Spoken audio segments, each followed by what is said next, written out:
I want to welcome everyone to our board meeting today. Is that bat feeding on yours? Or is it my hearing? You're good. It's getting an echo, and I'm wondering if it was everyone else was getting what I was getting. I have these really nice hearing devices, and they help, but sometimes I can pick up the darndest things on them. Again, I want to welcome you. Before we get going, also, well, I want to welcome on our Utah Highway Patrol, we have Jim Miller and Chris Horrocks. Thank you. We have helping us today. In the case of emergencies, we have these exits. We leave these doors, you get in the hallway, and you can go north or south. There's signs there and exit the building. There's also restroom accommodations are just right out these doors right here in the hallway. That covers that part of it. So we'll get this meeting started. We'll get right to our agenda. In our opening business section here, the first item up is the Pledge of Allegiance, and I've been so excited to get together. I didn't make an assignment, and so I know it's easy to do, but I'm going to ask Member Booth because he gave me the eye like I am good, so sorry. So if you'd lead us in the pledge. Please join me. I pledge allegiance to the flag of the United States of America and to the republic for which it stands, one nation, under God, indivisible, with liberty and justice for all. Thank you.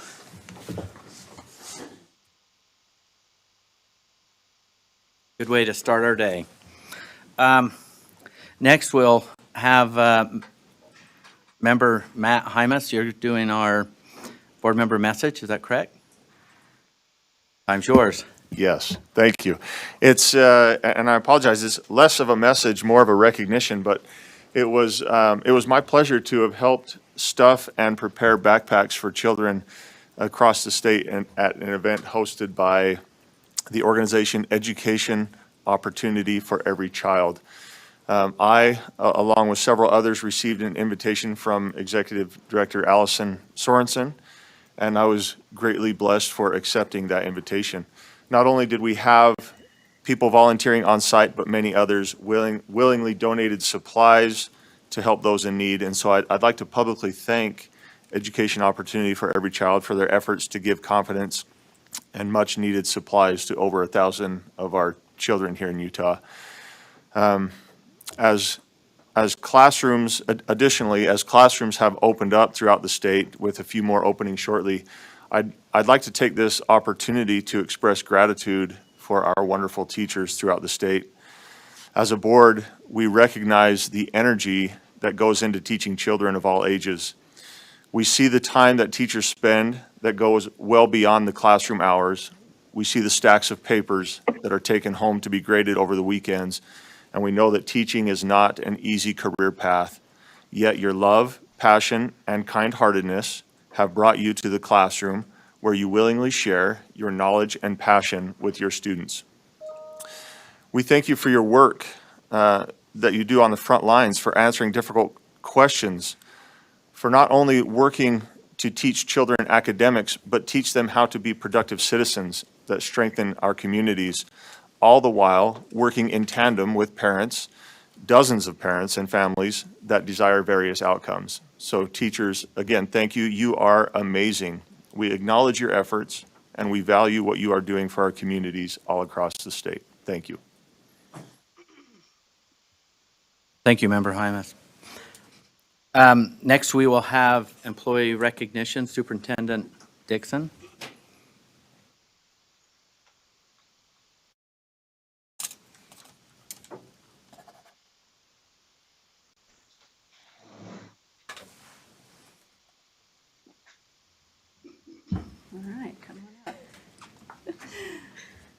Good morning, board members and members of the public. I am so pleased to introduce our Employee of the Month, and I told Tondalay I was really going to embarrass her, so this is kind of a fun moment to be able to do that. Tondalea Stitt has been in our agency for a number of years, and so she's one of our historians, and that's a really important role because she knows how to answer questions to the public. She's super helpful. Right now, she is currently serving in the prevention section, but she was with adult ed, and when she moved positions, that position was not filled yet, and she just stepped in, volunteered to help with a huge lift of needing to match some names that came in, and that's why she was nominated. But I will tell you this, that when it was announced to her section in a staff meeting that she was Employee of the Month, she received a 2-minute standing ovation. That is how Tondalea is loved. So I want to tell you a little bit about how she also, outside of her position that she fills, how she provides support to the greater good. Tondalea has long been a member of our Employee Action Committee. And the Employee Action Committee, they have the awesome responsibility of trying to help with morale and culture in the building. And so they provide activities throughout the year. And Tondalea, she takes her work very seriously. She's super focused on making sure that every student and family has the kind of support that they need. And she's fierce about it. But when it comes to parties, she is the funometer. She puts the fun in it. She's the one that plans the activities and the games, and she's very aware of what is needed in our agency to keep morale up and just kind of build collaboration. And she is a volunteer on the Employee Action Committee and has always been so willing to do that. So we are so thrilled to be able to honor Tondalea and to embarrass her. She just hates the limelight. So that's part of the fun. So you know the drill. She gets 8 hours of admin time, a parking place that you all know you don't park in the Employee of the Month parking place, and a certificate and a water bottle. So Tondalea, congratulations. We're really proud of you and so appreciate the great contribution that you make to this agency. So congratulations.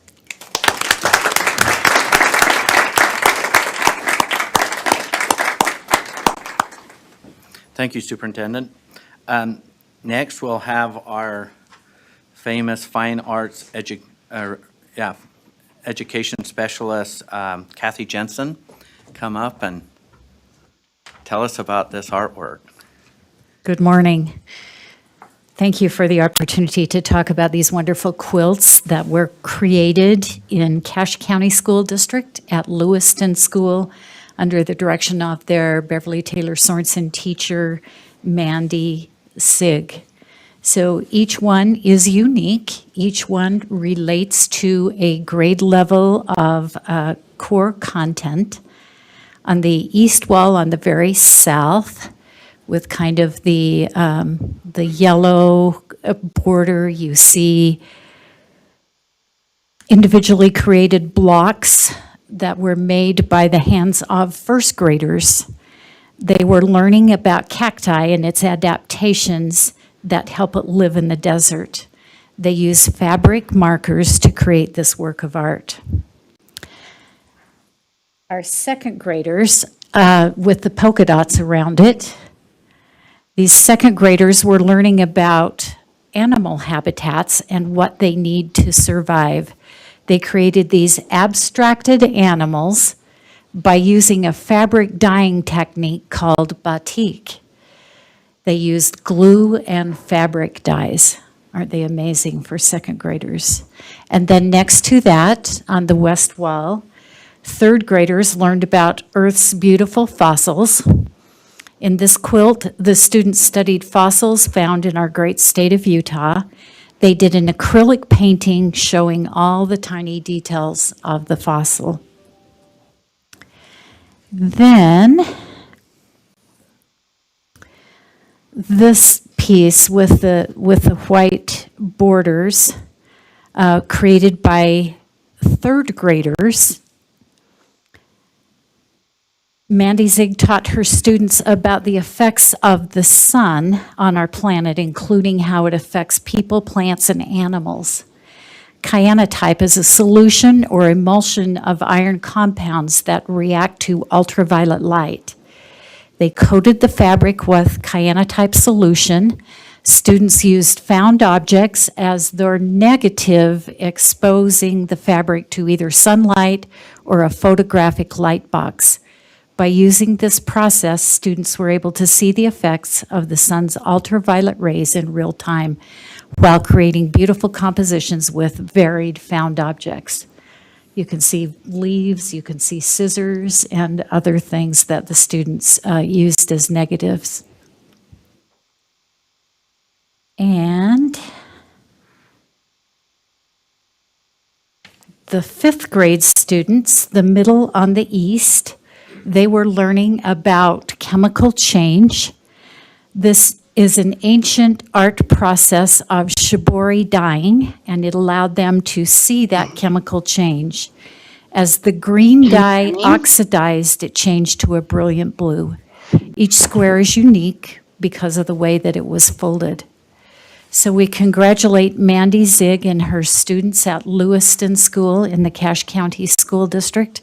We also thank the collaborative effort of the community members who helped with the piecing, the stitching, and the quilting. Thank you, that's awesome. So, I'm just curious, maybe by a raise of hands, how many, maybe, and everyone, board members, certain, I'm talking to the board members, but everyone can certainly participate in, how many of you have helped or been a part of quilting? I mean, part of quilting. Who, maybe I should say who hasn't, and we'll put that invitation out there. It is a lot of work, but when it is done, it is special, and it definitely is art. So, and if you want to get started in it, my favorite is is it the rag quilt where you cut the ends and tie the knot and wash and wash and, yeah. That's about, I'm good at cutting and tying the knot, but when I'm asked by the right people. So, but these are certainly beautiful. Thank you for bringing this art to us. Education highlight, Rachel College is going to do the presentation here. She is. I think we have a few students, don't we? Or We do. We have folks on Zoom. I'm Rachel College. I'm Educational Leadership Specialist here at USBE. And I'm here to introduce our State Director of Utah Schools to Watch. Schools to Watch is part of our support of middle-level education here in Utah. And we have Lori Gardner is going to come up and introduce our most recently selected school. okay. Good morning, I'm Lori Gardner, and I'm pleased to be with you this morning. I think this is about the 14th time that I have done so to recognize an outstanding middle-level school in the state of Utah. Schools to Watch is part of a national organization. The schools that you see listed on the slide are all nationally recognized schools. They're not only great schools academically for students, but they meet the developmental and social needs of young adolescents. They create opportunities for students to have success and excel in a wide variety of areas. They do a great job involving their communities. And they are schools where there's a collaborative leadership. Teachers and faculty members share in the ownership and development of what happens. And that's why you see so many of our schools. We have 2 of them this coming year that will be recognized for the 5th time. They have to redesignate every 3 years. And for a school to have done this, it means that they have been on the trajectory of improvement for well over 20 years. And these 2 schools have had a combined change in principalship 10 times. So that just shows you that when others are involved in leadership, the school improvement continues. We have some emeritus schools there. We've got schools that span the state from Alice C. Harris Intermediate in Tremonton to Albert R. Lyman Middle School in Blanding. We've got Milford High School that even though they are a high school, they have about 38 7th and 8th graders. And when they started adopting some of the research and the principles behind Schools to Watch, they found that it was not only of benefit to those young adolescents. It improved the culture and the work that they were doing for all of the students in the school. So I'm pleased to introduce you to Sandy Farrell, the principal of our latest school, Sunrise Ridge Intermediate in Washington School District. You're muted.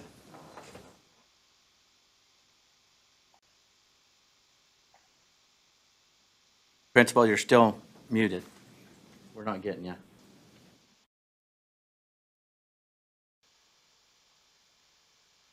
Still not there.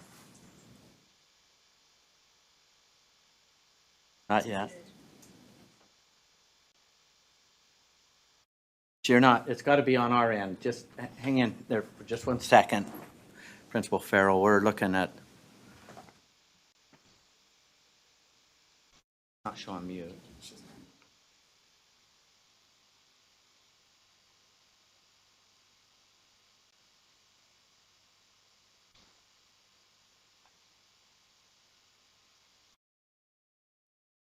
So, Jerry, if you're listening to this, we're having some problems. Chair Huntsman, can you hear me? This is Vice Chair Belknap. Yeah, well, I can hear you. We just can't. So I'm wondering if it's on Principal Farrell's end rather than the system itself. Thanks for that.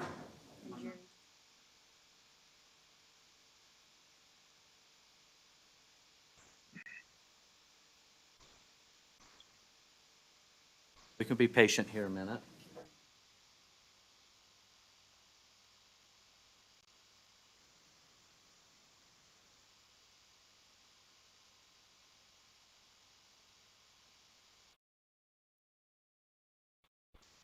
I'm always amazed at the IT heroes that are in every building when you're trying to get a rescue. Well, we'll see if we get a rescue here.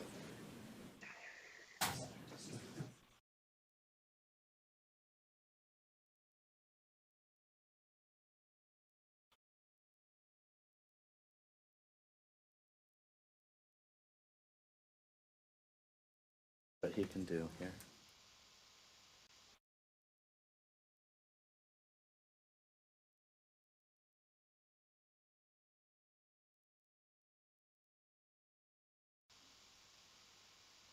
You have Sandy's number?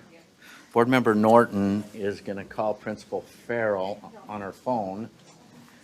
If you got, Principal Farrell, if you can hear this, is your phone available?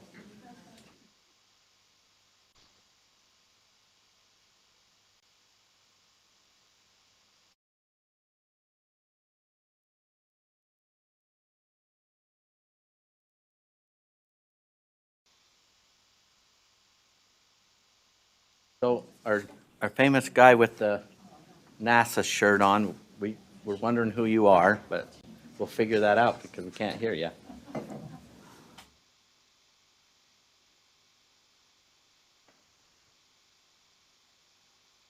Yes.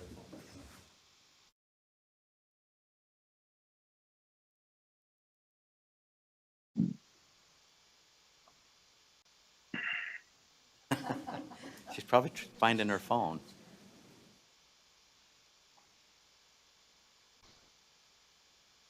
I'll bet if we ask a student if they have their phone.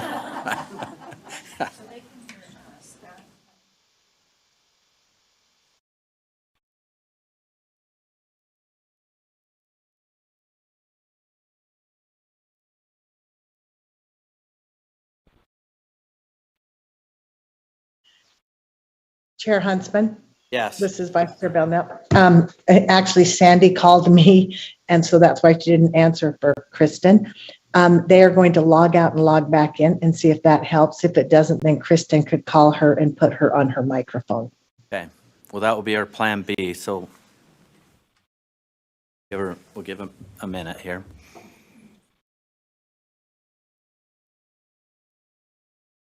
And I wondering, time-wise and managing, our public comment doesn't start till 10. so people won't be on back.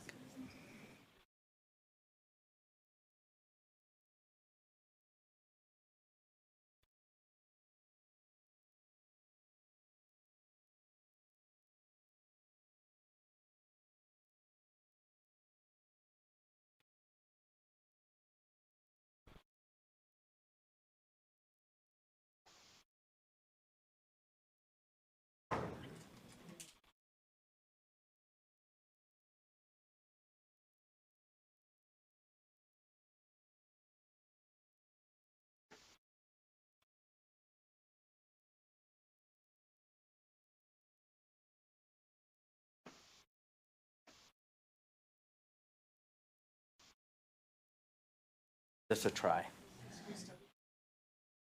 We're not hearing you. Okay. Member Norton's going to call your cell phone.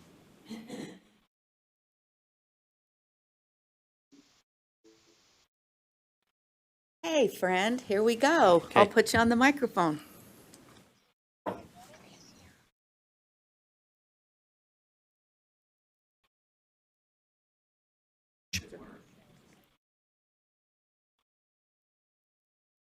Yeah, we'll put you. Can you guys hear me? This probably We're isn't. gonna turn off.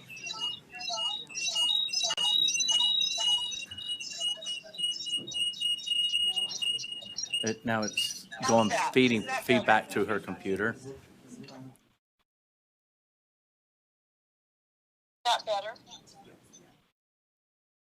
It is. Okay.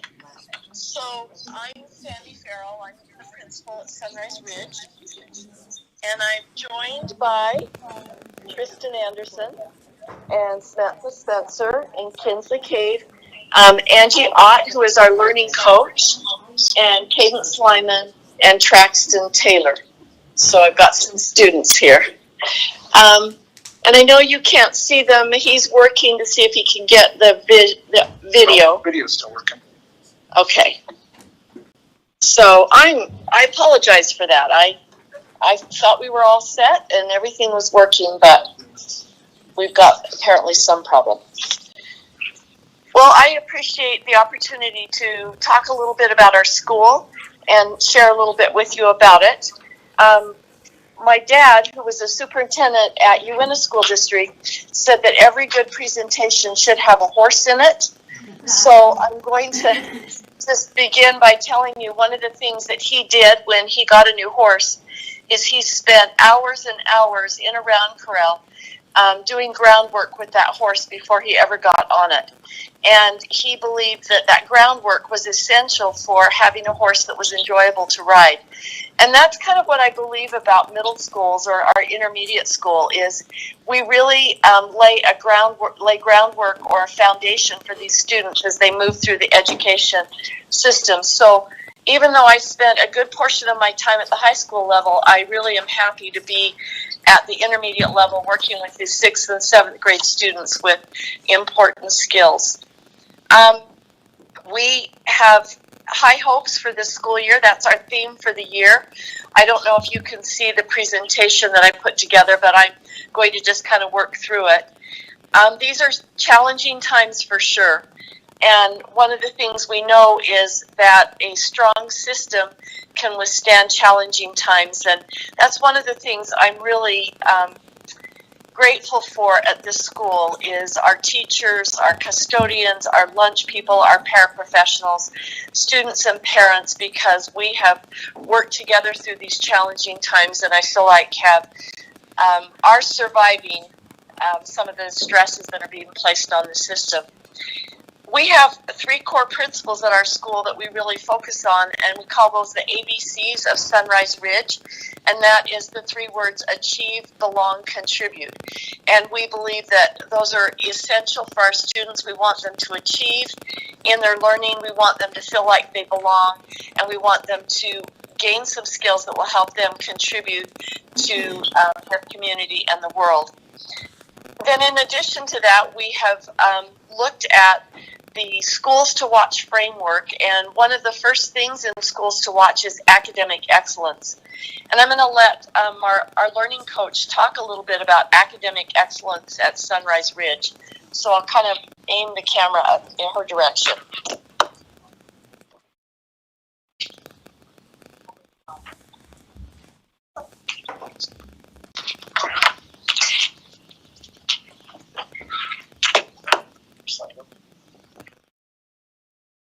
All right, thank you. I hope that you can still hear us. So academic excellence at Sunrise Ridge really goes back to our PLC model. And that model is a system where each team works together to answer 4 questions. And we start all of our meetings with these 4 questions. And really it just comes down to, what do we want our kids to know? How are we going to know if they've learned it? What are we going to do if they don't learn it? And what are we going to do if they already have learned it? And if we guide each of our meetings with those 4 principles, our teams can really work together to identify what's most important academically. And I feel like our teams at Sunrise have been really successful working together as teams to find what's best for students. Okay, thank you. Another thing that's a cornerstone of Schools to Watch is developmental responsiveness. And I wanted the students to talk about this. And I just asked them to each make a comment about something that is that they value here at the school.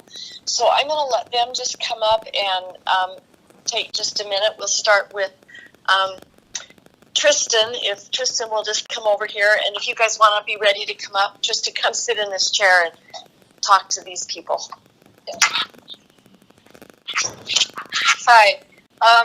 Something that I like about the school is that the fact that we get to do intramurals and that we get to do sports after lunch. So after lunch, we still have like 10 minutes left and we get to do sports. Like right now we are doing volleyball, where everyone gets to make a team that like of their friends, and we do volleyball, and you keep going till the finals, and then the school gets to come in and watch you guys play volleyball. And it's not just volleyball. We have volleyball, kickball, basketball, soccer, football. It's really fun, and I'm really glad that we get to do that after lunch and have fun playing with our friends and doing our sports that we love.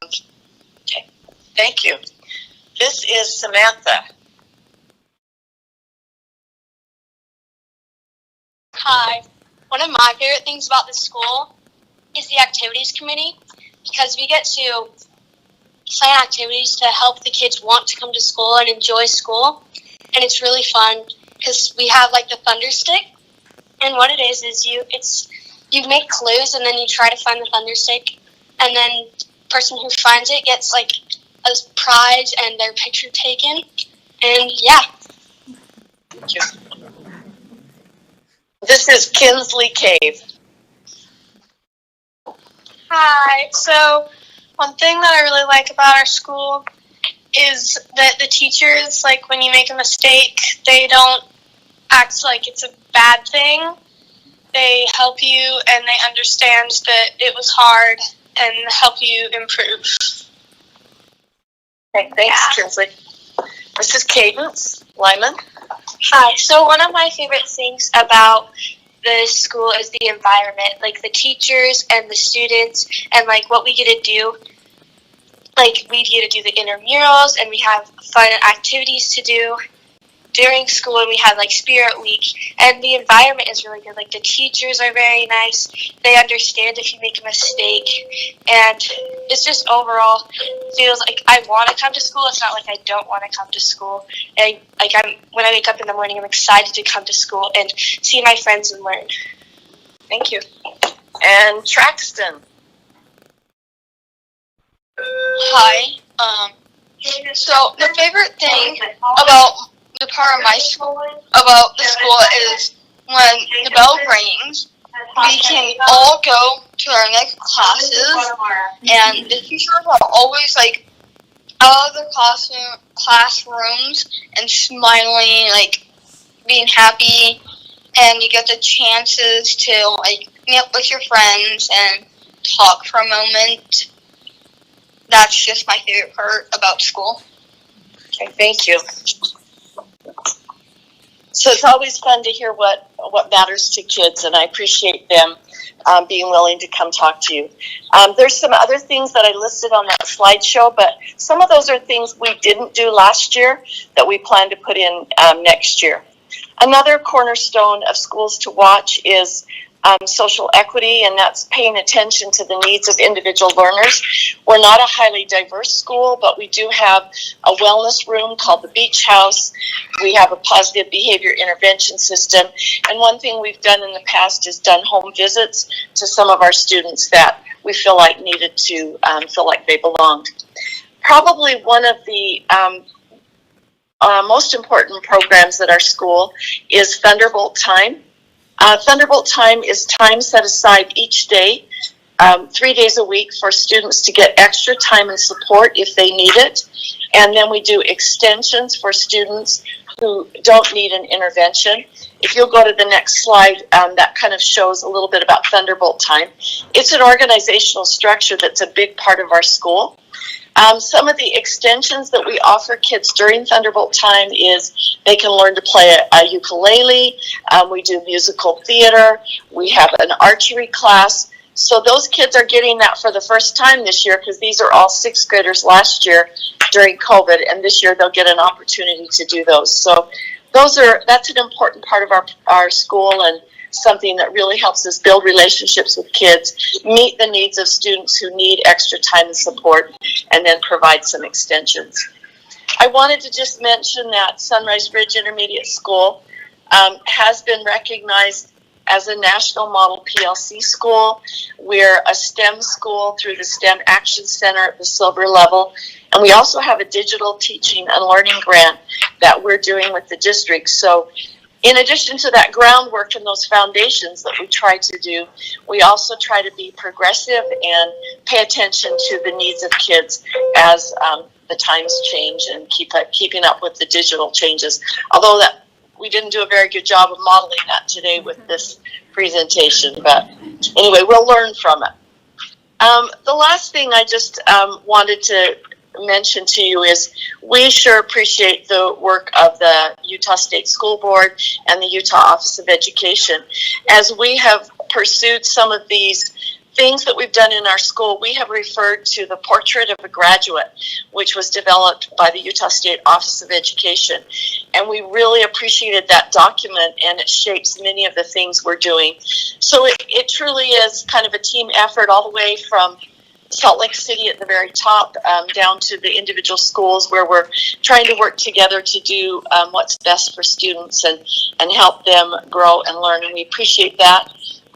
If this ever happens again, I'll come up in person so that we can bypass the technology issues. The students actually told me yesterday they would have liked to road trip with me, so I maybe should have done that. And although they haven't seen me drive, maybe after they saw me drive, because I'm pretty slow, they might have changed their mind. But thank you so much. I thank Lori Gardner for her support, and your support as well, and we appreciate this recognition. Thank you. Thank you, Principal Farrell. Let's just give, we're not in a place to, or in a position to give questions and answers. We appreciate the presentation, and let's just end with maybe a round of applause. Maybe you can hear it. Thank you. Awesome work and an awesome example. So Schools to Watch. We'll keep our eye on it. No pun intended. So thank you, and thank you, students. Moving on to back to our agenda here.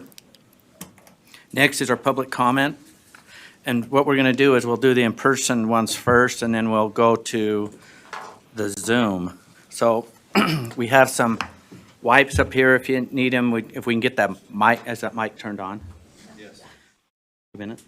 Yeah. So we're going to ask on the participation to keep it to 2 minutes, and we'll remind you when it's getting close, and want to be mindful of everyone else's time.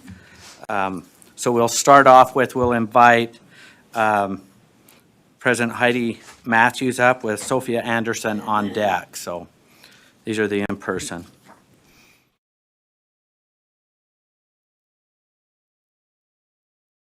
Oh my goodness, I never go first.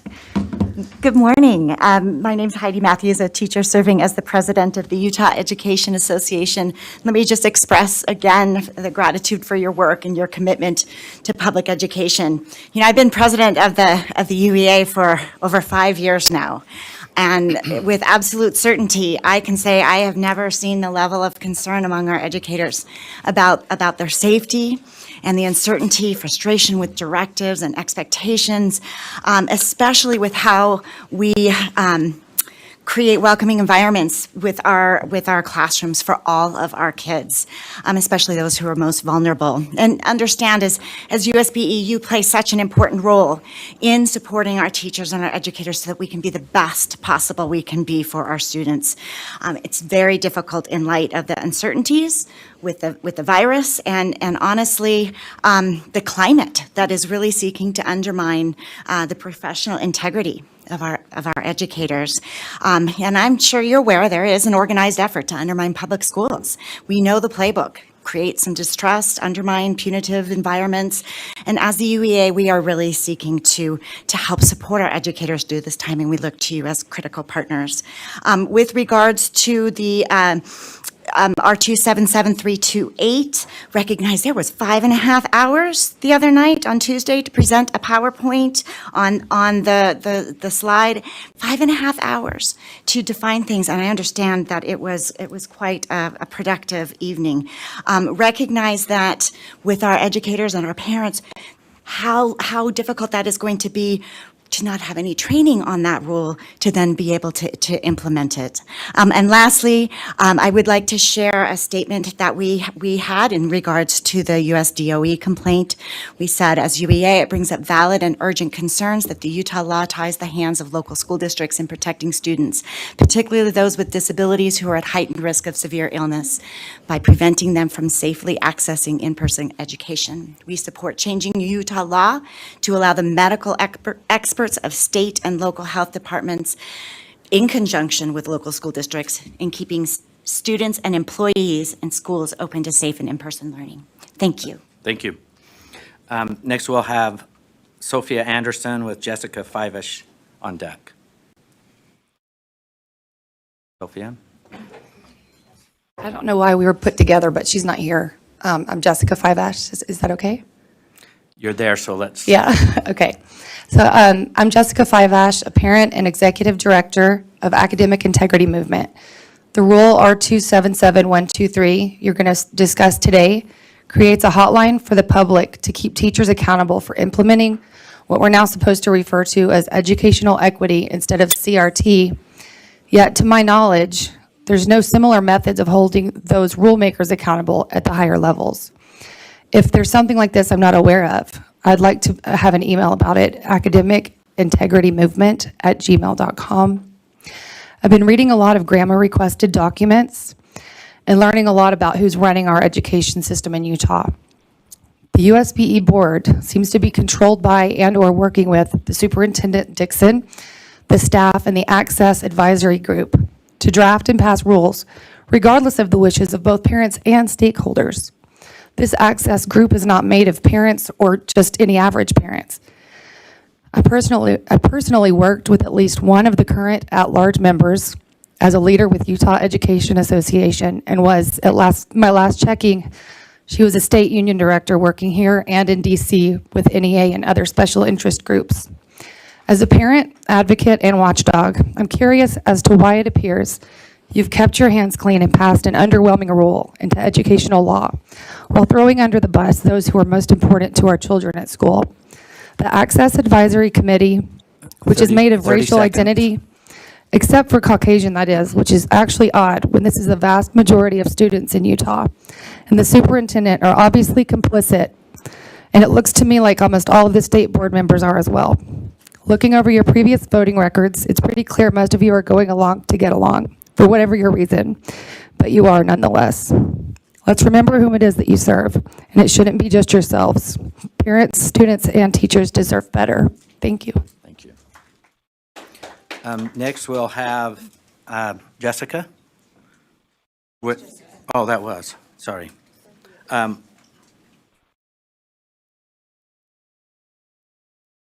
Okay. Monica Wilbur.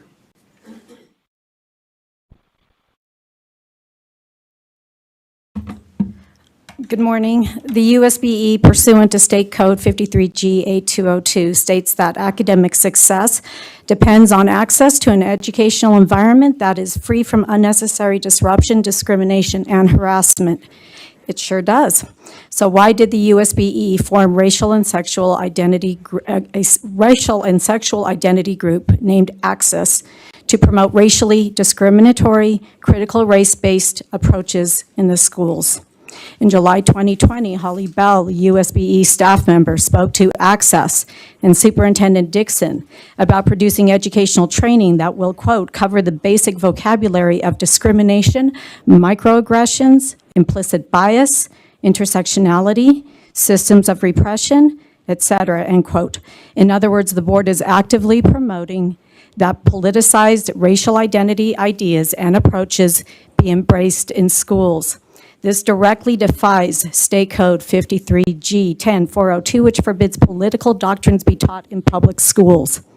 The board continues to discriminate in its gender equity draft proposal, which states that school staff should consult with a gender dysphoric student before reaching out to the student's legal guardian. This recommendation directly defies the mandate given the state board to, quote, respect, protect, and further the interests of parents in their children's public education, and to promote and encourage parents' full and active participation per Utah Code 53E2201.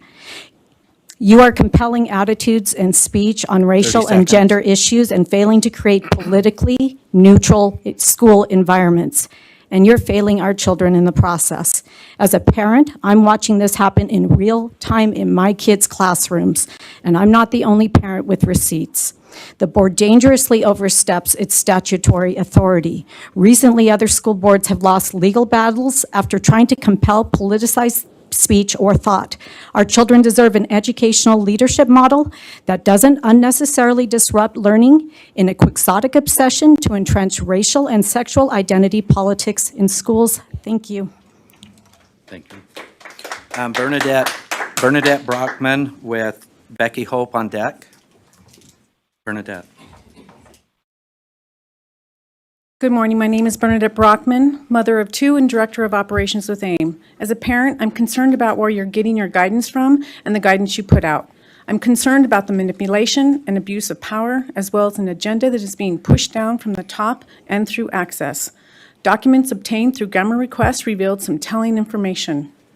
In the December 12, 2020 minutes, Vice Chair Yazzie states that it's just the education part of it that needs to be done, and thinks that it is one of the biggest issues that we have at USBE and different places throughout the state.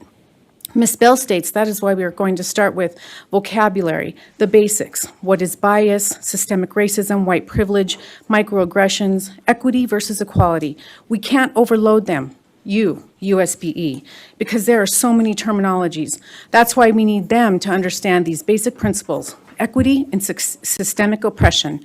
Mr. Thompson states that we do leadership summits, bring youth to the Capitol, hold summits for them, and try to empower our youth to help them become activists in their communities. Activists? Are you serious? Code 53G-8-202.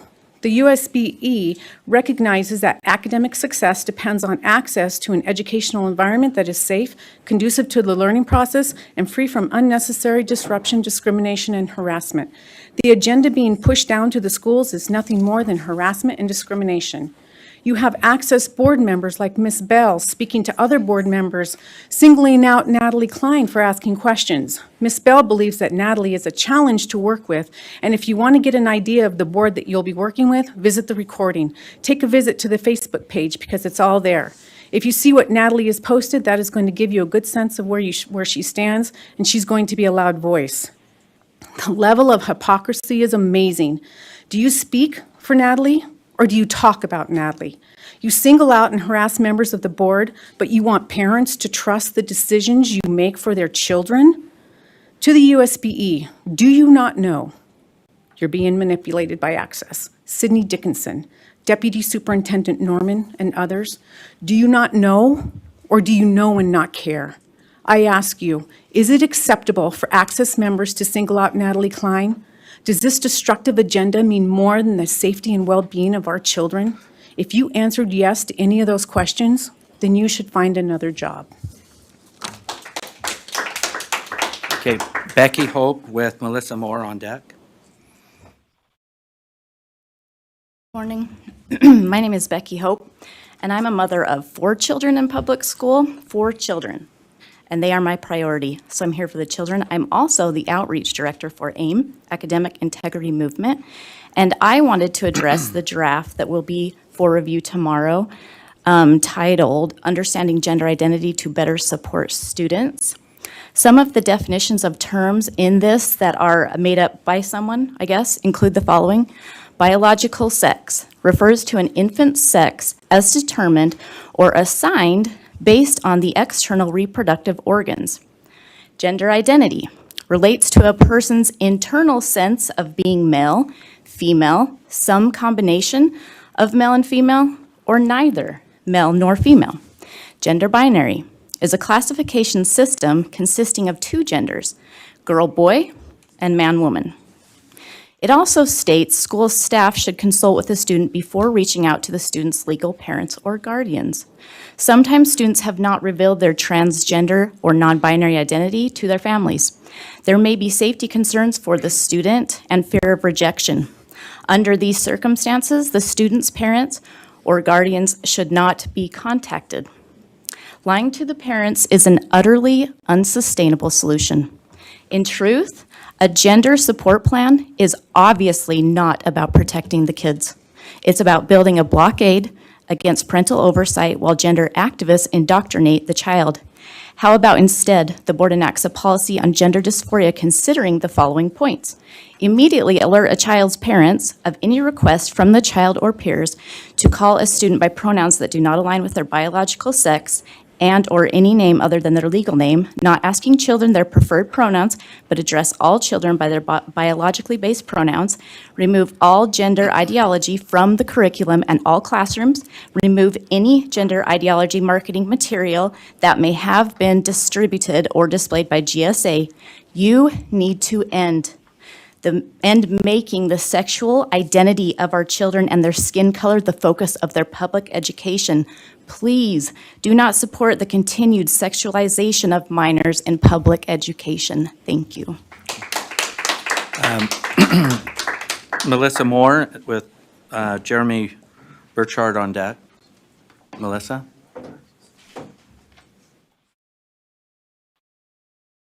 Is there, Melissa, are you in the back, or Melissa Moore? Okay. Jeremy? And then Mike Tyler, you're on deck. Okay. Hello, I'm a parent of children in the Davis School District. I'm here to speak to you about COVID vaccines for children. I know it's not on the agenda, but I probably eventually will be in front of this board at some point. Some data. From the start of the COVID outbreak in the U.S., 476 children aged 0 to 17 have been recorded as dying of COVID. This comes straight from the CDC's own data. The U.S. population of 0 to 17-year-olds in the United States is approximately 74 million. Thus, the childhood death rate for COVID in the U.S. is 0.00064%. This is statistically zero. The leading cause of death in children in this age group is car accidents.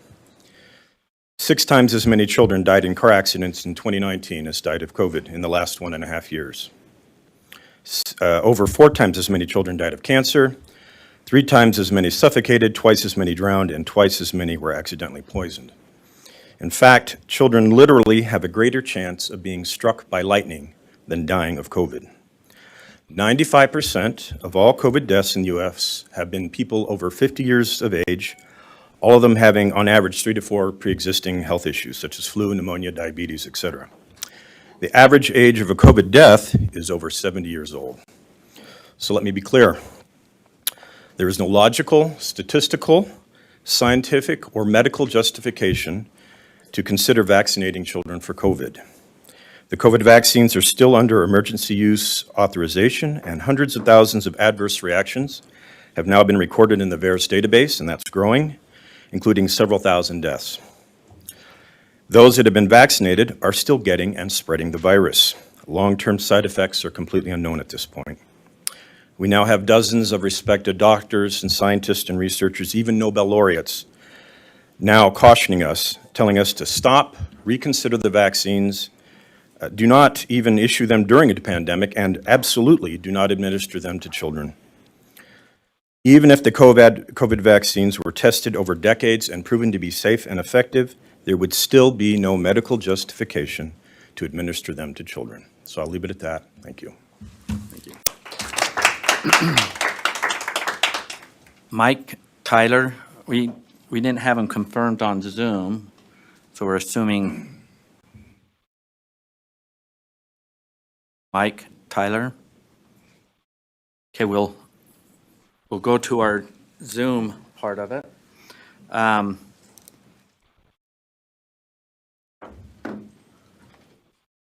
We have Genevra Prothero is on Zoom, I believe, with Brooke Steffens. You're on deck.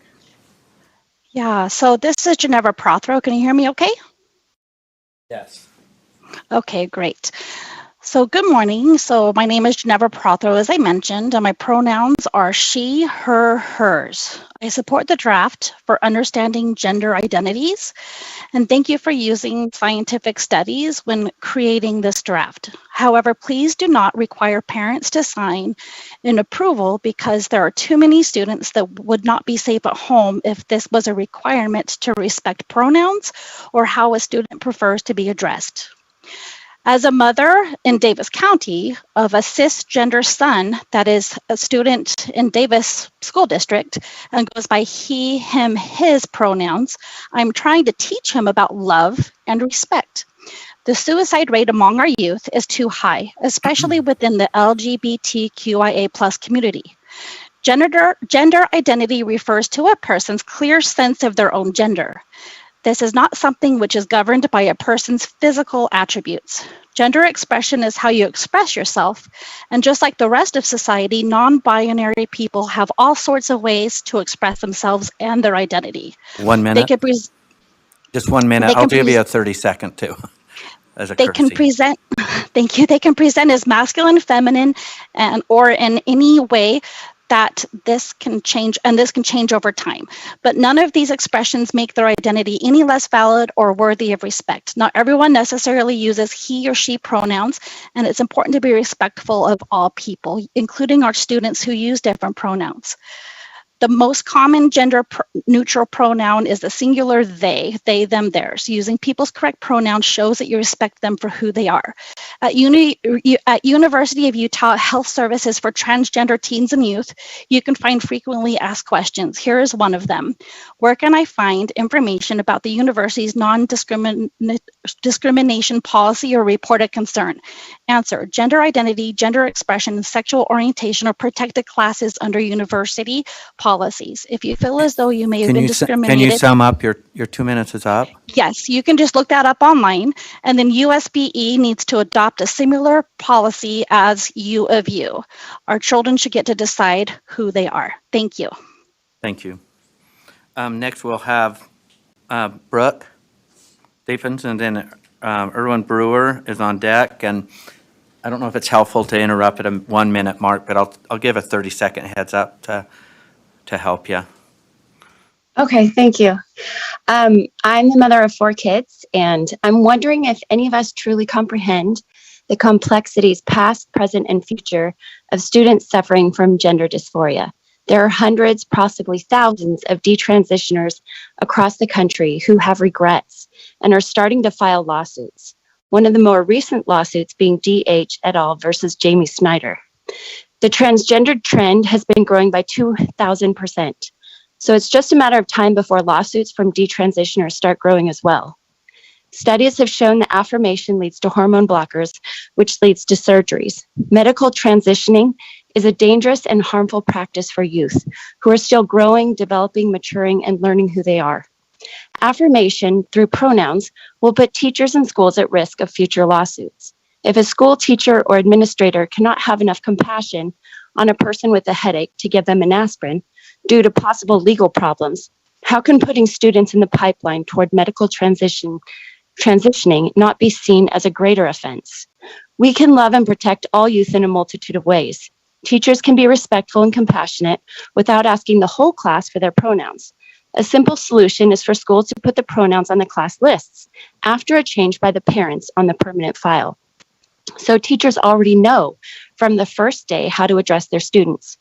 I have reviewed the gender identity draft document. It states that it respects parental rights while at the same time suggesting ideas for getting around state law.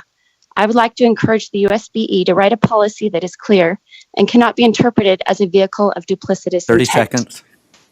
When the USBE creates a policy that goes against the law, the teachers are the ones getting caught in the crossfire. Look at where we are now. Please honor your teachers, your students, and your parents with a clear and solid policy that upholds the law. Thank you. Thank you. Next, we'll have Erwin Brewer with Joan Landis on deck. Hi, thank you so much. My name is actually Erin Brewer. It's interesting because when I was in hunter safety class, they called me Erwin because they were shocked that a girl would actually be in the class. I wanted to tell you the story of my gender dysphoria. I would have been considered a transgender child today. Thankfully, the teacher at Howard R. Driggs Elementary School, Ms. Hicken, referred me to the school psychologist who did a full assessment on me. Thankfully, she did not affirm me. She did not affirm the self-hatred and the shame that I had. And she did not affirm my no longer wanting to identify as a little girl. She did not affirm me dissociating from myself to become a boy. And thankfully, she did not do this because my desire to be a boy was the result of a serious sexual assault that occurred between kindergarten and first grade. If she had affirmed me, she would have affirmed that sense that I was inherently flawed because of that sexual assault instead of getting me the help that I needed so desperately. There are lots of different causes of gender dysphoria and gender confusion among children, sexual assault being one of them. Another are children who are gender nonconforming. Some of these kids who are gay and lesbian are being told that they're actually transgender because they're not adhering to regressive gender stereotypes. Gender dysphoria can be a social contagion and also caused by puberty. We all know how uncomfortable it is to go through puberty, and many of these kids are told if they're uncomfortable developing into the male or female that they are, that in fact they're transgender, and this is a lie. Affirming a child is incredibly dangerous. A lot of people think socially transitioning or allowing a child to use alternative name and pronouns is benign. In fact, it is dangerous. If I had been affirmed, it would have put me at risk at additional sexual assault, as I would have been going into showers and locker rooms and bathrooms with 30 men. seconds. It would have reinforced the shame that I had, and it would have denied me the opportunity to get the help that I needed to resolve the sexual assault. There is good research that shows that up to 98% of children with gender dysphoria will have that resolved if they're allowed to naturally go through puberty. By reaffirming this gender identity politics, we're not allowing them to go through the natural process that actually cures the gender dysphoria.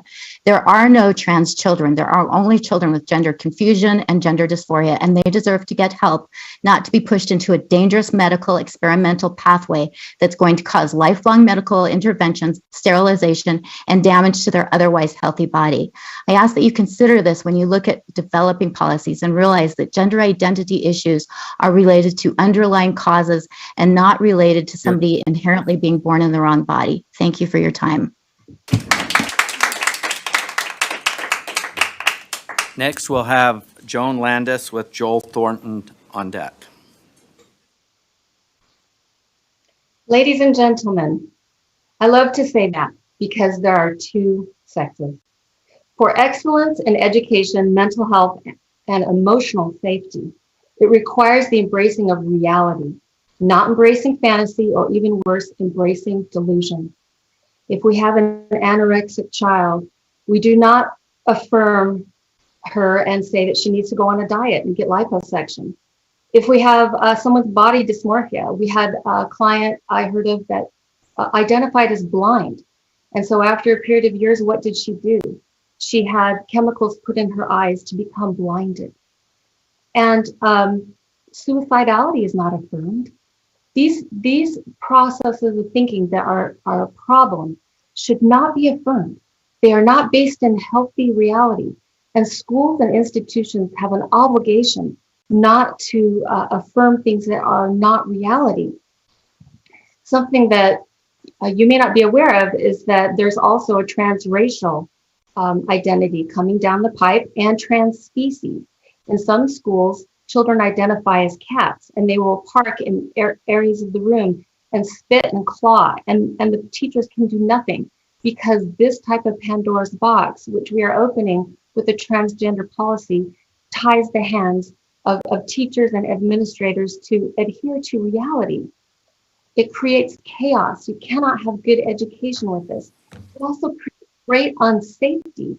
There's nothing more unsafe for a child not to know what's going to happen at school. Is my friend going to be a boy or a girl today?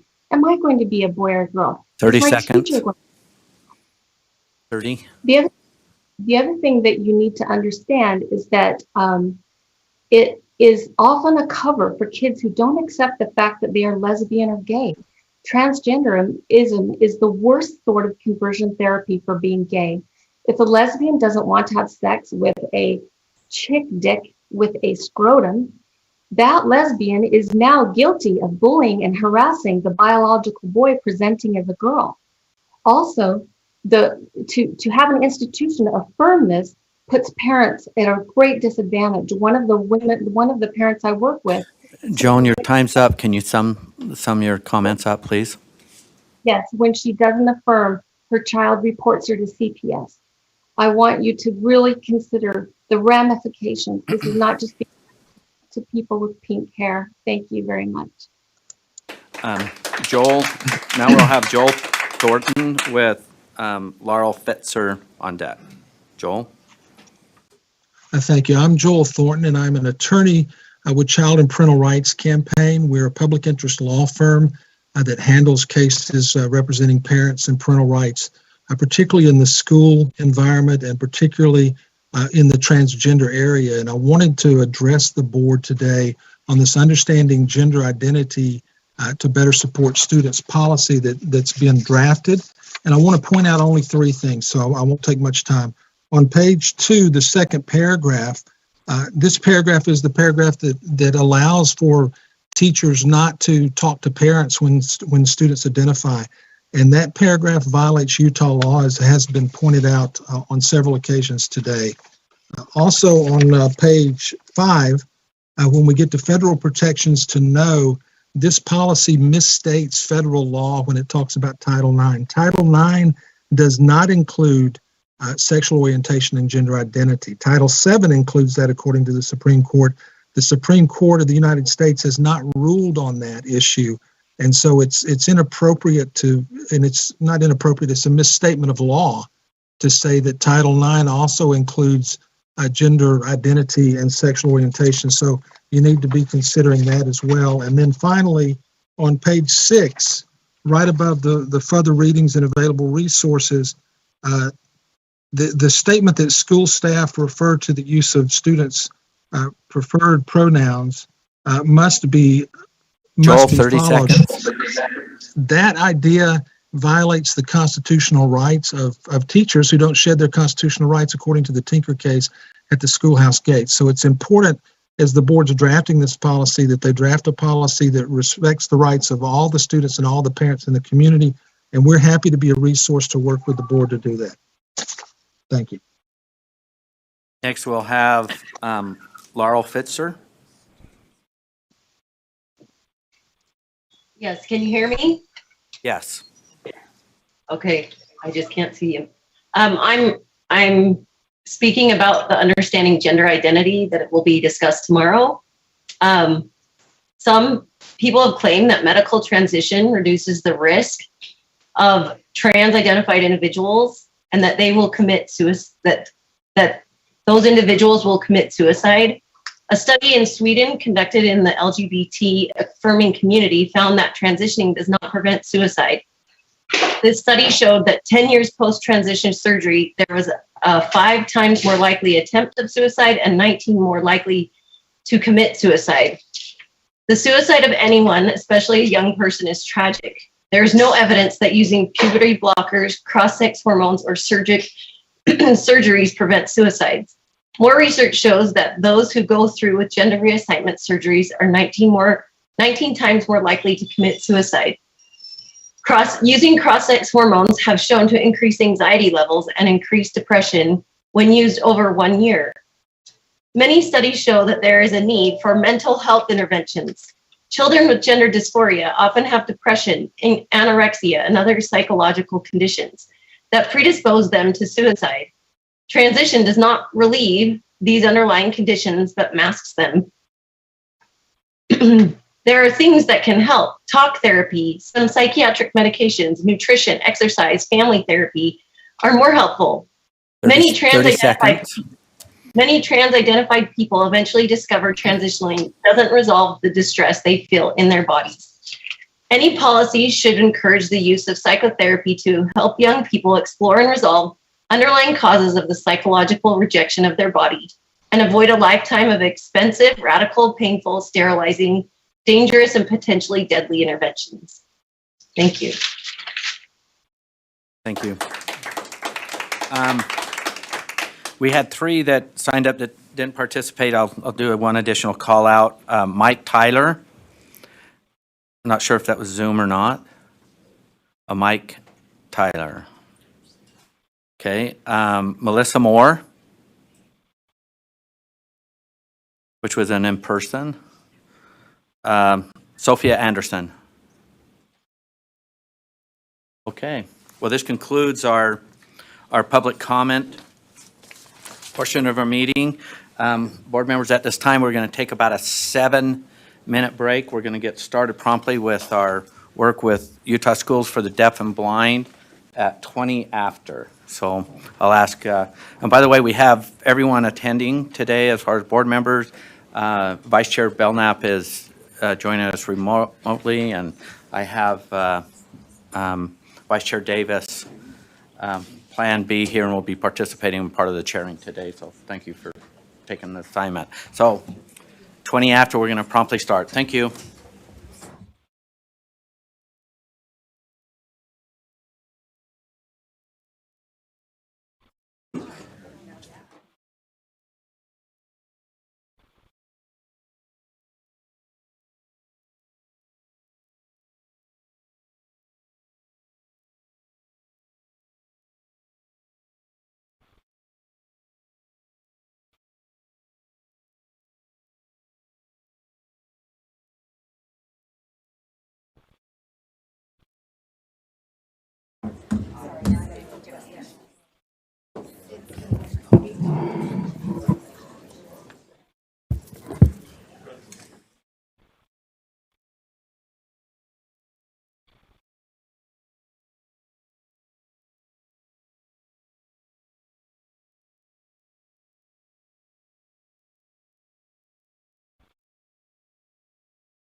what we're gonna do. I guess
Does this work? Yeah.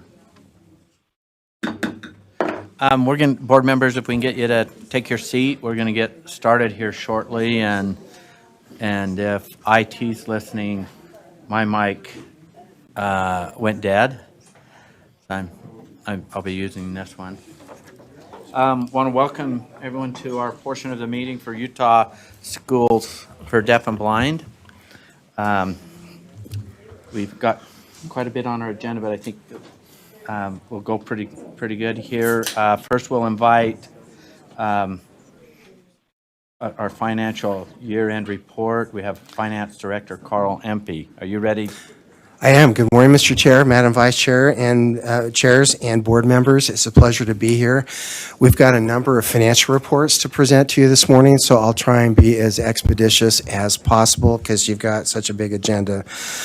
The first two statements are the financial statements, what they used to call the balance sheet, which is now what they call statement of net position.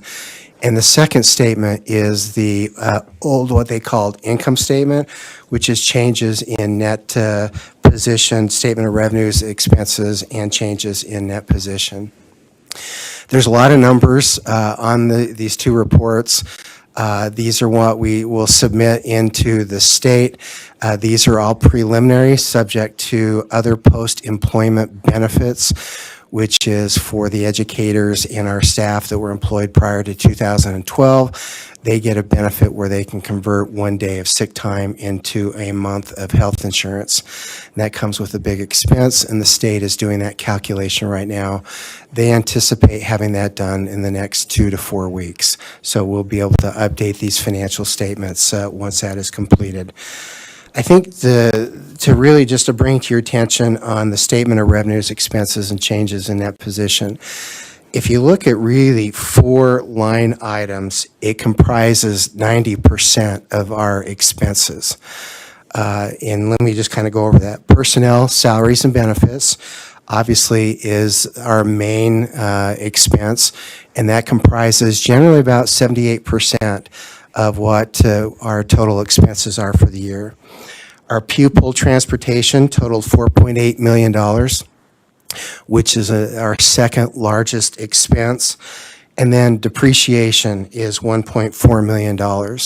You add all those up and it totals just roughly about $41 million of our $45 million of expenses that we incurred during the year. I think just to state, we are fiscally solvent as of the end of the last fiscal year, June 30th, 2021, as we are at the end of this first period, and that's the next report I'll get to. But before we get to July, I'd just like to ask if there's any questions that you may have. Questions, comments? It looked like the close went well. Took a little time, but It did. It took time. We're waiting for the state to give us the last update on the financial reports. Once we did that, it took about 2.5, 3 weeks for us to close out.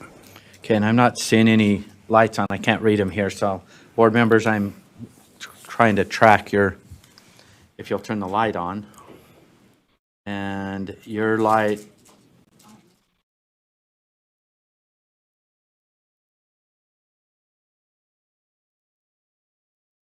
all went. I think they're going to come back and reprogram, but I know that one's working and this one. So, Okay, it Member wasn't working Cannon, earlier, what is your so- question? And I'll try to repeat it. Okay. Oh, it's working now. Okay. I just wondered, under non-operating revenues, they've listed investment earnings, and I just wondered what kind of investments they have that they're earning from, and what's the source of those investments? I mean, I think it's a good idea, but I hadn't been cued into it before. If you wouldn't mind explaining that. That's a good question, Board Member Cannon. All of our monies that we invest are invested with the State Treasurer's Office with their Public Treasurer's Investment Fund. They do a wonderful job investing the money. It's basically like a money market account, but they give us above market rates for the liquidity and that we have access to. The sources of funds are really threefold. The biggest one is our foundation account that's just over $1 million. And those are donations that have been made over the years to USDB and now to USDB Education Foundation. The second category is our donated account, which is the non-foundation donations, and that totals, and we'll get to that in the July report in just a minute, just over $200,000. And then the third source is when the state transfers, the monthly transfers to us to pay our expenses, those funds are invested as well. You're welcome.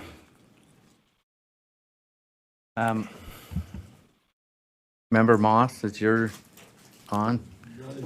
Okay, it's just showing here but not there. Okay, I'm not seeing any lights or anybody waving, so please continue. But board members, if I could get you to log in, make sure like you have before, that will help because it's showing up that Finance Director Empey is actually called out as Jenny Earl, so it must be what was maybe the last time. I'm honored. And yeah, you've been upgraded today for a moment. So please continue. Okay, the next financial report is for our first month, July. Really not a lot of expenses. Our educators aren't back. The contracts have run their course. We received from the state $4.5 million. And in that's larger than normal. We received $1,425,000 in addition to our monthly $3 million from the state. That, as you may recall, we had requested $900,000 to buy property adjacent to our campus in Mill Creek. And then there was another $425,000 to pay for the construction of a new modular unit that's next to Mill Creek Elementary. So they advanced those funds to us so we could make payments. And as Superintendent Coleman will indicate, we did buy a parcel, a home, and a lot that we came last month and discussed with you. Our expenses were just a little bit over $1 million, so we had more than 3 million inflows than we did outflows. So again, we're fiscally solvent. Just to bring to your attention, back to Board Member Cannon's question, our land grant enrichment funds total about $786,000. And Board Member Cannon, that's another fund, I'm sorry, that we have invested that we receive interest earnings on as well. Our donated fund account is $274,000, and our education foundation is just a little bit in excess of $1.2 million. The reports behind that are all the granular detail to support our inflows and our outflows of expenses. And then the last report is our enrichment funds. In terms of the projects that you approved back a couple months ago of $1,420,000, we just have a very early start. We've only spent $24,000 of that money and have a remaining balance of about $1.4 million. Those are the financial reports for year end and for the first month, July 31st. I'd be happy to answer any questions that you may have. Questions from board members on these reports? I have one. Okay. And that is on the donation piece, there seems like there's always quite a bit of balance there. Is there any state restrictions on that money, whether you could put that in someplace drawing a little interest, or do we just, are we required to leave it in a bucket not earning any? I think in terms of safety, being invested in the Public Treasurer's Investment Fund is a sound investment. They're paying a little bit more than market interest rate right now in terms of where money market accounts would be paying, the banks would be paying investors and corporations for their money. So I'm comfortable. If you'd like us to explore that with the State Treasurer's Office, I'd be happy to do that. I just wondered on options, opportunities that were in that space of a fair return while it's, so it's certainly earning. Right. And some people will diversify that a little bit, but I was just curious. Okay. I don't need a report next week. I was just wondering, because that's seems like there's always a good balance there. Cash flows well. I'm not seeing any other lights on, except Mr. the Chair, one I that have one. says, oh. Maybe your as a slide is follow-up on. to your question. Yes. In those Superintendent Coleman. Yeah, So thank you. people that are listening will know. Oh, that's right, Superintendent Coleman. So that donated funds account too, that's mostly held by the foundation. The big chunk of that is still there as we continue year after year to try to identify a piece of property for the outdoor learning center that has been the vision of the board and probably 3 superintendents before me. And we're narrowing that down. We've kind of found a couple we're trying to, but it's sort of a secondary effort to running the operations of the schools day to day. And so also with that, it needs to stay liquid in case we are able to identify that. And the foundation's working very hard with that being one of their main goals, in addition to the, you know, the charitable things that they're doing every year for our students and their families too. Okay. I'm not seeing any of their lights on. Director Ampier, so let's move to our next item, which is an actionable item. It's on the school fee. Do you want to introduce? Yeah, I'd be happy to. Every year, the Legislative Fiscal Analyst Office in the legislature asks us to present to you as our governing board our proposed fees that we charge to operate some of our programs. And so your agenda item you have for us is pretty much all the same fees as you reviewed and approved last year. The only difference is when we have personnel involved in that LEA, the blue section, in the middle section, we've got an educator, audiologist, educational interpreter, teacher's aide, and student educational services aide. Those fees all went up because of the educator and also for the audiologist. The WASA calculation, the step increase that the legislature gave us of 6.79% last year. And then the other categories of employees all went up 3% by the COLA that the state legislature granted to state employees. Other than that, all the fees stay the same. There's 2 fees that are omitted. Last legislative session, the legislature gave us authorization for USIMAC that produces our large print and Braille for our population in the state. They gave them the ability to charge a printing fee of $150 when they sell one of their books that they've translated into Braille to another entity throughout the United States, and then a $15 shipping fee. So those were not on your list, but they should be on their list. And so I would propose that you would propose or approve all these proposed fees in addition to the 2 USIMAC fees.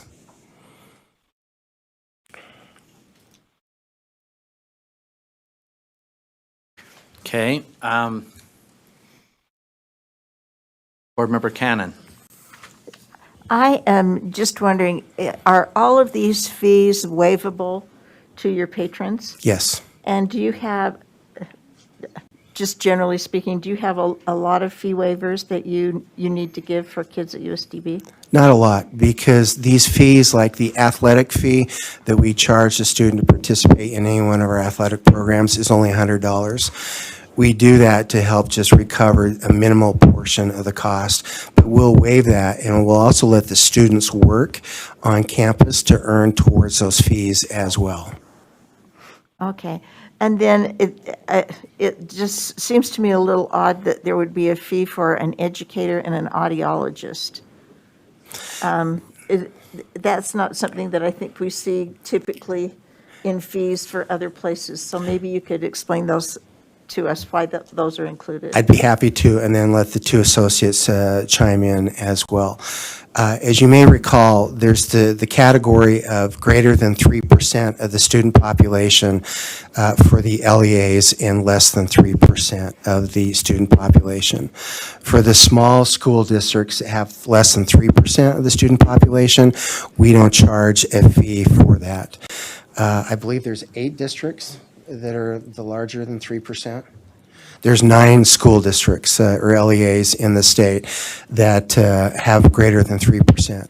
When we contract with them to provide teachers for the visually impaired and also for the deaf students, we will contract with them to charge them to recover the rate of the salary and the benefits for those costs. I understand. Thank you. You're welcome. Okay, any other questions? Seeing none, I just want to throw something out here because of what you brought forth in this meeting on the USIMAC fee. Did I say that correct? Yes, you did. It's a $150 USIMAC fee, is that? A $150 printing fee and a $15 shipping fee, or for postage. So if I was to seek a motion from this body, the motion would be that the board approve the fiscal year 2023 USDB fee schedule, including a $150 printing and $15 shipping USIMAC fee. Board Member Hanson, your light's on. Yeah, I just had a quick question, and then I'll make that motion. I wondered how many out-of-state students we have that are paying that tuition fee. That's really a good question, Board Member Hanson. We only have one right now. We had one from White Pine School District in Nevada, and they're sending that student back out to us again this year. Wow. Okay. And I will make the motion that we accept the schedule of fees with the addition of the USIMAC fees that were discussed in today's meeting. Okay, do we have a second? Second, Board Member Booth. And just to make sure the numbers are correct for this, I'll restate that and see if this is good, that your motion is to approve the fiscal year 2023 USDB fee schedule to include the $150 printing and $15 shipping USIMAC fee. So moved. Okay. Any discussion? Board Member Lear. I just want to make sure, and I think this has been mentioned, but I just want to ask again, that includes every fee that's charged, every T-shirt that children are offered to buy that's part of the school opportunity, every field trip. It covers everything, because this is kind of I know you don't have a large student body, but Right. this is an abbreviated list. The only item that you mentioned is T-shirts, and we sell those at cost. They're like $5. That's not on this list. But it's not a fee either. It's not a fee. My understanding is if the students have it or are expected to have it, whether they go on field trips so that they're identifiable or those kinds of things, they are fees, is my understanding. Okay, you want to respond? Michelle Someone Turner, from the Associate Superintendent of the superintendency. Deaf. Actually, we always cover those. So that's part of when we do the enrichment activities, when we do after-school activities, we include those costs so they don't have to So no incur that. students pay them, is that No, right? we buy them for them. Thanks, that's helpful to know. Thanks, and that's, I think as it should be, Yeah. given the fee situations, but thank you very much. Okay, the motion on the table is that the board approve the fiscal year 2023 USDB fee schedule which includes $150 printing and $15 shipping on the USIMAC fees. Any other discussion? Seeing none, let's vote. All in favor, say aye. Aye. Those opposed? You see where Laura's at? She's a yes. Motion passes unanimously. Thank you. Yes, yes, yeah. Next item is an actionable item, and it's the LEA specific license renewal and approval. We have both associate superintendents for the blind and the deaf here, which is Susan Patton and Michelle Tanner. Do you want to take point on introducing the opportunity before the board? Sure. Thank you, Associate Superintendent Tanner, for the Utah School Deaf and the Blind. We're just working on some technology things. I'd like to show to you what exactly we're asking. This is in line with the board rule that we need to share with you, anyone we need to issue an LEA-specific license to. There was some changes recently that has altered that a little bit, but we have 4 people that are actually LEA-specific licenses, and we're requesting that for them to have an LEA-specific elementary ed license for these 4 individuals. 3 of them are on the blind side, Yes. and there is 1 on the deaf side. In line with that, we have underneath that 4 other names that are people who would get the associate's license if truly you guys choose to change it so that we can accept regionally accredited programs. So for us, we have 2 programs within the state of Utah for teaching deaf education. They each have small numbers, and they haven't in the past been able to accommodate teachers who are in the classroom. They don't do anything online. So these individuals have sought degrees in deaf education outside the state of Utah. They are fully accredited programs, and they graduate educators that we want and help us. They are, as of right now, we would get an LEA specific, but if you approve that change and allow it so that people that are in regionally accredited programs, we would apply for an associate's license for them. But since we don't know the direction or how that's going to head, we've included them on the full list, which I have here. We're just trying to get, I just wanted to give the names. I have here up to the side. Anyway, one of them is an audiologist. There isn't actually an LEA-specific license for, I'm just giving you a little background, an LEA-specific license for audiology. So although it's odd, we're actually requesting an elementary ed license for that to accommodate these new changes that have occurred. The other 3 are teachers of the deaf that are seeking outside. The audiologist actually is finishing a program here within the state, Utah State, or University of Utah, and we're just doing her internship for her final year. And then for my one teacher, I have one teacher that needs the LEA specific, who got a master's degree in educational technology, deaf educator. This will be her final year of getting an LEA specific license. She actually has no ambition of going back to school. She's in her 60s and thought, a whole new degree after I have a master's in educational technology doesn't really appeal to her. And then you've got 3 educators, if you want to speak to those. I have 3 educators.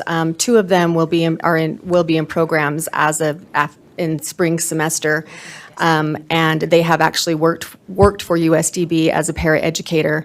Then we have 1 that is coming to us, similar to Michelle's situation, coming to us from Wyoming, who has a bachelor's degree, but still needs to get licensed as far as for a teacher of the visually impaired. So we're working on that. But we also have 3 teachers that are in the same predicament as a school for the deaf that have out-of-state licensing that we're just trying to get them licensed in the state of Utah. So all 3 of those are working diligently on getting that. The School for the Blind does not have as many conflicts as a School for the Deaf, but, it seems it's very difficult for us to put them in an elementary education category because that is not their expertise. And these teachers they're experts in their field and will be experts in their field, and their degree is not going to be elementary education, but because of the restrictions in Cactus, they will be listed in elementary education. We have to do that to meet the requirements of the associate licensing path and then also the LEA specific. So it's a conflict for us, and it's a difficult challenge.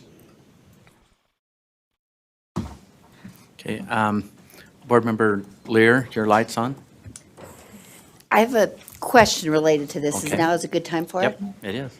I'm trying to understand the recent contact that our office received by the Office of Special Ed saying that we can't do these LEA-specific licenses for special ed teachers. And the fix, or the immediate fix, is to do what you described, Right. put them into an associate path.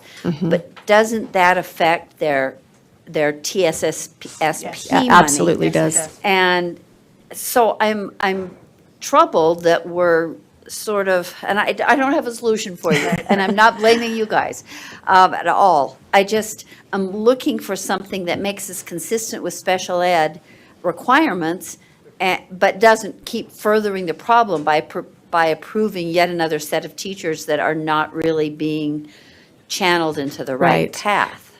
I think you're expressing exactly our concern. Yeah. Exactly our concern. When those new, the new criteria came out and special education as a whole was not able to obtain an LEA-specific license, I mean, we don't know what to do with the majority of our teachers that come to us, because we're in a situation when we hire teachers, a lot of them are on alternative pathways because of the expertise of the positions that they are in need of. So that's a really big concern for us, because if we could have them into a special education LEA-specific license, it just makes a lot more sense. And they would be eligible for that TSSP money where they are not in an elementary ed category. So I'm struggling with what to do about the vote today. I mean, are we better off not pretending the emperor has clothes and saying, yeah, we approve this? We don't know what to do in the short term, because we have to keep these teachers. That's my point. So Yeah. we feel like our hands are tied in that situation, because we have to keep the teachers. And last year, we had a very rigorous coursework and class for the LEA specific based on special education law, behavior management, classroom management, and effective teaching. And we provided those trainings from January through the end of May.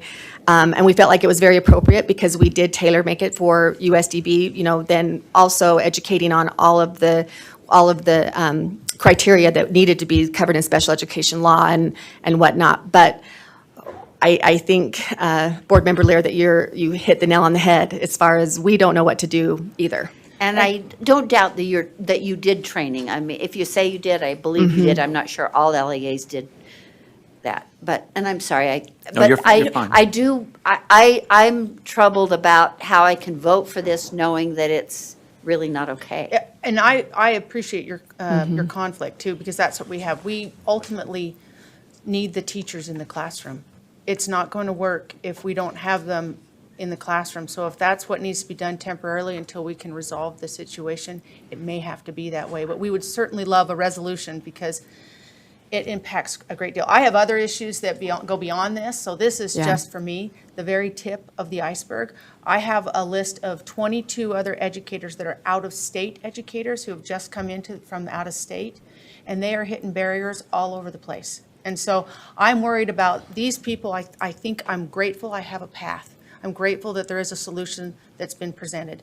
The other people is going to take a lot more navigation, and I'm going to have to work with some them of those individually. Some of those are our problems, and we can Yes, address yes. our Sure. problems, but I don't want to lose special ed funding over this No. either. Yes. Thanks, I'll let go for now. And we need the approval, the action approved, so for the LEA-specific licensing, so again, our teachers can keep teaching this year, We think, because, maybe.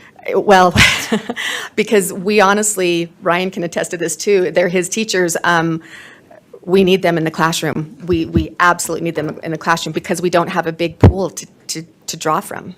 Yeah. Thank you for the discussion. And we're able to finally get this up. Oh, These are the good. names of the individuals that you would be approving, today.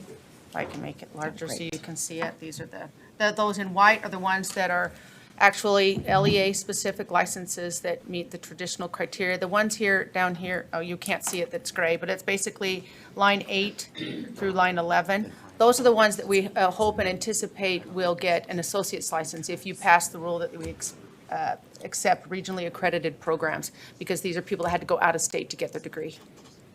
But again, once again, they would be categorized in elementary education. Well, until they get the associates. Until the associates. Associate license. Yeah, that's why they're all saying. So, let's see, we still have some lights on, but the way this dialogue was going, you're here because, like other LEAs, Yes. it's like the Hail Mary, the LEA specific to keep people engaged, but Right.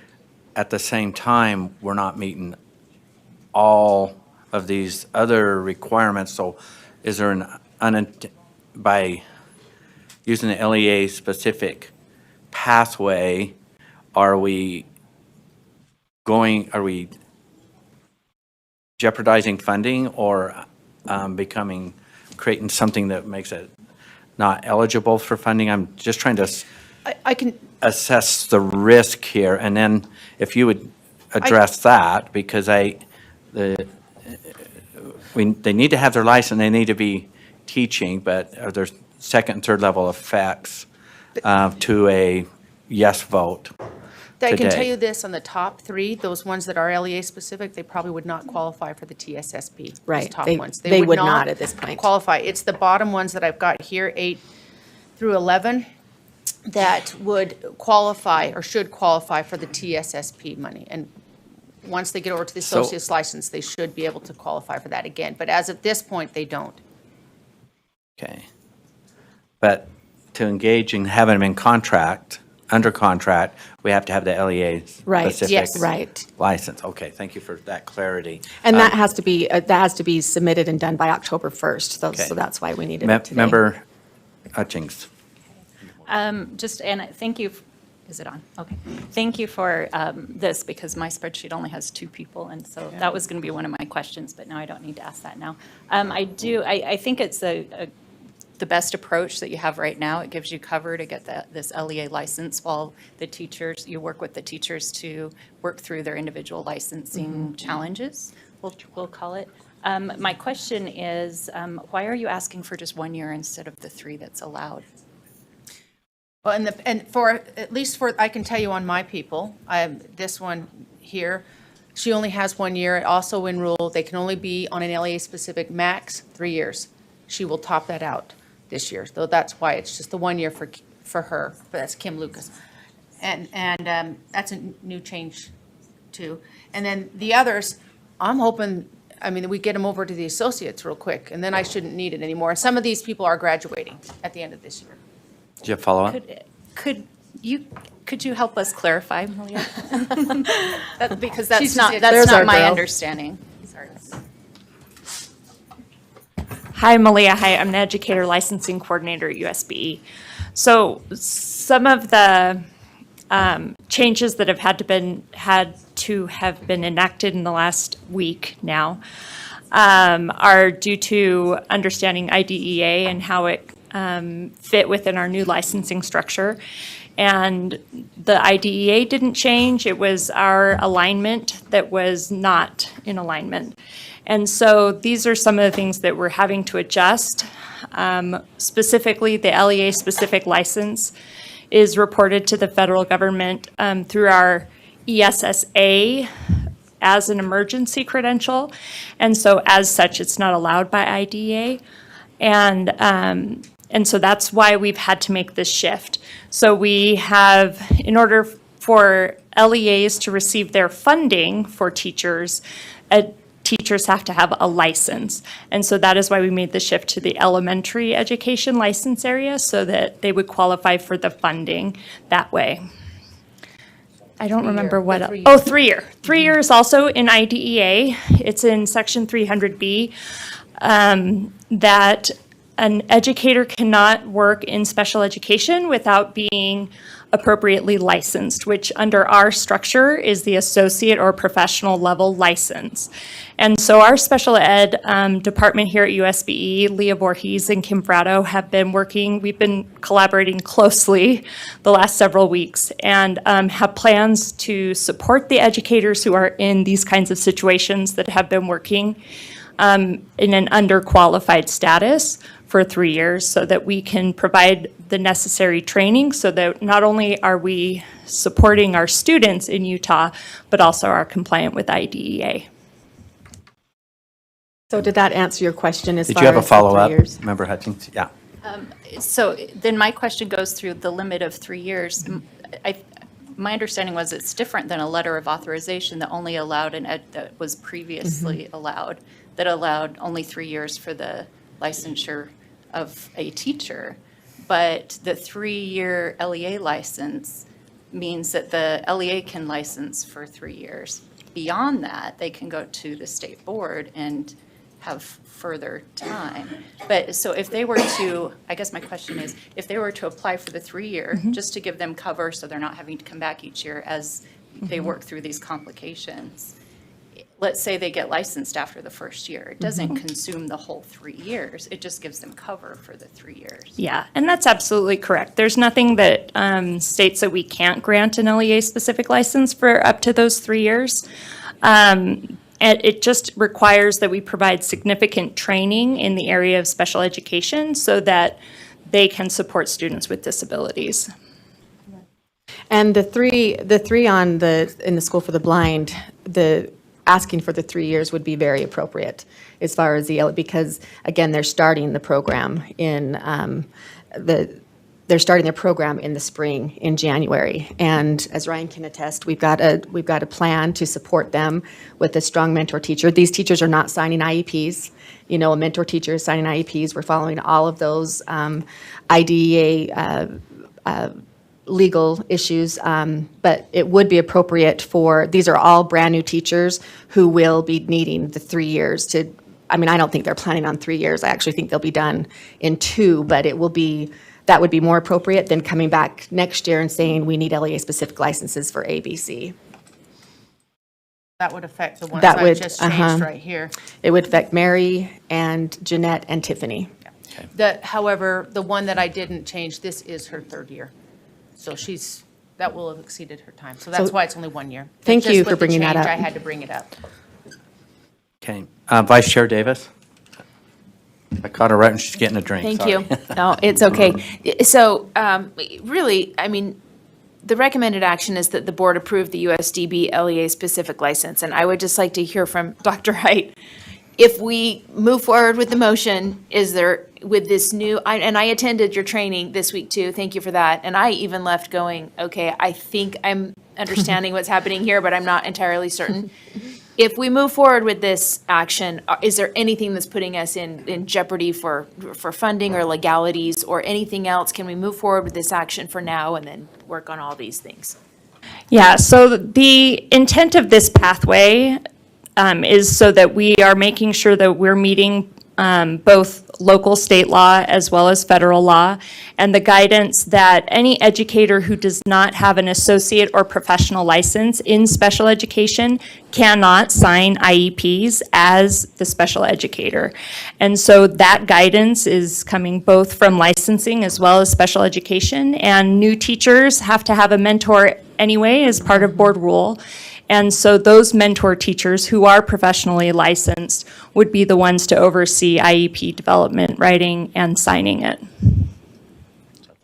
Follow-up. So yes. Awesome. Thank you. Member Moss? Just a really quick question to clarify, under the ESSA submission, it only counts as an emergency. Is that because of the length of the certification or the nature and the lacking of the completion of a mentor training, the stuff you're talking about? So under ESSA,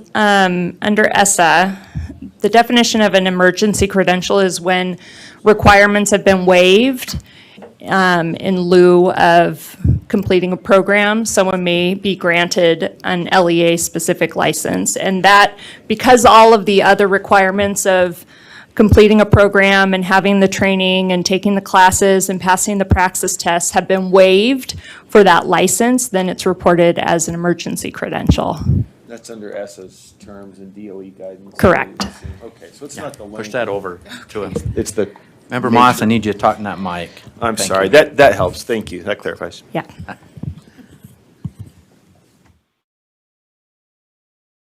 Member Klein, is yours? Nope. I've got, that must be linking to That must that be one over mine. here. Okay, I'm getting it figured out. I'm not seeing any other lights on for discussion. I'd be, Member Hutchings? I'd just like to make a motion when we're ready. Okay. And I need you closer to the mics too, as we're going. Thank you. I would like to make a motion that the board approves the USDB LEA-specific licenses as shown on the spreadsheet. Second. I have a motion and a second. Do you want to speak to the motion? Enough said? Discussion to the motion. Seeing none, the motion before the board is that the board approve the USDB LEA-specific license as presented or shown. All in favor, say aye. Aye. Those opposed? That was Lars and I. Motion passes unanimously. Thank you, board. Next, it's a information item, Superintendent Joe Coleman. Thank you. Now we're getting to the fun parts. Thank you for, there's been a lot of tears the last couple of weeks over licensing, so I'm glad to get to the good news. If we could have our employees in the back stand up and maybe come up right behind where the associate superintendents are. I just wanted to introduce the board to some of our new key employees and talk about them. Some of them aren't new, but a lot of them are. Come on up here if that's all right. So we'll start down here at the end. This guy in the white tie, is that a silver tie or a white tie? Silver. This is Dwight Overgaard. Dwight is our brand-new facilities manager, and we are so delighted to have him. And he came on board right when we're trying to move these portables to St. George, get a new one at Mill Creek, purchase land, and it's been awesome to have his expertise. So we are very happy to have him. He reports directly to me because he's over facilities. Next to him is Rachel Benedict. Rachel is the new principal at the Jean Massou School, our largest deaf school here in the Salt Lake County. And she comes to us from Colorado. Next to her is Jonathan Hagelson, who is her associate or assistant principal there. And then Lauren is the assistant to Ryan, director to Ryan, who's sitting next to Susan. And so is Robin Clark, who has been promoted to be another assistant director for Ryan. And you know her from the expanded core curriculum previously. And so thank you all for being here. And Rachel, since you're a new principal, I was wondering if you wanted to say anything to the board or if you wish I would not have asked. Well, it's already done. Hello, thank you so much for having me. Oh, hang on one sec. Let's get you into a mic. So just. Okay, again, thank you so much. I'm very excited that I am here today. Yes, Colorado had mountains, and that's why I decided, okay, Utah is great because I'm even closer to the mountains. But honestly, I've been here for a month, and the staff is so great. I'm extremely impressed by the quality of our staff, our teachers, as well as our students. So thank you so much for having me. Thank you. And Rachel, I'm just curious, why did you choose to come to Utah or to work for the USDB? Just because of the mountains? Joel, yeah. No, I'm just kidding. Honestly, I was ready to grow. I was ready to take the next step. I was an educator in the classroom at a deaf school, and I was ready to try something else, to try a different path. And I loved the Jean Massou School's philosophy and the USDB's philosophy because it is based on what is best for the students. And a lot of schools don't do that. Some states are what's best for the states, and they're not really looking at what is best for our students. And I really like the philosophy of USDB and the Jean Massou School, and that is where I knew I could do good, and that's where I knew that's where I wanted to be. Thank you. I wanted her to say that because she's told us that before, but I wanted the board to hear that from her. She's been a great fit and started off with a bang. You know, school is not easy, and we have our own unique set of challenges each year, but she's been a great leader, and I think Jonathan enjoys working with her. And oh, yes, and there's one other great connection here with Jonathan, her assistant principal. And actually, a couple things with Jonathan. Number one, his mother, Kathy Hagelson, works here at USBE. You might know her. And even though John came to us from Louisiana, he's from here originally. And he also has a connection to Superintendent Dixon. Sid was his principal when he was a little boy in school. I love you. That's great. Also, we'd like to recognize Bethany, who is our interpreter. She's one of our staff interpreters today, and she's awesome too. So. Thank you. Board members, you're welcome to ask any questions. If not, I just wanted you to see faces with people because we can do that right now, and these are some very important people in what we do with our students. I'm not seeing any lights on, but we want to make sure we welcome all to USDB and then also to our organization. We're expecting wonderful things from all of you. So thank you for joining Utah Schools for Deaf and Blind. Thank you. We do this and this.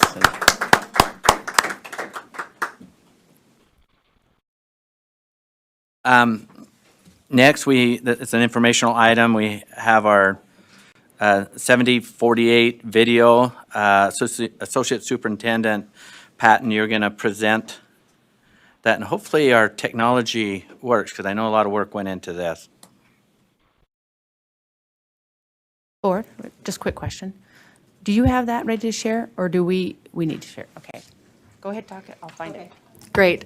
Well, I had Ryan come as well for the other presentation as well, but he and Adam Billings were the two that were our head bosses, I guess, over the 7048. And we did that in the first week of June. It seems like that was a long time ago, to be quite honest with you. But I would like Ryan to talk about some of the successes and some of the things that we're looking towards for next year. We are going to submit a proposal for next year. It will be a School for the Blind endeavor, and we're excited about that. So Ryan, I'm going to ask you to. All right. Good morning, board. It's good to be here with you. My name is Ryan Green. I'm the director / principal of the Blind Campus programs here at USDB. As Susan noted, Adam Billings and I came up with this idea to build a boat filled with willing members, mostly willing members, to join us on a dandy adventure to Washington, where we raced from Tacoma, Washington, most of the way to Port Townsend. So this video will kind of explain our process, but as it is being brought up, I think some of the high points of this trip, besides the process of building this boat, was to see the full spectrum of emotions, and especially to see our students at their low point, which sounds kind of weird and maybe a little dark, but as our students kind of hit their low point, they were able to rebound and hit a second wind, and that's exactly what we wanted our students to experience, was in the face of Mother Nature that has no, it plays no favorites. It hits everybody equally. That in the face of that, the storms we hit during our race, they were able to rally back, hit a second wind, and they were determined to finish this race. So I'm very, very proud of them, and I feel like the ocean is a great teacher of life lessons. Where we had some bright spots, we also had some not so bright spots of our trip. We had 20 miles in, at about midnight, we had a student that was working a little too hard and threw out his back. And we needed to have some help from, we initially called the Coast Guard, and they were about 45 minutes out. But luckily, one of the transport ferries stopped for us, dispatched one of their Zodiac boats out to us. We did get to use a flare, which was a high point of that bad experience. But we had one of our chaperones and one of our students that unfortunately had to be evacuated onto the transport ferry. The race committee was surprised that we wanted to keep on going. They thought that we would want to stop after hitting such adversity, and we were bound and determined to keep going. Through parts of the race, we hit really intense weather. We had tides that were against us. Overall, there were about 190 people that were in this race, about 93 teams. And to give you guys a little bit of perspective on our travels, only about 34 of those teams finished. So less than half of the teams finished this entire race, and most of them were actually pulled out well before we decided to pull the plug. We actually made it 50 miles of the 70, and at that point in time, we had 6-foot swells that were going to be facing us, and our open boat could only really handle 3-foot swells. So we decided to make a good decision to pull out at that point in time. And perfect. And so even, I mean, I think the majority of us chaperones were disappointed. Our students were even more disappointed. We we pulled out. So we have the video right here, and hope you guys enjoy.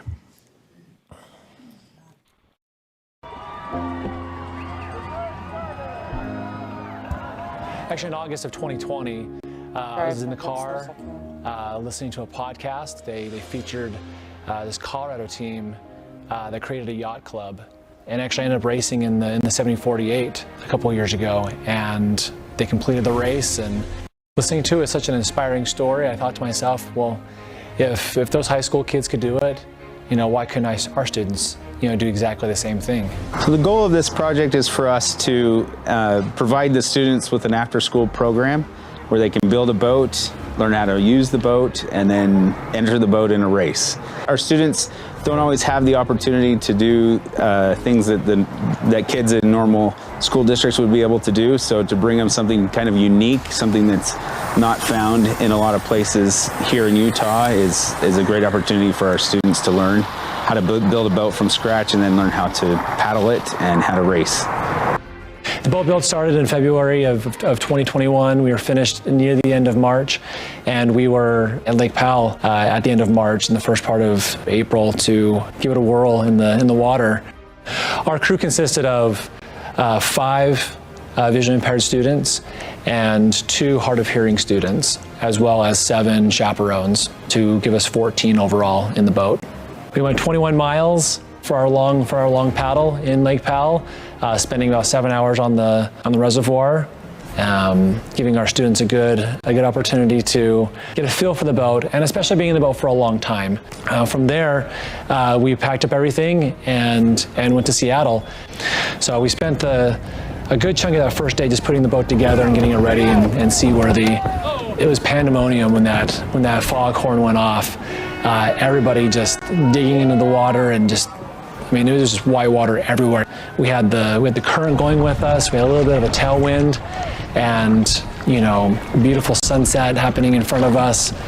We continued up Puget Sound and into the dark.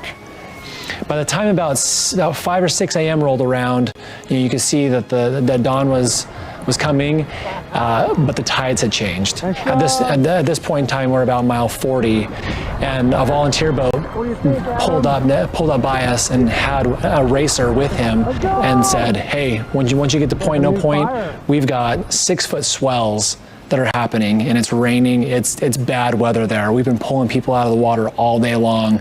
We recommend that you quit." So as much as we wanted to push on, as much as we were excited to, and we had students stoked to finish, we decided to pull the plug on the race. We have an overwhelming desire to finish this race. 50 miles is great. 50 miles is a great feat, but it's not 70. A proposed plan for next year is to look statewide for their students to be able to help participate and to join our crew and to finish this up. My big message to people out there that may think this is something for them, this will change your life.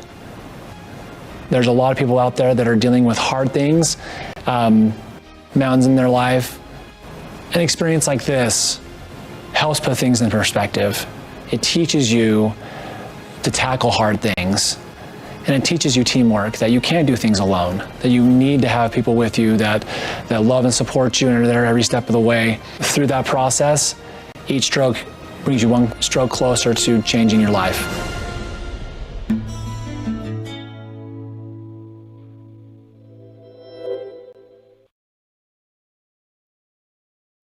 I will say that reading that or watching that, every time I watch it, it just is very inspirational. Some of the things, we've already actually gotten a survey together or an application to send out to all students statewide with vision loss who are blind or visually impaired, to both 3% districts and the districts that are being served by USDB. We've already had a TVI, a teacher of the visually impaired from a 3% district, contact us that they want to be part of it and want to be one of the chaperones. So I just wanted to make sure that you understood that this wasn't just a USDB, kids who are served by USDB. This is going to be a statewide program that they can apply to. We're going to make sure that they can physically handle it, which, can you imagine, honestly? Anyway, so I just wanted to give you an update on where we are. We would like to actually have in October, be able to launch a boat into a lake. It's a lot different in the lake than it is at the Puget Sound, so we've got to prepare. We've got to prepare and prepare early. Anybody have any questions? I'm not seeing any lights on, but we've been briefed on this whole adventure as from start to finish, but this is a good way to kind of wrap it up with a nice video, and then we're excited to see next steps. So, Vice Chair Davis. I do just want to thank you again for letting me participate when I came out to the practice at Utah Lake. It was just so fun, and you were so gracious and let my son and I come in and row with you. And I just loved that the laptop was blasting out. Is it Katy Perry? This girl is on fire. Is that? And I just thought these kids are on fire, and the staff members and leaders are as well. And it was it was a really meaningful experience for me. So thank you. Thank you. I think, Board Member Davis, I think that sums it up. I will say we also have had one of our IT guys wanting to go as a chaperone because he sold it to Ryan with saying, I could take care of all of the technology. We could have technology, and they're blind visually impaired students. So, and again, it's a proposal. We're just wanting to start early. We don't know for sure that it will happen, but we're fresh off of it. We want it to happen. We feel like we've learned, we can do a better job now. So again, I don't want you to think that but we are. Thank you. Did you have? Thank you. Just a quick follow-up. There is a lot of technology, and I was really fascinated watching the rows that got called and then the lights that would blink for those, who couldn't hear the rowing calls. And it was just, the whole thing was fascinating. Thank you. Well, thank you, and I know there's more to come, and there's There great certainly will ambassadors be. for our state, so thank you for making that happen. Next on our agenda, we still have Associate Superintendent Patton, you're going to brief us on, this is information on our expanded core curriculum. Yes, so we have implemented some changes this fall and for the School for the Blind. I think about, I've been in this position, it was a year in July, and we had some really, really great programs. I had a good foundation as far as what we needed to start with. But we've been able to think outside of the box and grow our vision, and I just wanted to share with you two programs that I am so proud of, and when I say I'm so proud of, it's our administrator, Ryan, and Lauren and Robin, who have been the ones that are driving these two programs. So just a quick overview of our campus program, our blind campus program. We have 3 campuses, Ogden, Salt Lake, and Springville. Within those campuses, spread all over the 3, we have 44 students, 15 teachers, 1 instructional coach, and 3 administrators. And I want Robin and Lauren to stand once again because we have Ryan as the director, and then Lauren Rich, raise your hand, is over our educational programs or over our classroom, deals mostly with our IEPs and those kinds of issues. Robin Clark, who you have met before, she is over our ECC, our expanded core program, and then also the Bridges program, which I'll get into. But I wanted to, so you could understand the setup of it because it is important. So like I said, we had a great foundation of where we were, but it was kind of we wanted to go from good to great. And we learned a lot last year, and we're learning a lot before that too, but we wanted to be more focused. So here's some of the things that we came up with. We needed a heavier emphasis on core subjects, math, Braille, English language arts. We needed consistency across classrooms and campuses. As you can imagine, Ryan's a director over 3 campuses. We needed to make sure that those campuses were functioning with consistent programming and those teachers were getting the same professional development. We needed additional time to practice the expanded core curriculum skills, and I'll explain a little bit more about that as well. We needed greater teacher support. I think we can all agree that our teachers are in desperate need of support. And so we needed to come up with a way with not we didn't have more resources. We needed to do some restructuring to provide those teachers the support, both instructional support, emotional support, kind of all of the above. And we needed a culture shift. We needed to feel like we were a collaboration as the blind school for 3 campuses versus in isolation, and that the teachers did not feel isolated. So like I said, I'm explaining a little bit about the expanded core curriculum. This expanded core curriculum is a disability-specific curriculum for for students with vision impairments, and I will say with deaf blindness as well. There's 9 designated areas that children miss because of their vision loss. The expanded core is not a replacement to academic curriculum. It is equally important. It's an equally important educational value. The ECC is taught by teachers of the students with vision impairments, and that's actually across the state, so our TSVIs, because we have to have an acronym for everything. And then the expanded core is taught differently than core curriculum, but it is a nationally recognized curriculum that is mandated by law that everybody who has a vision loss is receiving the expanded core on top of that. All of you have a link here to the expanded core curriculum website. I'm very proud of this, and I can brag about it because I didn't have anything to do with it. When they showed me it, I'm like, wow, this is fantastic. But it gives the three things that I told you about this expanded core. But also, on the left side, it has, we can see about the ECC for the state of Utah, and this is to give different resources and ideas for collaboration. ECC for parents, ECC for students, and ECC for teachers. And I really admonish you to get in and click on those links, because you will understand more about our what our goals are with the expanded core curriculum. Okay. So here's just a few pictures of students who are participating in expanded core curriculum activities. The expanded core curriculum, if you can think of it, a student who has the vision and the hearing, specifically the vision, they get incidental learning. They have incidental learning that we all have learned. They learn independent living skills. They learn social interaction. They learn these self-advocacy, where our kids do not, and they have to be taught directly. And those are what those 9 skills are. And I won't go into those, but as you can see, these are some of the activities that our kids are involved in. Okay, so the expanded core curriculum is something that separates the Utah School for the Blind than any other school district and any other classroom in the state of Utah.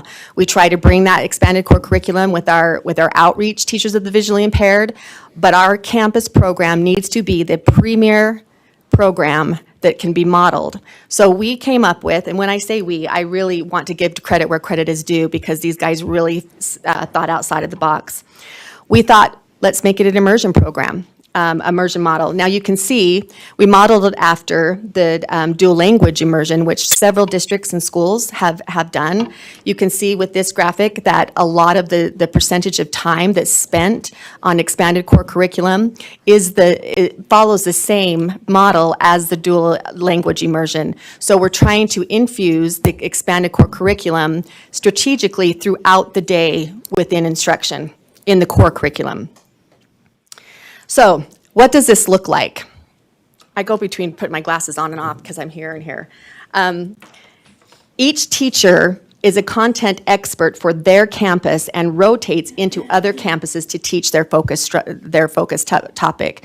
So we have a teacher in Ogden who is an expert in math. We have a teacher in Salt Lake that's an expert in the English language arts. Those teachers rotate, and so it's a team teacher model where our homeroom teachers are then teaching expanded core curriculum throughout the day, and specifically we have time for that, but we also are infusing those into the core curriculum. The paraprofessionals stay in the class, which provides a consistent and familiar face for students, while teachers rotate through and teach core subjects and the ECC. We have targeted times to instruct and practice ECC skills. That's something that I think, if you think about special education as a whole, we always are saying, you'll always hear, those IEPs goals need to be embedded throughout the routines of the day. And that's something where I have seen fall short, not necessarily even at the School for the Blind, but in general, we have a goal, we have to take data on it, but we want to infuse those, and that's what we're trying to do with targeting the ECC skills and saying this and this and this and this is where we're going, this place is where we're going to strategically target that instruction. We have built in time to address those IEP goals.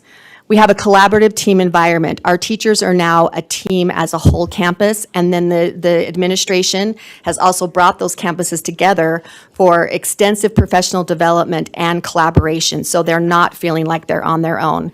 They did seem a little overwhelmed when this was rolled out because it was a new model. It was a new model, and sometimes change is hard. The education is consistent, like I said, across all 3 campuses, and we have advising teachers overseeing curriculum and mapping to provide support. Here's the benefits for the teachers. They have increased prep time and decreased hustle. They have a larger collaborative effort and support. They focus on less areas all at once. So they are becoming experts in the ECC, which again sets us apart, and then their instructional area in the core curriculum. Let's see, where am I? Okay, and then providing the students with intensive, thoroughly planned instruction.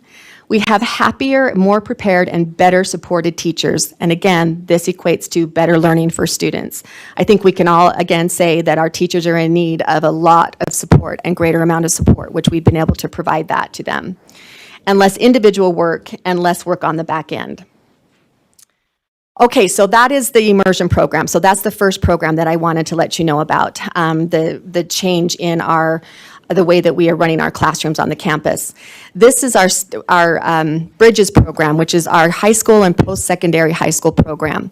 We've changed the name from STEP, which is Student Transition Education Program, and it was used everywhere. Our STEP kids and we wanted to change it so that it really reflected what was happening with those students. And so we chose the word bridges.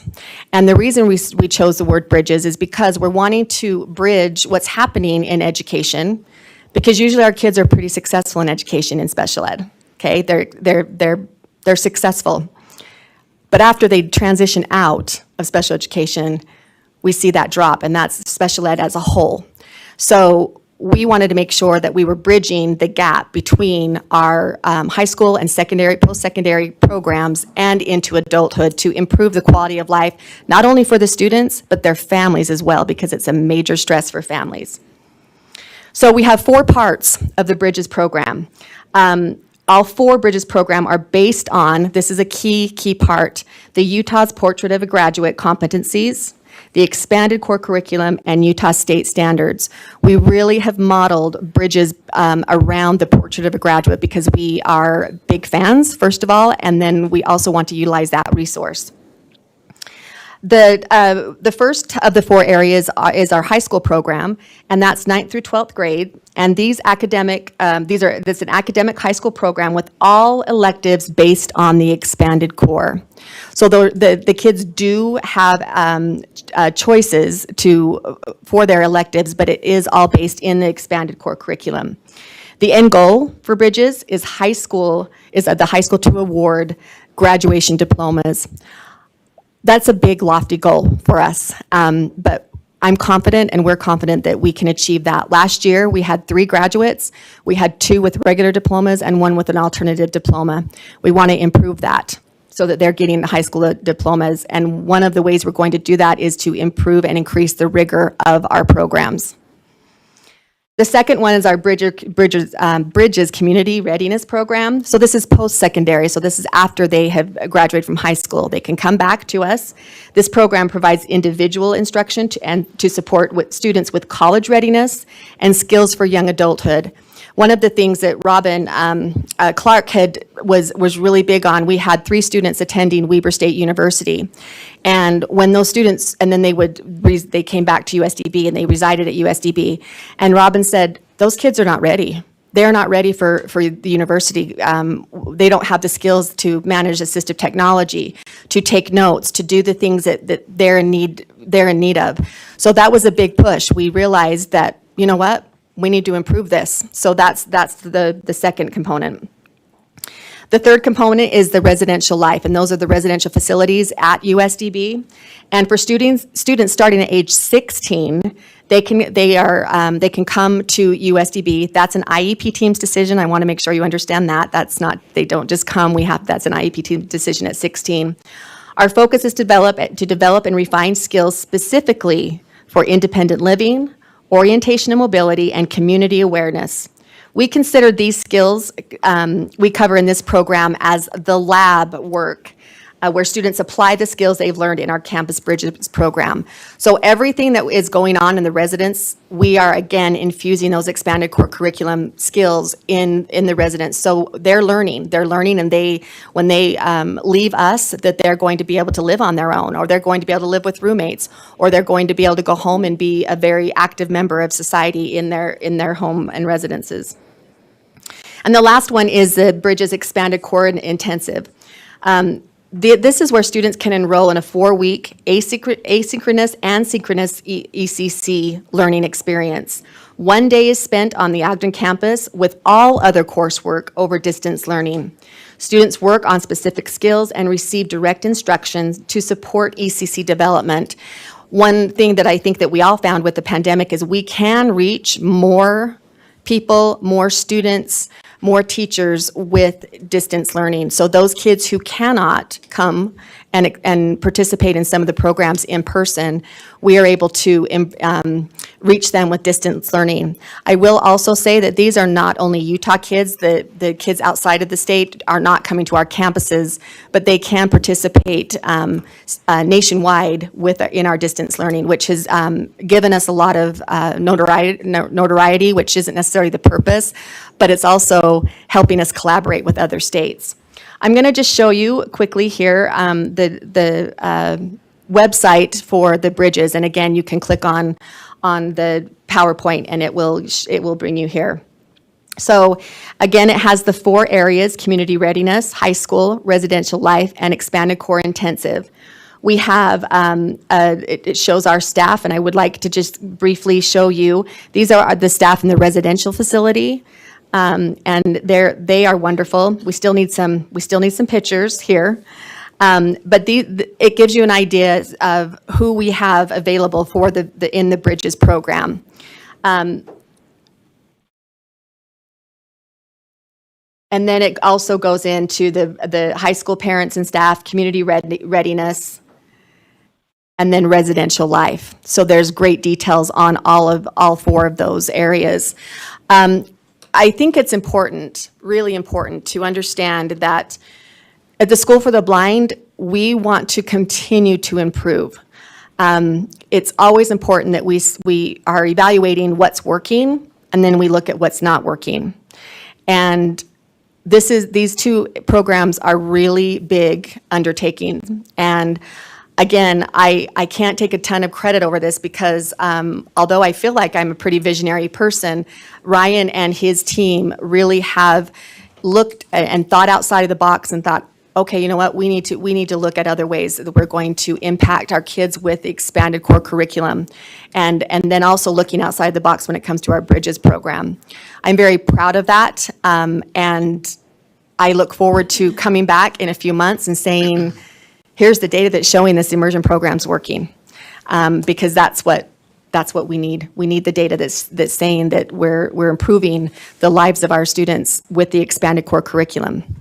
I'm happy to answer any questions, or Ryan is more than happy to answer any questions. Questions, comments? I thought it was a very thorough presentation, and I know for me, I'm looking forward to see what those outcomes are, and it looks like you have a great game plan. Thank you. Member Hanson's light, yours on. Just wondered, how many kids are participating in the residential program on campus? 12, he just told me that. We have 12 on the residential. And, we do have that is increasing. We do have people that have, students that are saying they want to participate in that. And again, once they graduate from high school, it's not an IEP-based decision, but before high school graduation, it's an IEP, so that's a little bit more difficult. But we have 12 at the moment. And what's our capacity? Their capacity as far as their ability. How many beds? Oh, their capacity. Right, 24 beds, but it's getting a little cramped with how we have to support staff and all of that. So we're bursting at the seams a little bit. So Thank you. I'm not seeing any other lights on. Thank you for the presentation. Next, we will hear from Superintendent Coleman on, that's next. You're up. Yes. Sorry. Thank you. Board members, normally we don't do such a deep dive, but because of the significant changes that Superintendent Patton has made this year, she was explaining to me as we've gone back and forth, and I just thought the board just needs to hear this. This is their program, and it is a very impressive improvement. So thanks for indulging us today. I know how busy you are, but also my report will be brief. I have a few items here. First, an update on facilities. Our gym remodel in Salt Lake is 85% finished, so hopefully in the next week that'll be done. St. George Portable has been moved down there. It's in 4 pieces, and it will be assembled within the next week. I'm heading down, Superintendent Tanner also is going down today to meet with the superintendent, their building people, and just to check on our teachers in that southern region. And so I will see it with my own eyes at that time. So we're getting close to having that put together. The Mill Creek Portable is still on track to arrive and be assembled late September. Had a great opening institute with our employees, got good feedback on it, nothing significant to report. I did want to tell you about the advisory council. We have new members that have started terms and some continuing members. One member of our advisory council is a mother of a student. They actually moved here from California because of USDB. She mentioned that several times. She's very capable, super great personality. Anyway, she said because of our Deaf Mentor program and our PIP program, they chose to locate here. So I thought that was kind of neat, and I think you'll enjoy getting to know them when the board meets for the annual meeting with the advisory council. Let's see. Okay, I wanted to update you real quickly on our ASL online school that you know we've been working on for a few years. We have 17 full secondary courses done now, and elementary school grades kindergarten through 5 are done and ready to post online. Our goal is to finish the 6th grade curriculum this year. So that the American School for the Deaf is bragging that they're starting an online ASL school, the first in the nation. And I thought, we have the first in the nation, just so you know. It's a little bit of a great thing, and that's due to the vision of our folks too. That's all I have today, and I really want to thank you for spending a little extra time with us. Thank you. Any questions for the superintendent? Well, I appreciate you keeping us informed weekly and appreciate all the presentations and information today. Thank you. So next we'll invite our Superintendent Dixon for her superintendent report. I got a couple messages here about time, and are we going to get everything done today? I think we are a capable, resilient group. We'll adjust and adapt. We'll be fine. Thank you, board members. We are going to hear something today that I don't think we've ever had a report on that I can recall in the 10 years that I've been here, 10 plus. So, I'm thinking about COVID and everybody that has played a part in our school system in both mitigating the virus and keeping school going. And we haven't talked much about our school nurses. And Betty Sue Hinkson and Kendra Muir, whom you will hear from, put a report together. And Betty Sue sent it to me, about a month ago, I guess. And I was so impressed just looking at the data and being reminded of all of the things that our school nurses do. And yet, during this time frame, they have been expected to do so much more. And there's an assumption, I think, across the country that we're like everybody else and we have a school nurse in every single school and multiple nurses. And so often I've been in conversations over the last couple of years where a health department or somebody will say, well, let's have our school nurses do that. And it's been a good reminder that we don't have the resources that we need. And yet every year there's a cry to the legislature to add funding for school nurses. We have the opportunity to have more access to school nurses than we've had in the past through funding that opened that up. But I wanted you to hear what these great ladies do. So I want to introduce you to Kendra Muir, who is one of our nursing and wellness specialists, and Betty Sue Hinkson. And Kendra, they both work with us and with the Department of Health. So it's sort of an interesting relationship that we have, but we consider them our own, both of them. So I'll turn the time to Kendra and Betty Sue, and they're going to give you a summary.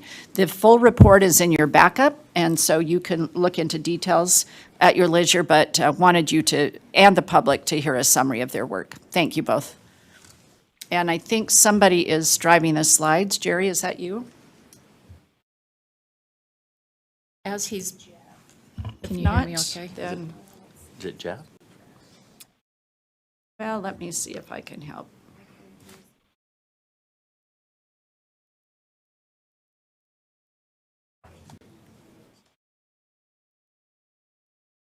Sid, may I ask a quick question? Yeah. Sorry. I just, so you said these ladies work with both USBE and the Department of Health. So who actually pays their salaries? How are they funded? I'll have you answer that, Betty Sue, if you don't I mind. can answer that. I work for the Utah Department of Health, and we have an MOU with the Board of Education. Can you hear me okay? I feel like I'm quiet. We have the MOU with the Board of Education. Prior to COVID, I was coming here one day a week out of the 5 days that I worked. And in the process, I've kind of backed myself into a corner where I couldn't get all the work done anymore. Before COVID hit, it wasn't because of COVID, but there was just so much responsibility being added that I pled with the Board of Education to hire their school nursing specialist, which they were finally able to fill. So she works for the Board of Education. We probably need to update our MOU with the Department of Health, because we kind of visualize that we kind of do the opposite. So I'm with the Department of Health, come over here and collaborate. She will be with the board here and go over to the Department of Health and collaborate. She's been involved in quite a few meetings. Okay. Do you have a follow-up? Yeah, do you both, who collaborates with the on-the-ground school nurses, and how many are there of these wonderful people? We both collaborate with the nurses. They're used to me being their contact because we haven't had the two positions open, and they are gradually getting used to the idea that we have two people that they can ask the questions to.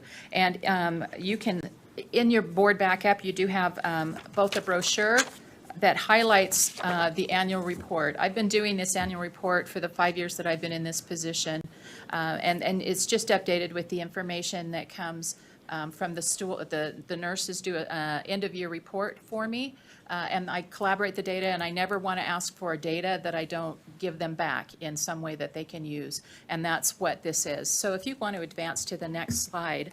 Let me finish answering your question. But in the brochure, it talks on the very front of the numbers that we have of the school nurses, and we have 293 school nurses in the state that I'm aware of. That equates to about 241 FTEs. So you know by the number of schools over 1,000 that that's not a nurse in every school, not even close. And this number is actually so much higher. It's twice what it was when I started this position, really. So it has increased quite a lot. So if you will advance to this next slide, this particular slide here, this is our school health workload report that I have all the nurses who receive any kind of funding from the state. So we have a small appropriations for school nurses that they can apply for, and 39 out of the 41 districts apply for that funding. And so I get really good data. I have about 99% of all district students that are represented in the data that I collect. I don't get as much data from charter schools because not as many charter schools have a nurse. There's 91 questions in this particular report. Next slide. So page 9 of the annual report shows the student-to-school nurse ratio by school district for the 2020-2021 school year. Our school nurses work very hard to ensure that our students are safe and healthy. The student-to-school nurse ratio can determine nurse capacity and services that the school nurses accomplish throughout the school year. There are many factors to consider when determining the appropriate school nurse staffing level at each local education agency. Total student enrollment has primarily been used in the past to determine this. However, the school's needs and the students' needs should also be addressed, such as specific health care needs of the population and social determinants of health. There's no one-size-fits-all to determine the appropriate ratios for this. And just a note, that particular graphic only shows through Rich. We do have the data for all of them. It just didn't fit on the slide. So go to page 9 in the report, and you'll be able to see for each district. Next slide, yes. So this shows what our chronic health conditions are from each of the, well, mostly the big four that I call them the big four. So that would be your asthma, anaphylaxis, diabetes, and seizures. And about 3 years ago, we added also mental health conditions. And so based on all the mostly, as you saw in the slide prior where you can see the responses that I get, 99% being the charter schools, or excuse me, the districts, and then just a smaller percent of the charter schools. But those reported to me, we have over 20,000 students with asthma that are reported to the schools, around 8,000 with anaphylaxis, just over 2,000 with diabetes, just over 1,000 with seizures, and then over 13,000 students with mental health conditions. This is on the second page of the brochure. So if you have the brochure, it's on the inside, and the same graphic is shown there. And it's also in the report on pages 4 and 5. Next. Throughout Utah schools, students, staff, and sometimes visitors receive life-saving medications throughout the school day. Prescription medications ordered for students and schools require the school nurse to provide a comprehensive training to staff and follow-up to keep our kids healthy while learning. During the 2020-2021 school year, epinephrine, which is ordered for severe allergic reactions and anaphylaxis, was ordered 3,907 times. Glucagon, which is for diabetics patients experiencing severe hypoglycemia, was ordered 1,786 times.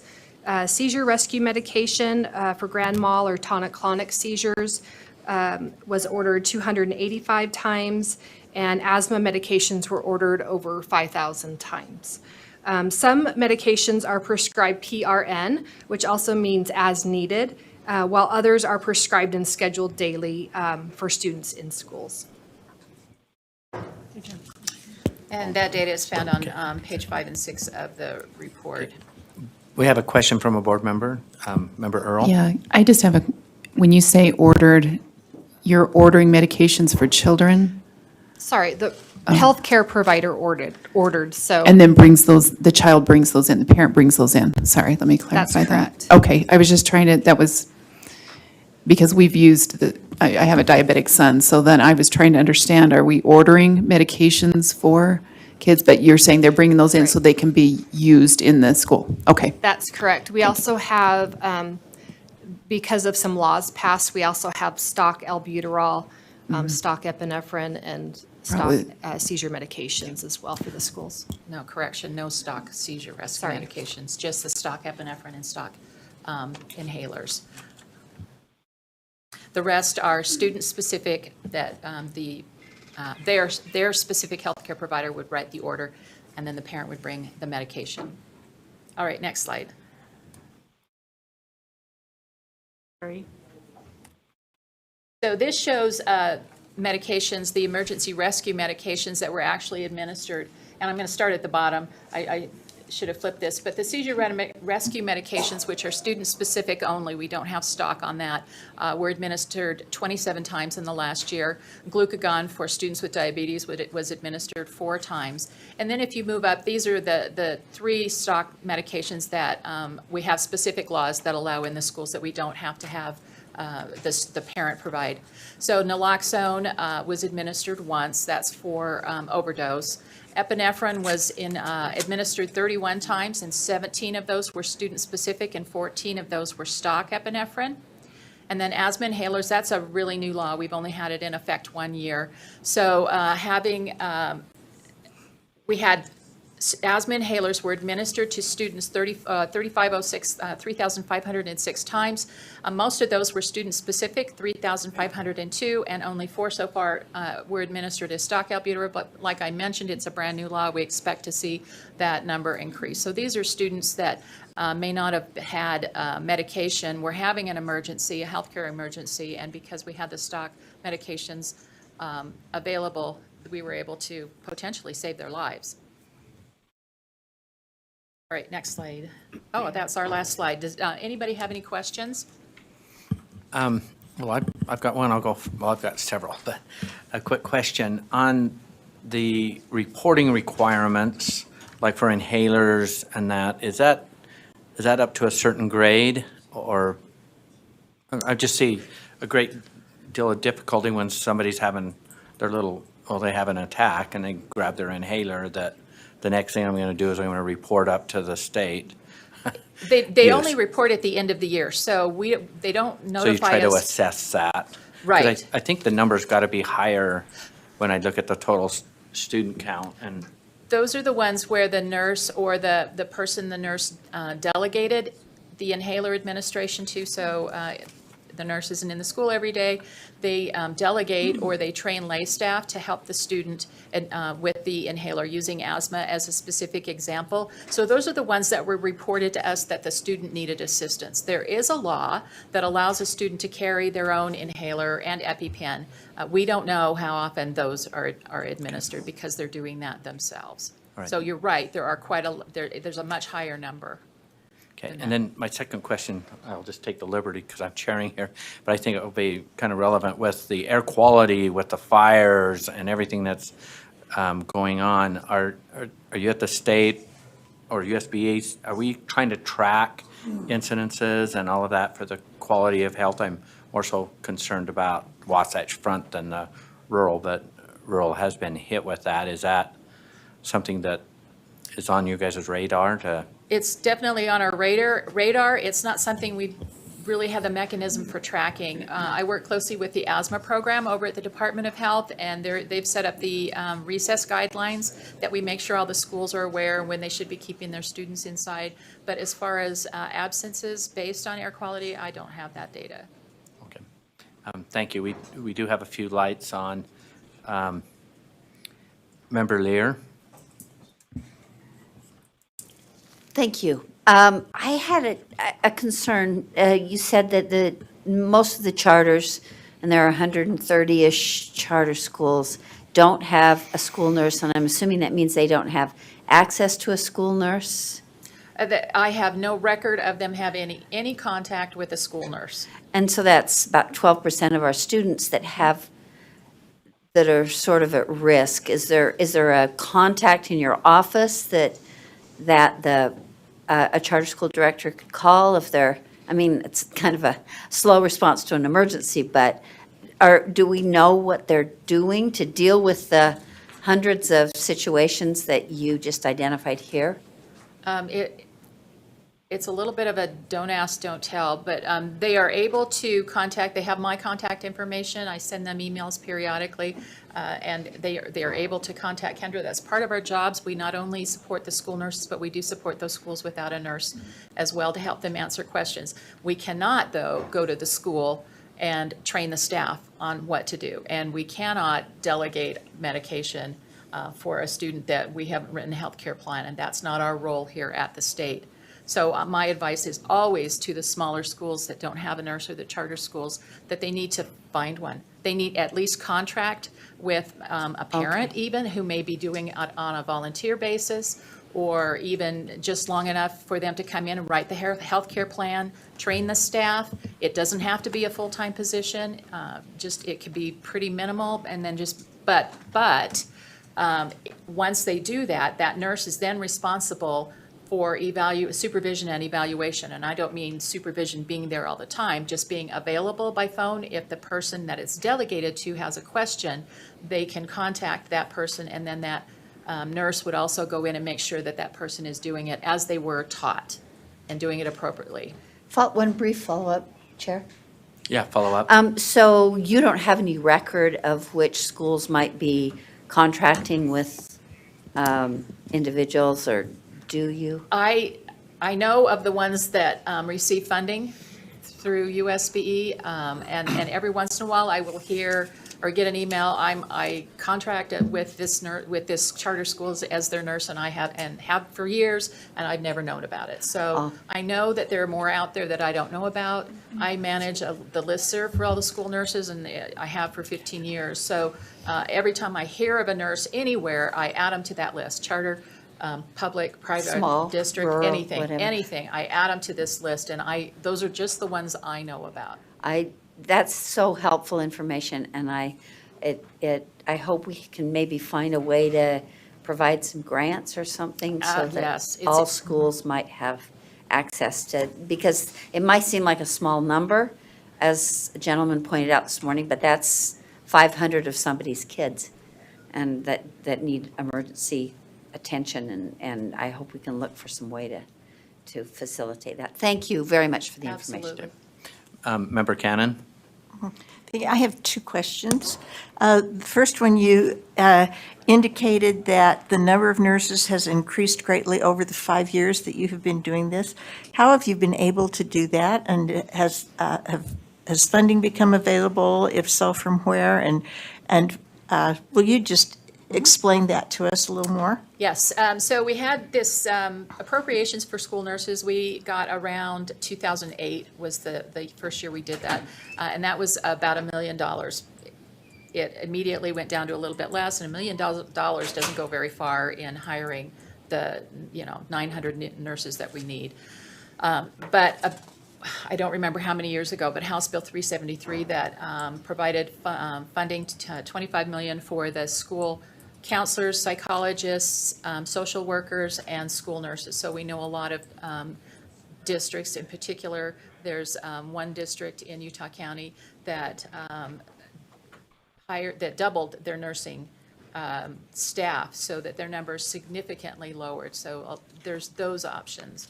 And then other areas, those are the only two state funding that I'm aware of until the COVID funding came forward, and we have some temporary funding that might potentially be used for that, but it's temporary. So other than those two funding sources, I'm not sure where else they would get their money.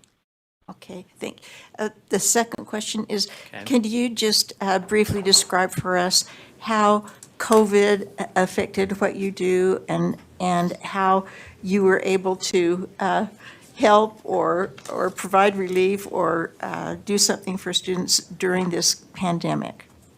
I'm assuming you don't mean me specifically, but you mean the school nurses in the schools? Yes, so they were last year pulled from their regular duties, which would be administering first aid and emergency care, writing healthcare plans, training staff, supervising those people they've trained to, those kinds of things, and almost exclusively were working on COVID duties. Testing in some cases, contact tracing in most cases was being done at the school, and then just enforcing. And so the data from this last year, in this last year's report, we know might not be as accurate as the years before, just because the nurses weren't doing their nursing specific jobs. The contact tracing and the testing could be done by anybody. It didn't have to be a nurse. And so eventually it got to the point where they were having other staff members do the testing and the contact tracing so that the nurses could get back to their actual duties. But as we were transitioning through this last year and how the COVID affected everything that everybody in schools did, changed a little bit. So they're kind of back this year into doing more of the nursing functions, which is, like I mentioned, all those other things, the writing and the healthcare plans and training the staff and delegating medication and supervising and those kinds of things, and have left the COVID responsibilities, in most cases, to the local health officers and the local health departments. Next is Member Booth and Member Norton. Could you just take a moment and give us a little bit more background on how school nurses are impacted by the ever-increasing mental health issues that they're dealing with students? Yes, so one reason they were added to that House Bill 373 funding, they weren't part of the original thing, but bill, but in one of the subsequent ones they were added, is because sometimes the school nurse is the first person that a student will see, who might be going into the office day after day complaining of a stomach ache, and as the nurse questions them and does a nursing assessment, they can determine this is not really physical related, this is more mental health related. And so they have the resources, and they have access to other areas or other professionals in the community that they can help refer students to help provide those initial referrals for those students who may need to get a little bit more help. If it's the social worker, then they bring the social worker in, and if it's the psychologist, they can bring the psychologist in. But typically, or in a lot of situations, it's the school nurse that might first identify that this might be an issue, that it might be a mental health issue instead of a physical issue. Thank you. Member Norton? So I am a classroom teacher, and one of the things that I've noticed growing exponentially over, let's say, the last 5 years is allergies and allergies in the schools. Is that continuing to grow, or are we leveling out? I know that has a huge impact with our school nurses and the education that they're doing, and making areas for those children to eat safely. But are we seeing any leveling off, or how's that going in schools these days? It doesn't seem to be in my area, but I was just wondering for you statewide. I don't know the exact answer to that. I don't have the data in front of me to compare and look at the last 5 years that I've been collecting it, where the numbers have gone. It may be that parents are recognizing that they have rights and they can ask for the accommodations in the classroom, and that's why we might be finding out that there's more in the past. And I just wanted to kind of mention on with allergies specifically, we get a lot of requests for a peanut-free classroom or a nut-free or whatever the allergen is, or a school. And that is not something that we recommend. I just had a recent email about this from a school. Because there's just no way. There may be a kindergarten student that is all, or first grade because they don't eat lunch, but a first grade student that will only eat peanut butter, and you cannot restrict other students from that. But you can be a nut aware or a peanut aware class or school, and just find ways in that classroom or in that school to make sure that that student with those specific allergies is safe, whether it's a nut-free table or eating in a different location, in an office, in a classroom, something where they still have they can be kept safe, but take a friend who won't be bringing peanuts or whatever the allergen is that particular day. Have you noticed any other increases in allergies in your experience? I think that we're just more aware of the allergies now. That allergies and medical conditions can range from mild to severe, and so we're just noticing more, in my opinion, in my experience. But we definitely know how to react and to make sure our students are safe, and the schools are getting really good at that too. Thank you. Vice Chair Davis? I just want to thank you both for your good work. Betty Sue Hinkson was the school nurse where I was the principal for a few years, and she was so good at training our staff that one summer, a teacher over the summer embroidered her favorite Nurse Hinkson quote and gave it to her when she came to do our training for our faculty. And it was this lovely embroidery, and it said, "If it's warm and wet and not yours, don't touch it." And I have lived by that rule ever since because you trained me well. But really, I just really want to make the point that our school nurses are very few and far between, and they have heavy, heavy workloads and caseloads. And especially this last year, I know you had more put on you than you should have had to do. And thanks for working for our kids. Thank you very much. Thank you. I'm not seeing any other questions or comments, so I think it's probably a good place to turn it back to the superintendent. Well, I here. think Vice Chair Davis summarized well, actually. So I want to give a shout out to all of our school nurses, but just to add that Kendra and Betty Sue also have been part of the School Health Advisory Group. The Department of Health, our healthcare professionals really look to these great ladies for their expertise of what's happening in the schools from a health perspective. So they've gone above and beyond, and I just thought it was so important to put all of this information in front of you and in front of the public, and thank you for the time and the attention to school nurses. Thank you. Thank you. You know, I think we ought to just give you one of these. You guys are awesome. Thank you. Could I just say one last thing? You bet. It's really hard to recognize a school nurse because they do it out of their heart and their soul. But this last year, Betty Sue Hinkson was the state nursing consultant for the entire United States. And it's just such a pleasure to work next to her and her experience and what she has to offer our schools. It's just been really nice to be here and to work with her. Thank you.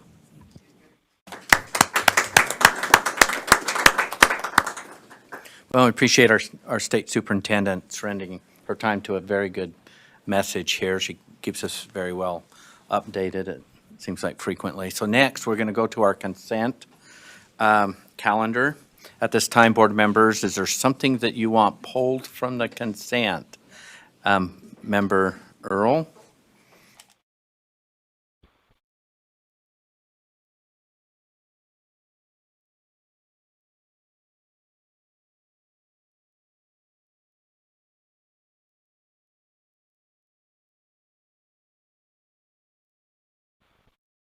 Number 4 and 5. 4 and 5. Is there any other items that members wish to remove from our consent? Seeing none, I'm seeking a motion that the board approve the consent calendar. Do we have a second? Second. Got him? Any discussion to the motion? Seeing none, the motion before the board is the board approves the consent calendar minus items 4 and 5. All in favor, say aye. Aye. Aye. Those opposed? No. No? Okay. Did you get that?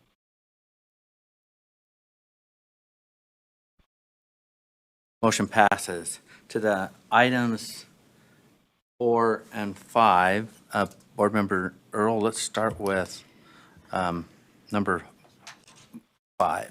Number 5? I mean 4, excuse me. Okay.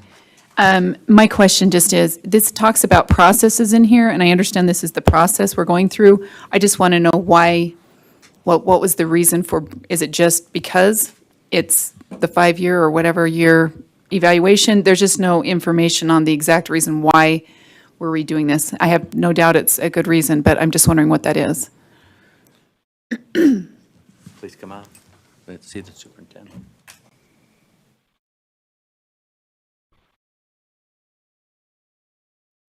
Hi, can you hear me?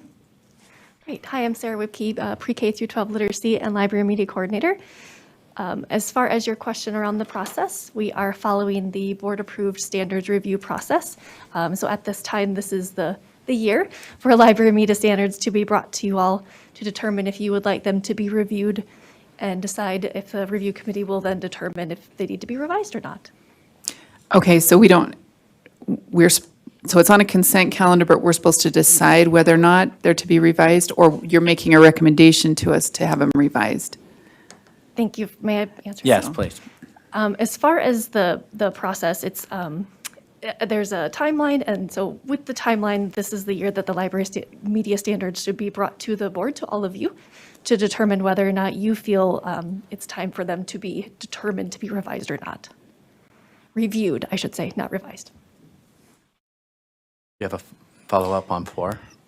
Yeah, I don't, in my view, if that's what we're going to do, they should go through a committee to make that recommendation. I understand this is probably the process we have in place because we're continually vamping this. So maybe I'm not understanding. If it's going on a consent calendar, it would seem like it would not be something we would need more in-depth information on. I'm wanting more in-depth information as to, are we just reviewing this, or are there actual recommendations? And that's the reason why there's something, usually there's something like we need to update them, and here's the reasons why.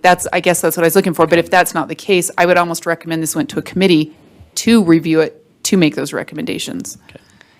I don't know if Do you want to respond to the concern? If I may, thank you. Yeah, Jennifer Thronson, Director of Teaching and Learning. So the board-approved process is the first step, is to bring it to you to say, do we bring the Standards Review Committee to decide if they would recommend to you to revise the standards. So the first step of I think we're up to 13-step process, is this part of the meeting, is to say, it's up for its 7-year review, which is how many years we are on our cycle for.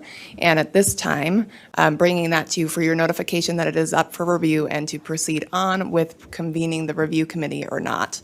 At that point, we bring the review committee recommendations to the committees, but the process currently states that we come to the full board for the initiation of procuring the review committee.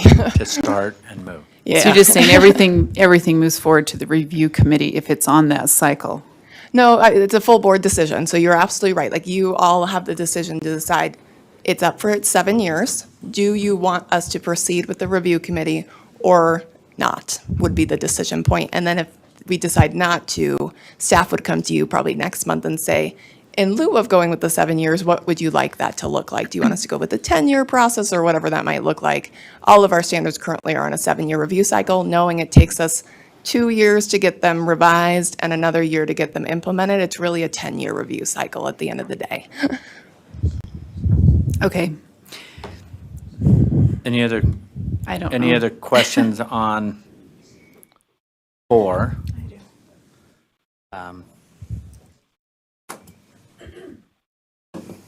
Yeah, Vice Chair Davis. So just to piggyback on Board Member Earl's question, so if it would have passed through the consent calendar, then would that have started the review process? Yes. Okay.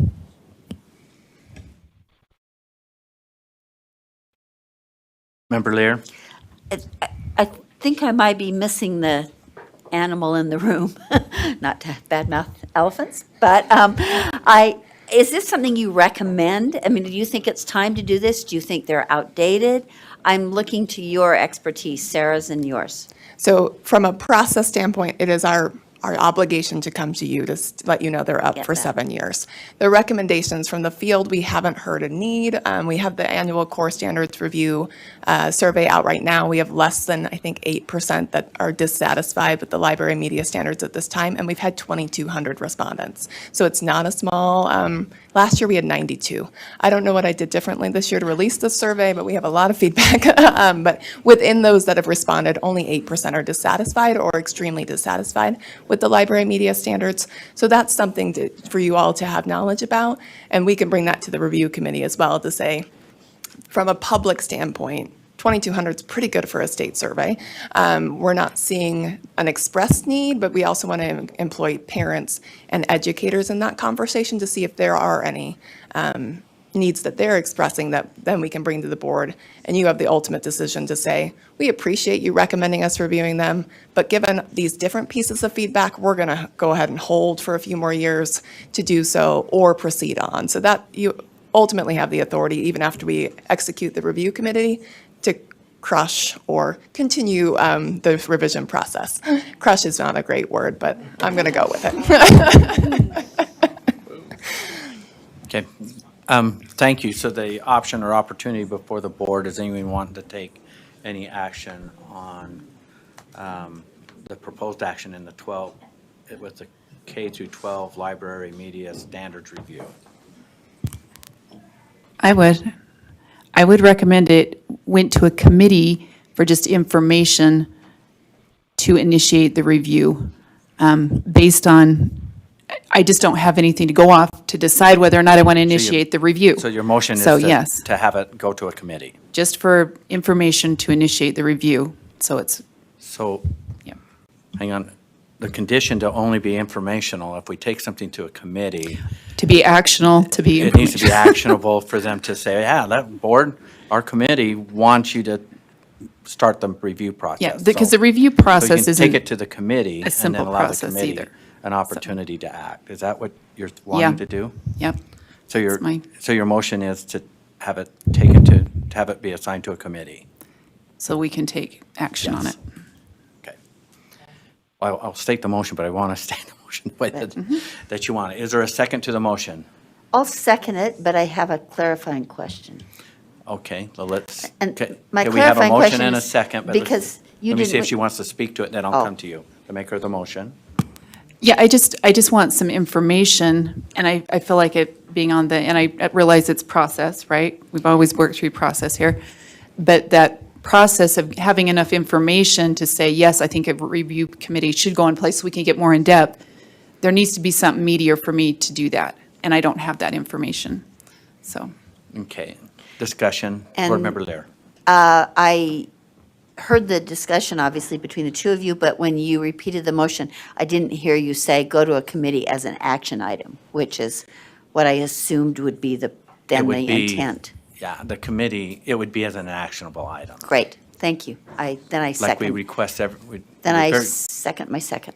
Okay, May I add a little context?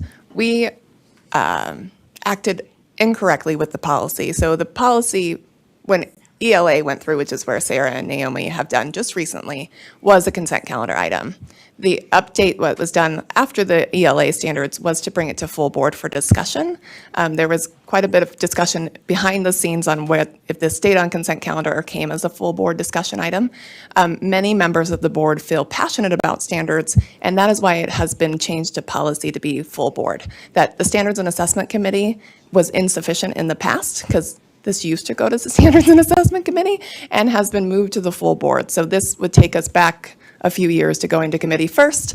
And I just want to help with the process. Many members feel passionate about standards. And so if we go to Standards and Assessment, then the 5 committee members there are ultimately informing that decision, but then we end up with a similar conversation here.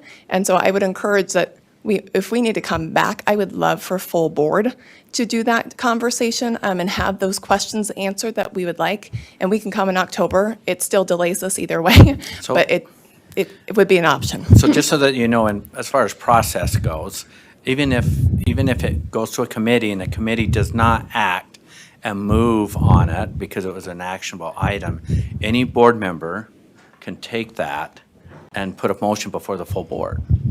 So it's still. Yes, can, even absolutely. if it dies out of committee, but it's about I've process. just been through the roller coaster of this particular I policy, understand, and but I it have a- continues to ebb and Yeah, flow. but we have a motion, we have a motion on the table. Did you want to speak again to your motion? And I don't mind if it comes back to us with information. I just want more information, so we can skip that month of going to the committee if we wanted to bring it back to the full board for action next month. I'm fine with that. I just wanted more information, and there wasn't enough here for me to make a decision for the review. Does that make sense? Yes, Okay, but your okay, so I motion's guess I'm still on the making amendment to table. the motion. Is that- So the way that I'm viewing this, and Vice Chair Davis, tell me if I'm wrong here, is the motion will send it to a committee as an actionable item, and then is there something will come out of that committee, and if not, the board can still act. Or if this is voted down, if it's voted down, somebody can make the motion to move on the process and get the process started with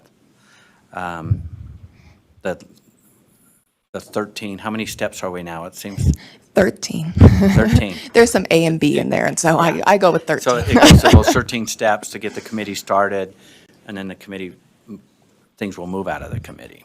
Okay. I just want to make sure the board understands their options and opportunities. So, any other discussion? Member Straight. So does this make it 14 steps? It delays us by 2 more months. That is, in terms of the cycle, it takes us over 2 years to do this already, and that is part of the difficulty of the process is the length of time.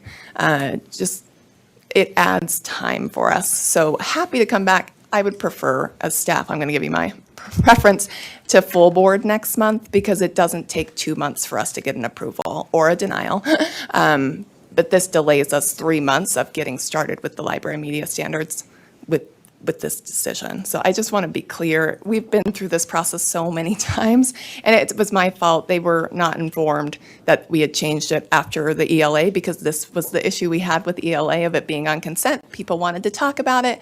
It was meant to be a full board option so that you could have the information. Board Member Earl is absolutely right. This is what we've had in the past is people wanted information. We just figured it would get pulled off consent and we'd be able to give that information when it got when we submitted it incorrectly. So I apologize as the Director of Teaching and Learning. We will do better in the future in getting it in the right spot. We also have world languages that we'll be bringing to you as they are also up for revision. But that's the concern. We already take 2 years because of the length of process we have, and so it just adds to that timing. And usually puts us awkward. It will be in the middle of a school year when we release them instead of the beginning of the school year.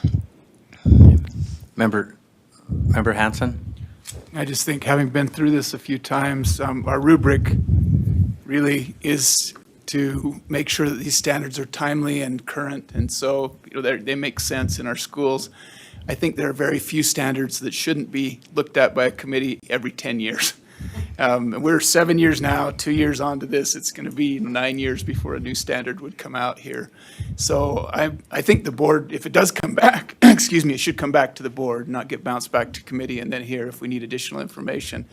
But I would speak against that and just in getting this, and I would speak in favor of getting this to the committee, having them look at it. And then the Standards and Assessment Committee has a chance to see what they recommend as far as changes. If they're not substantial, we can squelch it right then and stop the process. So I just think there was this is the stopgap. This is the end of the line. It hasn't come up, nothing's bubbled up so far that says this has to be revised, but the timing says it's stale. This is a stale standard, and we need to take a look at it and decide whether to move it forward or not. So that's just my comments. Okay. I'm not saying, Board Member Lear? With that additional discussion, that was really helpful, and I appreciate your recommendation. I appreciate just the feeling of the board. I didn't want to tie the board up with one more important, obviously time-consuming thing to do, and the staff, and if you didn't feel it was necessary, but Scott makes a good point, I withdraw my second. Can I do that? Can you what? Withdraw my second. No, you can't. Oh, okay. No, we have a motion on the table, but. All right. But it's, There you go. Yeah, spoke. yeah, I recognize I can vote Yeah, against okay. it, but that's helpful. Thanks. It was just a really helpful, brief discussion. Okay. I'm not seeing any other lights on, let's see, So- Member Cannon. Will you just explain so we have a motion on the floor that we'll send it to committee and then lengthen the process by 2 months. If the motion is voted down, what's the other alternative? Somebody can make a motion To just move forward. move forward? Send it directly to the Committee, which is the actual Okay, items all right. Thank you. that's in the consent. Okay. I'm not seeing any other hands, so I'm going to call this. Am I seeing other hands? I'm looking at body language and lights and so everything else. Let's see if there's okay. We're going to vote on this. The motion before the board is that the board send this item, which is in our general consent item number 4, to committee for action. All those in favor say aye. Those opposed? No. No. Motion didn't pass. Any other proposed motions on Member Earl? I would like to make a motion that it comes before the board next month with additional information for us to take action. Okay, is there a second? Second. You second? I second. Okay, do you want to speak to your motion? this is one of the most important things we do, and I realize it's still, so to speak, but I want to know that there's need for that before we go through the whole beginning, because I don't know of any place where we've actually gone through the parent review and we just didn't go on ahead. I don't know of any area there. So I just feel like, give us the information and let's make sure that this is the direction we want to head. So that's my. Okay. Discussion to the motion, Vice Chair Davis. I guess it's just a question. Don't we need the information from the 13-person review that then goes to the committee, and then the committee decides if it comes to the board? I mean, essentially it goes back through what the first motion was, but it just puts one extra step in, and then that's how we get our information. Or am I understanding that wrong? May I respond? Jennifer? I think it could go both ways. I think you could wait, see what the review committee says, and say it's insignificant or it's not enough to compel us to update these now. Let's come back in a certain amount of time.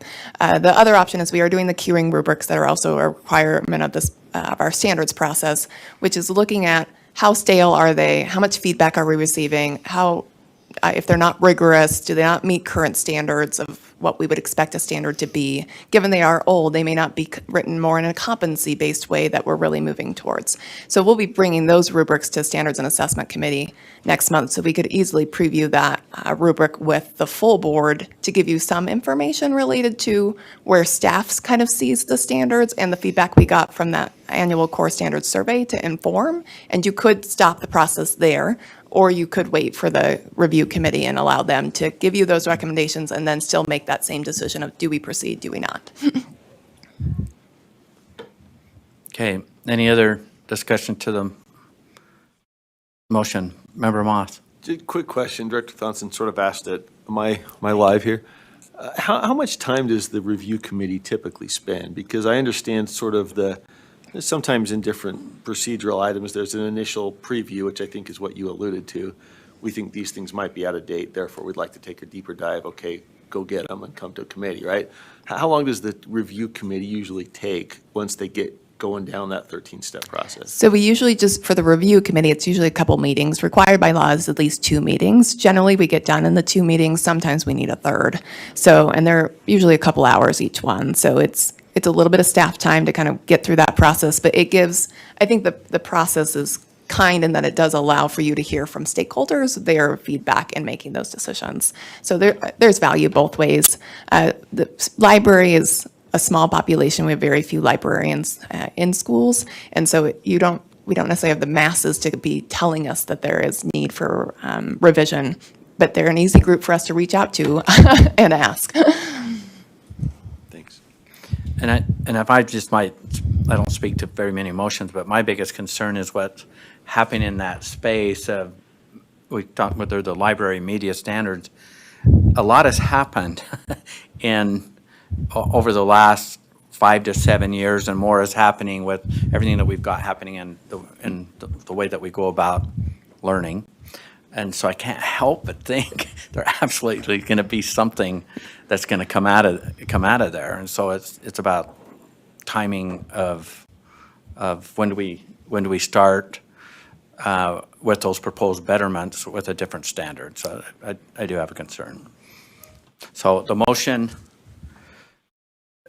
before the board is that, Member Hutchins, please. Just a quick clarification, if I could. So my understanding from what you said previously is that this motion would actually put in the proper process of what should have happened today, but we'll just be doing it in the next meeting. Yes, it's my error, and I deeply apologize for wasting your time today. We should have come with a full board item instead of a consent calendar item. Okay. Any other? Seeing none. Okay, the motion before the board is that this item that was on the general consent, 5.4, come before the full board again next month. Is that correct? All in favor say aye. Aye. Those opposed? No, I didn't hear a no. Motion passed. Oh. Yours? Aye.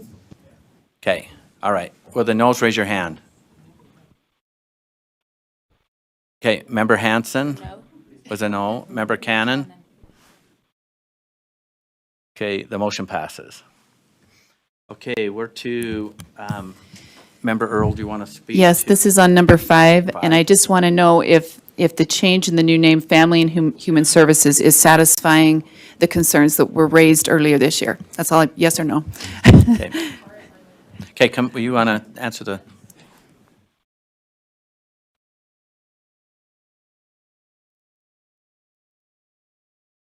Hello, Talia Longhurst, Director of Career and Technical Education. To answer your question, as far as I'm aware, I've not heard any further comments about the Okay. title. I'd like to make a motion that we accept the Career and Technical Education CTE approved programs for school year 22-23. Okay, we have a motion. Do we have a second? I'll second. Second. Any discussion to the motion?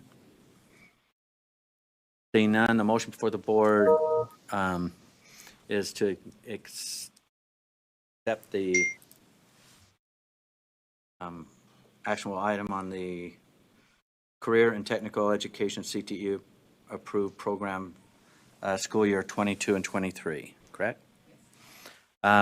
Let's vote on this. All in favor, say aye. Aye. Those opposed? Voting is unanimous. Thank you. That concludes our consent calendar. I know everyone's really hungry for lunch, but Deputy Superintendent Scott Jones, I think we can get your informational item before us before lunch. Do you want us to come up? What's that? Welcome back.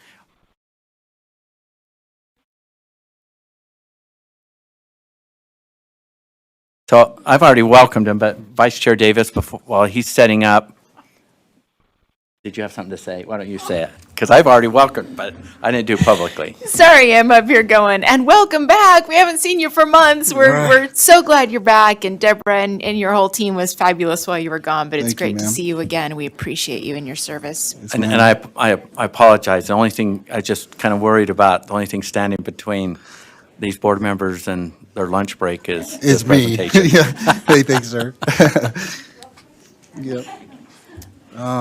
Is there, so Deborah can bring it up real quick. And sir, just to our Chair Huntsman, just to clarify, do you want me just to do the monthly budget report? Or are we going to go to Sarah Young as far as the update on the CARES Act funding too? We're going to try to get through this update. Through the whole thing? Okay, yes, sir. So our methodology for the month of September in your board meetings to ensure that as board members and in a public-facing document, you're all, and the public can see our year-end close summary or packet, and that's what's in the backups. Typically, since, as you know, we're on a state fiscal year date, July 1st, started our new fiscal year, so our expenditures are very, very low for the first month of July and August. So in the past, we've taken the opportunity to ensure that the public has knowledge or can view, and you as board members can view, what I've attested to month after month in the previous fiscal year, year-end close, which is that the Utah State Board of Education is fiscally responsible. We're able to meet all of our obligations and commitments throughout the year. There is one call out that I do need to make for this particular year-end close, which is that we have a program or a process called the indirect cost pool, and I'll develop this more with the Finance Committee. Essentially, our revenue or our appropriation for the indirect cost pool came in short this year. We attribute that, the root cause is because of vacancies that occurred. It was short by approximately $500,000. And so we had to make up that delta or that difference as part of the year-end close process. Market pressures are very heavy against us right now in the sense of being able to recruit and retain, and this is across the entire enterprise. It's not just within operations. Obviously, we take a heavy hit in our IT field. Our accountants are hard to retain and recruit, but we're essentially experiencing the same things in our program sections as well. So the so what of that is that going into the legislative session, and as part of, and we'll train on this some more tomorrow during the study session, is the tie-ins, if you will, to the requests that we're going to make for market adjustments and salaries for positions across the enterprise. Because if we don't keep employees in the positions, we cannot charge the grants, and therefore will fall short in our ICP year after year. And so I want to make sure that that's publicly recorded with you, is that it's very concerning. However, we still were able to meet all of our obligations and all of our commitments. We'll continue to do so. I am going to attest to the board that we've started fiscal year 22 off on the right path. We're able to meet all of our commitments and obligations. Sir, subject to any questions regarding the year-end close summary or packet, if you will, that you see in front of you and the other board members, I can move into the discretionary funds report. I'm not seeing any, but indirect cost pool will be really important Yes, sir. tomorrow. Roger. So they Yes, sir. understand how that played, and I appreciate your statement on that we can meet all of our obligations, because there was times early, and some of us, I think, there's a couple of us board members, where we couldn't.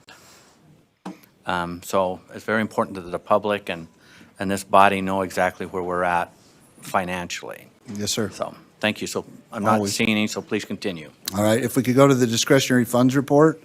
Also tomorrow in Finance Committee, we'll be discussing year-end balances, or what amounts to what was calculated as carry-forward balances.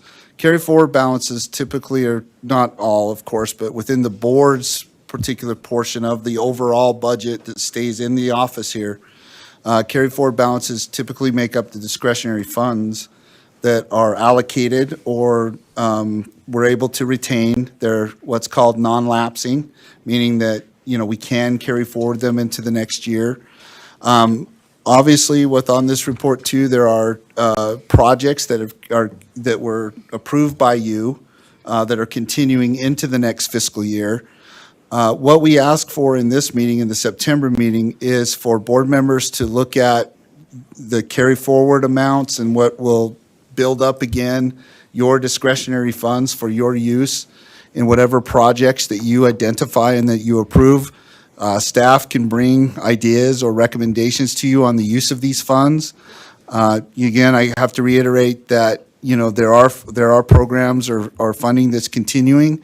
Next month, we'll ask for approval to discontinue particular projects that, for instance, that we don't fill a position, and so we no longer need that funding.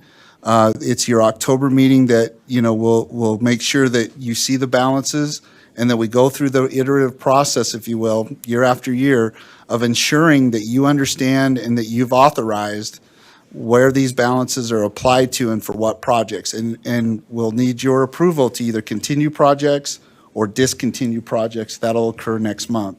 So I just respectfully request that as board members, you take a look at this report in preparation for next month's board meeting. And then, of course, we'll update it for the October board meeting so that, again, in your October board meeting, we get your approval and your direction on use of discretionary funds, whether it's continuation of the funds from prior years, carry forward. That's where you see those, the nomenclature, if you will, like 1.6, 1.7.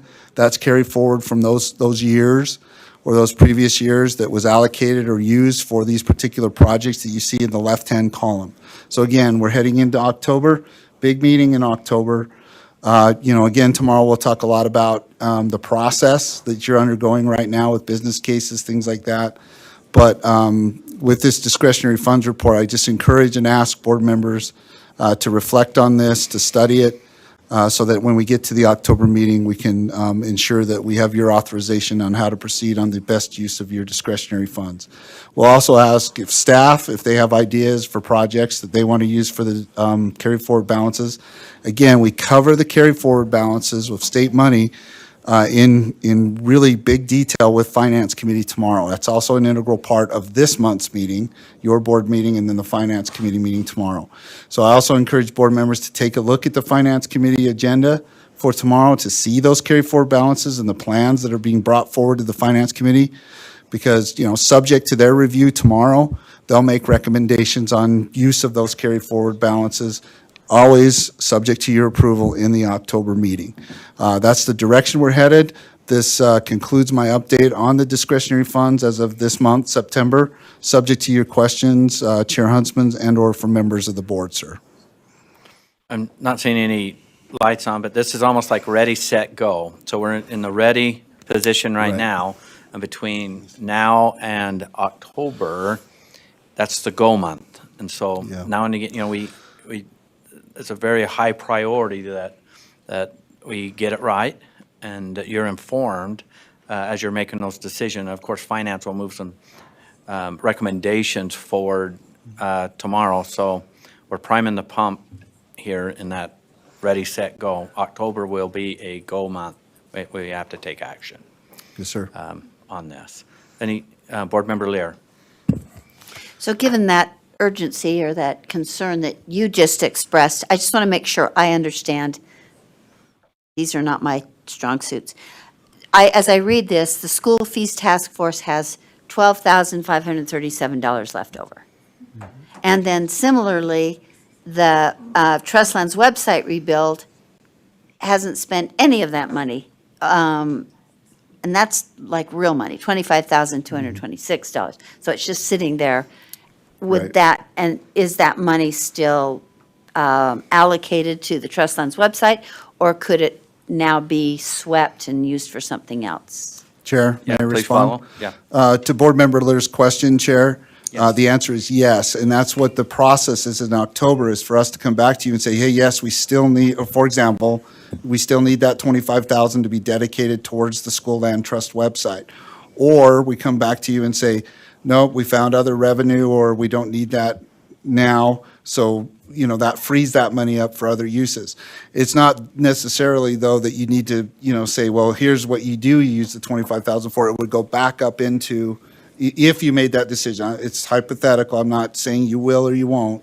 It's subject to the process that we take with you when we get into the details of each one of these and we say, yes, we need the $25,000, we're done with this project, or we need to continue it. Chair, if that answered Board Member Lear's question. I believe, Okay. I believe it did. I'm not seeing any other questions or comments, so Okay, Thank thank you you, for the Chair Huntsman. revised Then I'll welcome back. defer to Director Sarah Young for the third agenda item for the CARES update at this time. okay. Does Or the are we person next to you stopping have there? anything to add? What's that? No, I don't. Very quiet. Very quiet. Yes, sir. All right, it's good to have you back. Thank you, sir. All right. Thank you all. Now we'll have Sarah Young, and who else is coming? What? I thought it was Sarah Young. Oh, both Sarahs. Okay, thank you.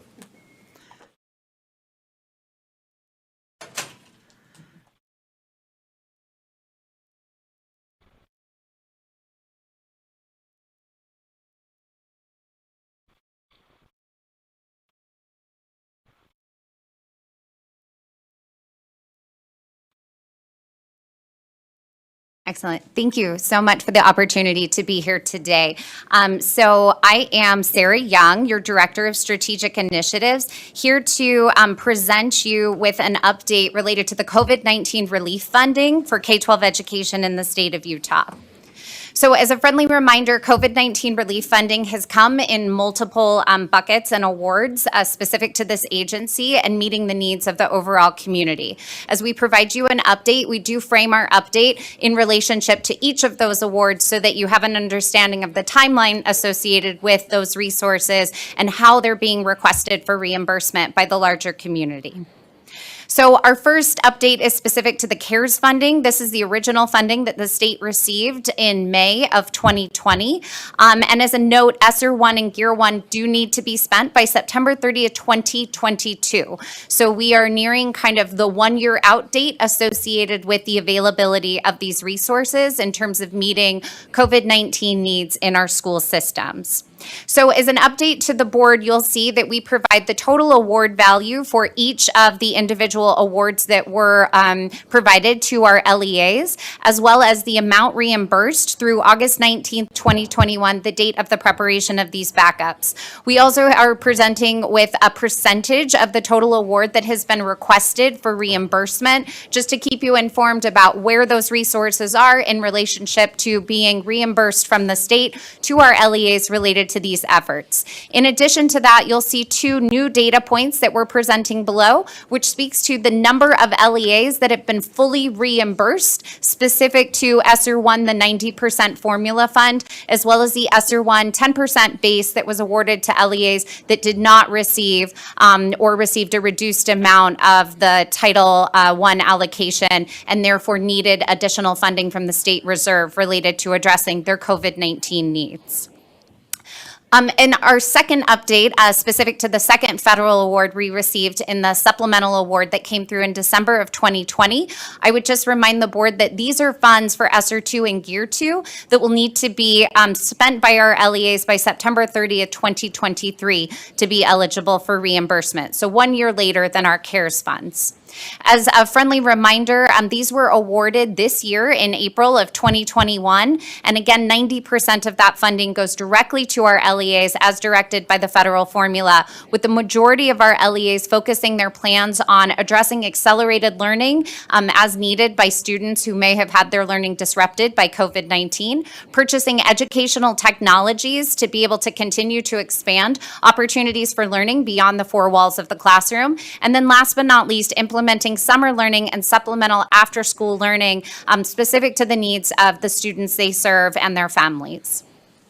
As another friendly reminder, we will note that before we share the reimbursement rates related to ESSER 2, that an LEA does have to request their full reimbursement for ESSER 1 before they are eligible to seek reimbursement for their ESSER 2 funds. This is, again, just a good accounting practice in terms of the fact that those ESSER 1 funds are going to expire first, and they're all authorized for the same expanded use cases. This is not the case for the ARP ESSER awards. Once those awards are granted, LEAs can seek reimbursement for that particular funding stream immediately. The update on the screen provides you an overview of where those funds are. A couple items I will note is for Gear 2, we are currently making our way towards the application phase. I'll speak about those allocations here momentarily, but those applications will be received through the Utah Grants Management System before those awards are granted and LEAs can seek reimbursement. Second, for the EANS award, this is our emergency assistance for non-public schools. I'll just note the asterisk related to the award value. We did have one school who ultimately declined their potential EANS award based on the fact that they did receive a PPP loan specific to meeting the needs of their schools. So one of the federal requirements for schools to be eligible for this was that they had not received a payroll protection loan after December 27th. So when that came through, they then subsequently declined their EANS funding, and therefore we have an adjusted award value moving forward. As far as those two awards go, just as a friendly reminder, we do have a little over $12.2 million that are going to LEA awards, and the distribution is specific to the funding in FY 2019, specific to serving special education and students at risk of academic failure. We are asking for a quick turnaround related to this application. It is a smaller amount of funding comparatively to some of the other larger awards that have come through. And in addition to that, the governor has authorized it for the full set of use cases as articulated in ESSER, allowing for a lot of flexibility for LEAs to decide how to best use those funds to supplement their other awards to meet the needs of COVID-19. We also have an award that is pending specific to the University of Utah Reading Clinic as directed by the governor's office for a little less than $1 million, which we will also be awarding and processing through reimbursement as well. Finally, we have the emergency assistance for non-public schools. This is, again, the amended award with now 22 schools in the state of Utah that are receiving their equitable services opportunities directly through the Utah State Board of Education to reduce the burden on LEAs for providing those locally. As a part of that, Chair, with your permission, I'd like to turn it over to Sarah Harward for a quick update on the USBE state projects that have been funded with the reserve. Yes. Sarah Harwood. Thank you. Sarah Harward, CARES Educational Specialist with USBE, here to give you an update on the state projects that have been funded with the ESSER 1 and ESSER 2 federal relief funds. Just to give you an overview on the logistics of these funds, all the ESSER funds, 90% does go directly to our LEAs, and 10% is for state use under the federal allowable use cases. All projects must be in response to COVID-19, and the funds were presented to the board and approved in open and public board meetings. And these state projects, they are time limited and subject to the expiration date of each grant. This is a table with the titles of the projects and the funding that has been approved. You'll see that there is one project under the ESSER 1 fund, the Targeted Support and Improvement Summer Planning Project, and then there's 6 projects under the ESSER 2 fund, the Digital Access and Education Program, the K-3 Professional Learning for Literacy Project, the Demonstrated Competency Assessment Revision, the Transforming Accountability to Support Personalized Competency-Based Learning, the Early Learning Coaches for Rural Utah and our regional service centers, and then our Scribble contract statewide extension for our K-12 teachers. Just to give you some highlights on how these projects are going, the Targeted Support and Improvement Summer Planning Project, USBE, is working with 22 LEAs, 10 districts, and 12 charters to provide additional time for teachers to develop plans for student success for the 2021-22 school year. For the K-3 Learning for Literacy Project, USBE has finalized the list of LEA participants, sent out learning materials to our LEAs, and scheduled the first virtual cohorts with teachers and leaders for fall of 2021. For the Digital Access and Education Program for Broadband Support, our partners at the Utah State Libraries Division have hired their director of the program and have collaborated with state agencies in the Emergency Connectivity Fund efforts for the K-12 education. And finally, for the Early Learning Coaches for rural Utah and our regional service centers, our Utah Regional Service Directors have researched effective measures for capturing instruction of a coach and developed an evaluation plan to report outcomes. And with that, I'll turn it back over to Sarah Young. Sarah. Thank you. In terms of the final award that we'll be addressing today from the American Rescue Plan Act, as a reminder, the ARP, ESSER, and EANS 2 do need to be spent by September 30th, 2024, which is going to be kind of the last of the expiring funds related to addressing COVID-19 in the current award structure.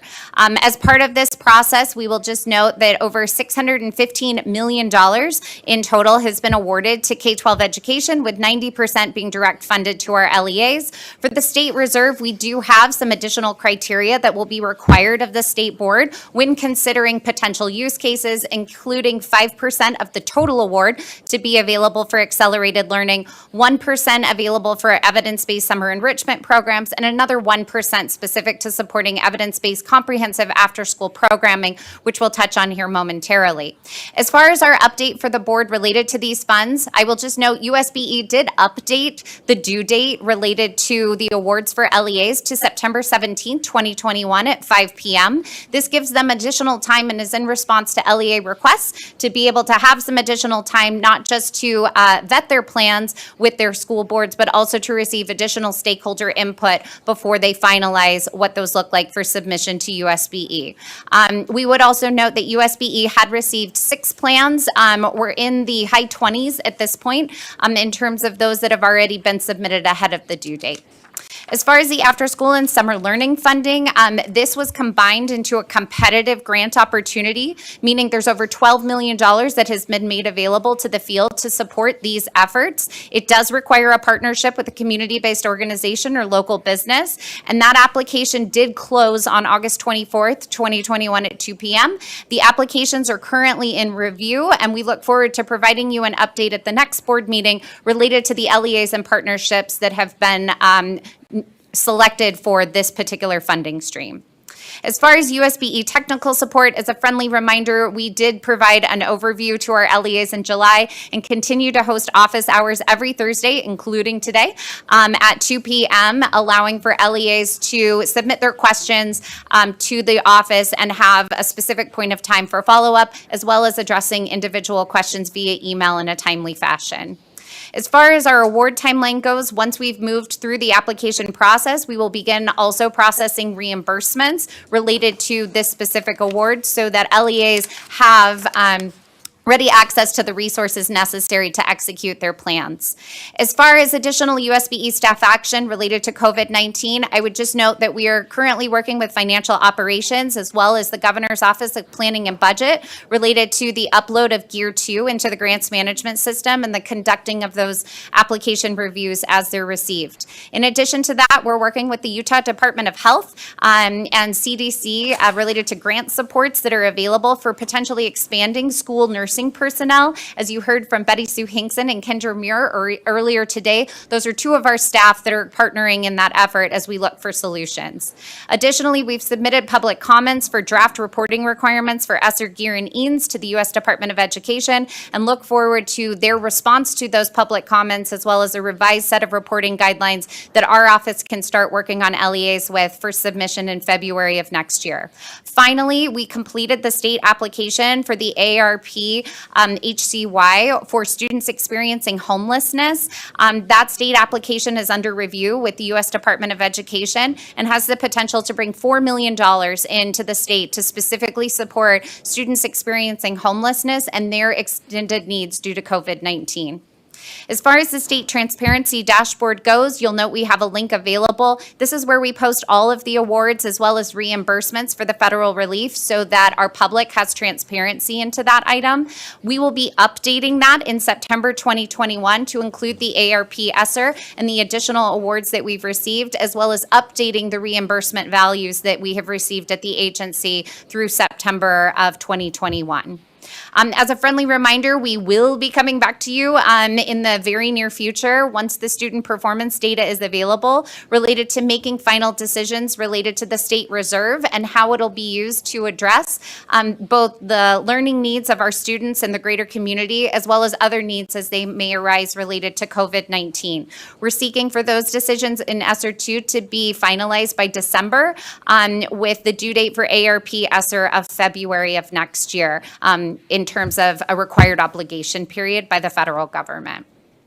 With that, I know it's just us between you and lunch, so thank you for the opportunity to speak as quickly as possible. Chair, we'll turn it over to you in case there's any follow-ups. Okay, thank you. Member Earl. The K-3 literacy, is that letters? That is one in the same. I wasn't clear if that was it or if it was something else. Okay, thank you. Member Cannon, I'll use this list here. Member Cannon? This is more a comment. I noticed that as you're talking about Gear 2, you indicated that those are funds utilized by the governor, and they have chosen to take $968,000 plus for the U of U Reading Clinic. I know some history about the U of U Reading Clinic. They are expert at helping dyslexic kids learn how to read. And as a mother of a dyslexic son, that is an incredible thing. Not only do they help the students who are struggling with reading, but they also train their teachers so the teachers can then go back and help others. And I know for several years, we tried to prioritize some money to go to them, and it would go through everything, and it would get to the Appropriations Committee at the legislature, and they were not funded. And then they were not funded again, and then they were not funded again. So I just want to express my gratitude to the governor's office for supporting the University of Utah Reading Clinic and for helping kids and teachers who struggle overcoming dyslexia. Thank you. Okay, Member Moss? You're good? Superintendent, did you want to? Yeah, thank you, Chair Huntsman. I just want to make sure that the board is aware of the advantage we have of our SARAs. We have a grants management system. I have the opportunity to hear from people all over the state about the support that they've received with all of these funds, the office hours, the ability to answer questions. We have people from all over the state relying on the data that these great ladies provide for them. And they've just been such an integral part of our schools being able to get resources, not only through PP&E, the personal protective equipment, but just the resources, the funding, answering all the questions, tracking what's allowable, what's not allowable. And we're really lucky in this state to have it so well oiled. As I talk to my peers, they don't have this kind of structure and support. And I'm so grateful for Sarah and Jessica as well, who supports them and support staff. And it's just tremendous, the work that these two do, and a lot of it goes unnoticed. They give a report every Monday in our leadership meeting. We go over the funds and how they're being used and make decisions and answer questions, and just an amazing time and resource. And it's not the only thing, as you know, that Director Young does. So appreciative of the work and support that they give all of our LEAs. Okay, I'm not seeing any other hands raised, so Director Young and Specialist Harwood, thank you for being here, and we are a little bit late, and it's just fine having you between us and our lunch. So with that said, board members, we're going to take a half-hour break on our lunch, and then we'll get right back into our schedule. In the interim, I'll probably look at some things that we might be able to condense and maybe move into next month. So lunchtime. Thank you.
Okay, we're gonna get going. We have a quorum here.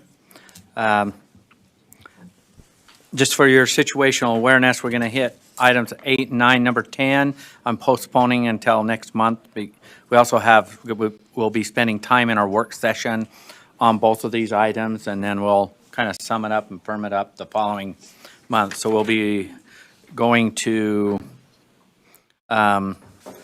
item 8, 9, then we'll jump into our committee reports.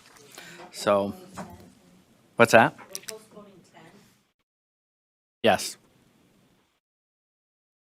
Okay. Assistant Superintendent Nielsen.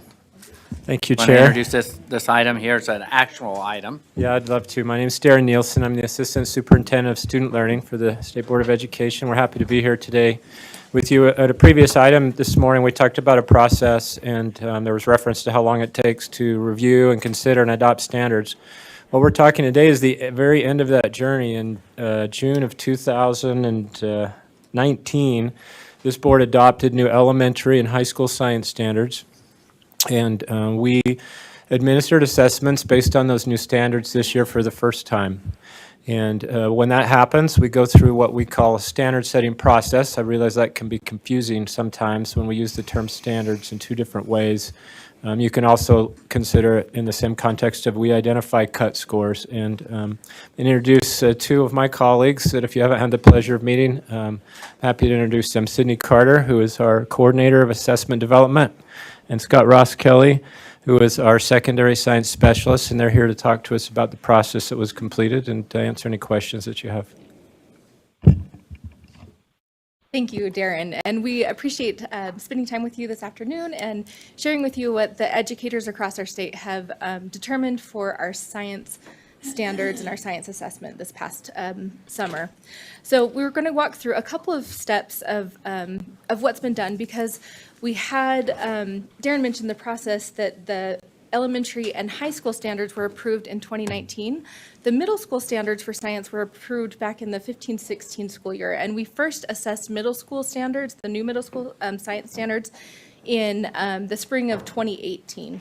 So this past year, we also assessed our new elementary and high school standards, and then we also held a meeting called a vertical articulation, where we took the recommendations from our elementary educators, the recommendations from our middle school educators from 2018, as well as the recommendations from our high school educators from this past year, and put them all together and had a group of educators come in and verify the standard setting work that was done by the educators previously.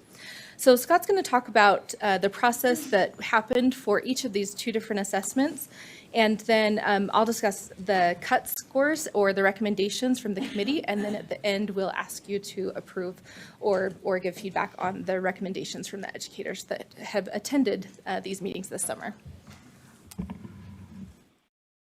Thanks, Sid. The rules that we follow for the standard setting are come under R277-404 and the legislative law, the 53E-4-303. To make sure that we have our assessment that's aligned to our standards. For example, for the RISE assessment, we're also required to have a computer adaptive test. And in our assessment, if you've ever seen the practice test or been in the classroom administering it, you'll notice that we have what's called a cluster-based assessment. And that's because our new science standards are three-dimensional, and using a cluster design for the assessment item allows us to assess all three dimensions while covering just one topic or one standard at a time, so we can focus on those three dimensions in that specific standard that the cluster might cover. Those SEED standards have been assessed since 2018, except for the one glitch we've had recently, thanks to our COVID situation. And in that process, we use something called an ordered scoring assertion standard setting. That has to do with the fact that we do have a cluster-based test. It's actually scored based on something called scoring assertions, and those assertions are things we are expecting the student to demonstrate as they work through the assessment. What are they doing as they do the science in the assessment? And it gives them either a point or not a point for that thing. And so they then take that cluster when we get together in the groups, and they order those based on the ones that were easiest for the students to the ones that were more difficult, and then ask the teachers, did you give us an evaluation based on that information as they go through this process? So these are the cut scores that were recommended by the educators that participated in the RISE 4th and 5th grade science standard setting. The cut scores don't mean a whole lot. These are the scale scores. What will be important, I think, to note is our impact data from this past spring. So with the cuts recommended by the educators, you can see each of the proficiency levels and with the cuts that they set, where students from this past spring would fall within those proficiency levels. And this is just a visual of that. So you can see within grade 4 is the orange, grade 5 is the blue color, and the percentages of each category of students that are performing within each proficiency level. Next, we held the Utah Aspire Plus standard setting. Yeah, and this test, of course, is a little different. We still follow Board Rule R277-404, but in the code it's 53E-4-304. And this, out of legislation, came down that we needed to design a test that would be predictive of how students might do on the ACT. And in doing so, we had some things that are different than our RISE assessment. We have a fixed form instead of an adaptive test. It still is cluster-based because, fortunately, the ACT assessment items are also like our clusters in design.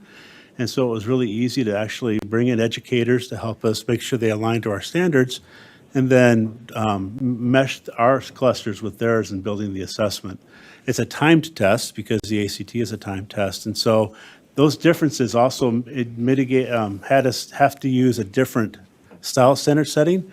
And so based on information from our psychometricians with Pearson and with our technical advisory committee, we use what's known as the extended modified yes or no Angoff standard setting. It takes a little bit more time, but we get really good information back from the teachers on how those cut scores should be set. Thanks, Scott. So you can see here the cut scores that committee recommended. As Scott mentioned, there was a little bit of a difference with this test with keeping in mind that part of the purpose for this assessment is to have a predictive ACT score. So part of what the committee was looking at was the prediction ranges for if a student had these cut scores, anything that would be proficient or highly proficient, would that still be within our bands of what would be a predictive proficient score on the ACT? So those educators also had that information as they were making their decisions about cuts and where those cuts for each of the proficiency levels should be. So you can see within ninth grade, that proficient cut of 211 and 210 in 10th grade are within the predictive band on ACT to be predicted to be proficient or college and career ready on the science ACT assessment. With that said, you can see here our percentages, the impact data of how those cut scores played out within each of those 4 proficiency levels for science. You can also see that we also combined that with STEM, which is an average of the math and science together. So that is something that's also reported like it is for the ACT. So we report that on our Utah Aspire Plus student reports as well. So you can see the percent of students this past spring that were falling within each of those proficiency levels. And that's a visual of those impact data. And then finally, we held that science vertical articulation meeting where we had educators from both elementary, middle, and high school, as well as university.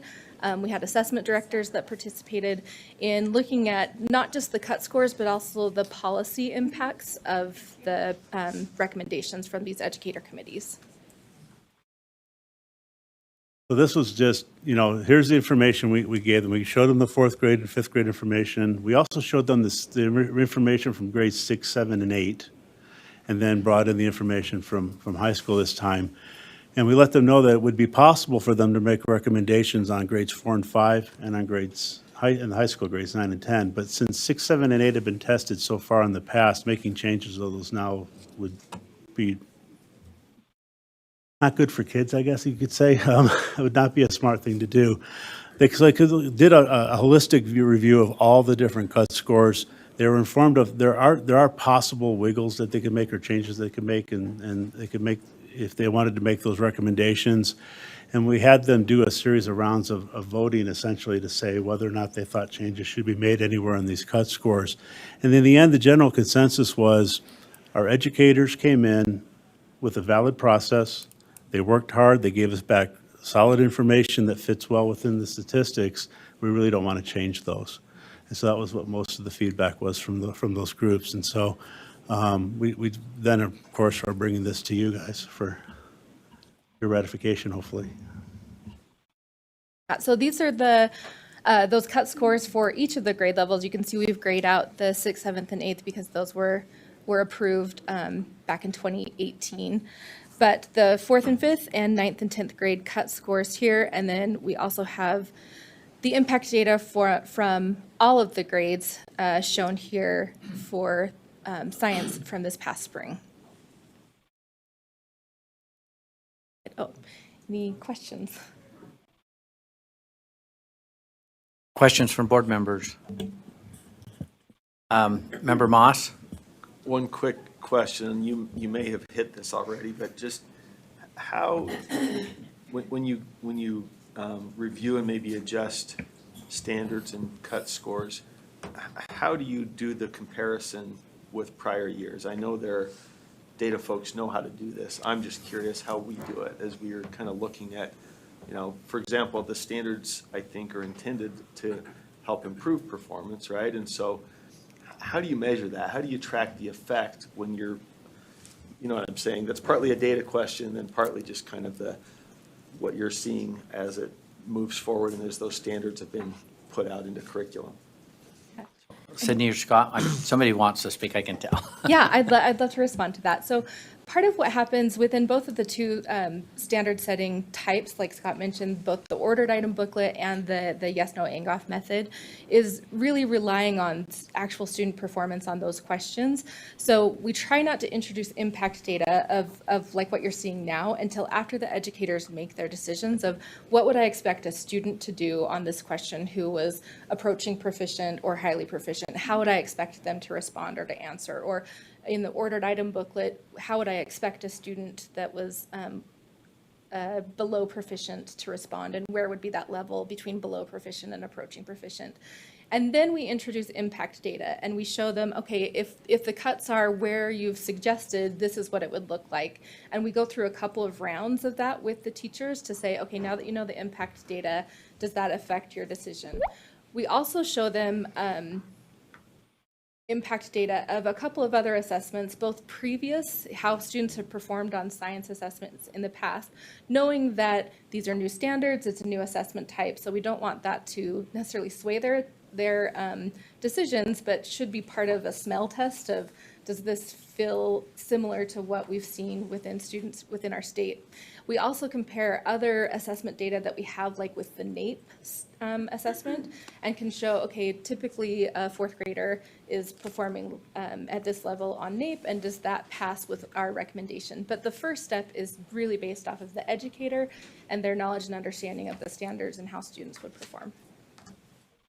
You have a follow-up? Quick follow-up, that's helpful. Mike?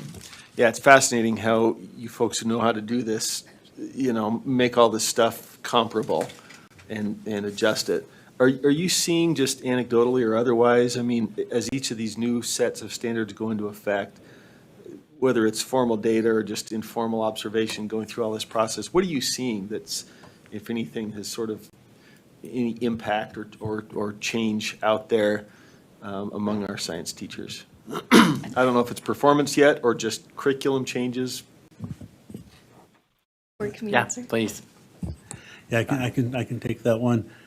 This is the first year, and may I say, an exceptionally difficult year because of everything that's gone on, of course. With this being a first year, this is really a big learning curve for our teachers, and so what we get is a lot of feedback or questions for us on how could they better teach it. And so I know we coordinate with things like the Utah Science Teacher Association. They put on a conference where they specifically target the science standards and help the teachers come up with better ways to teach it. And I know working with Ricky and Melissa in Teaching and Learning, they've also developed formative assessment tools for the teachers to use inside the classroom, along with the core guides that are available for the teachers to use. So there's a lot of tools out there.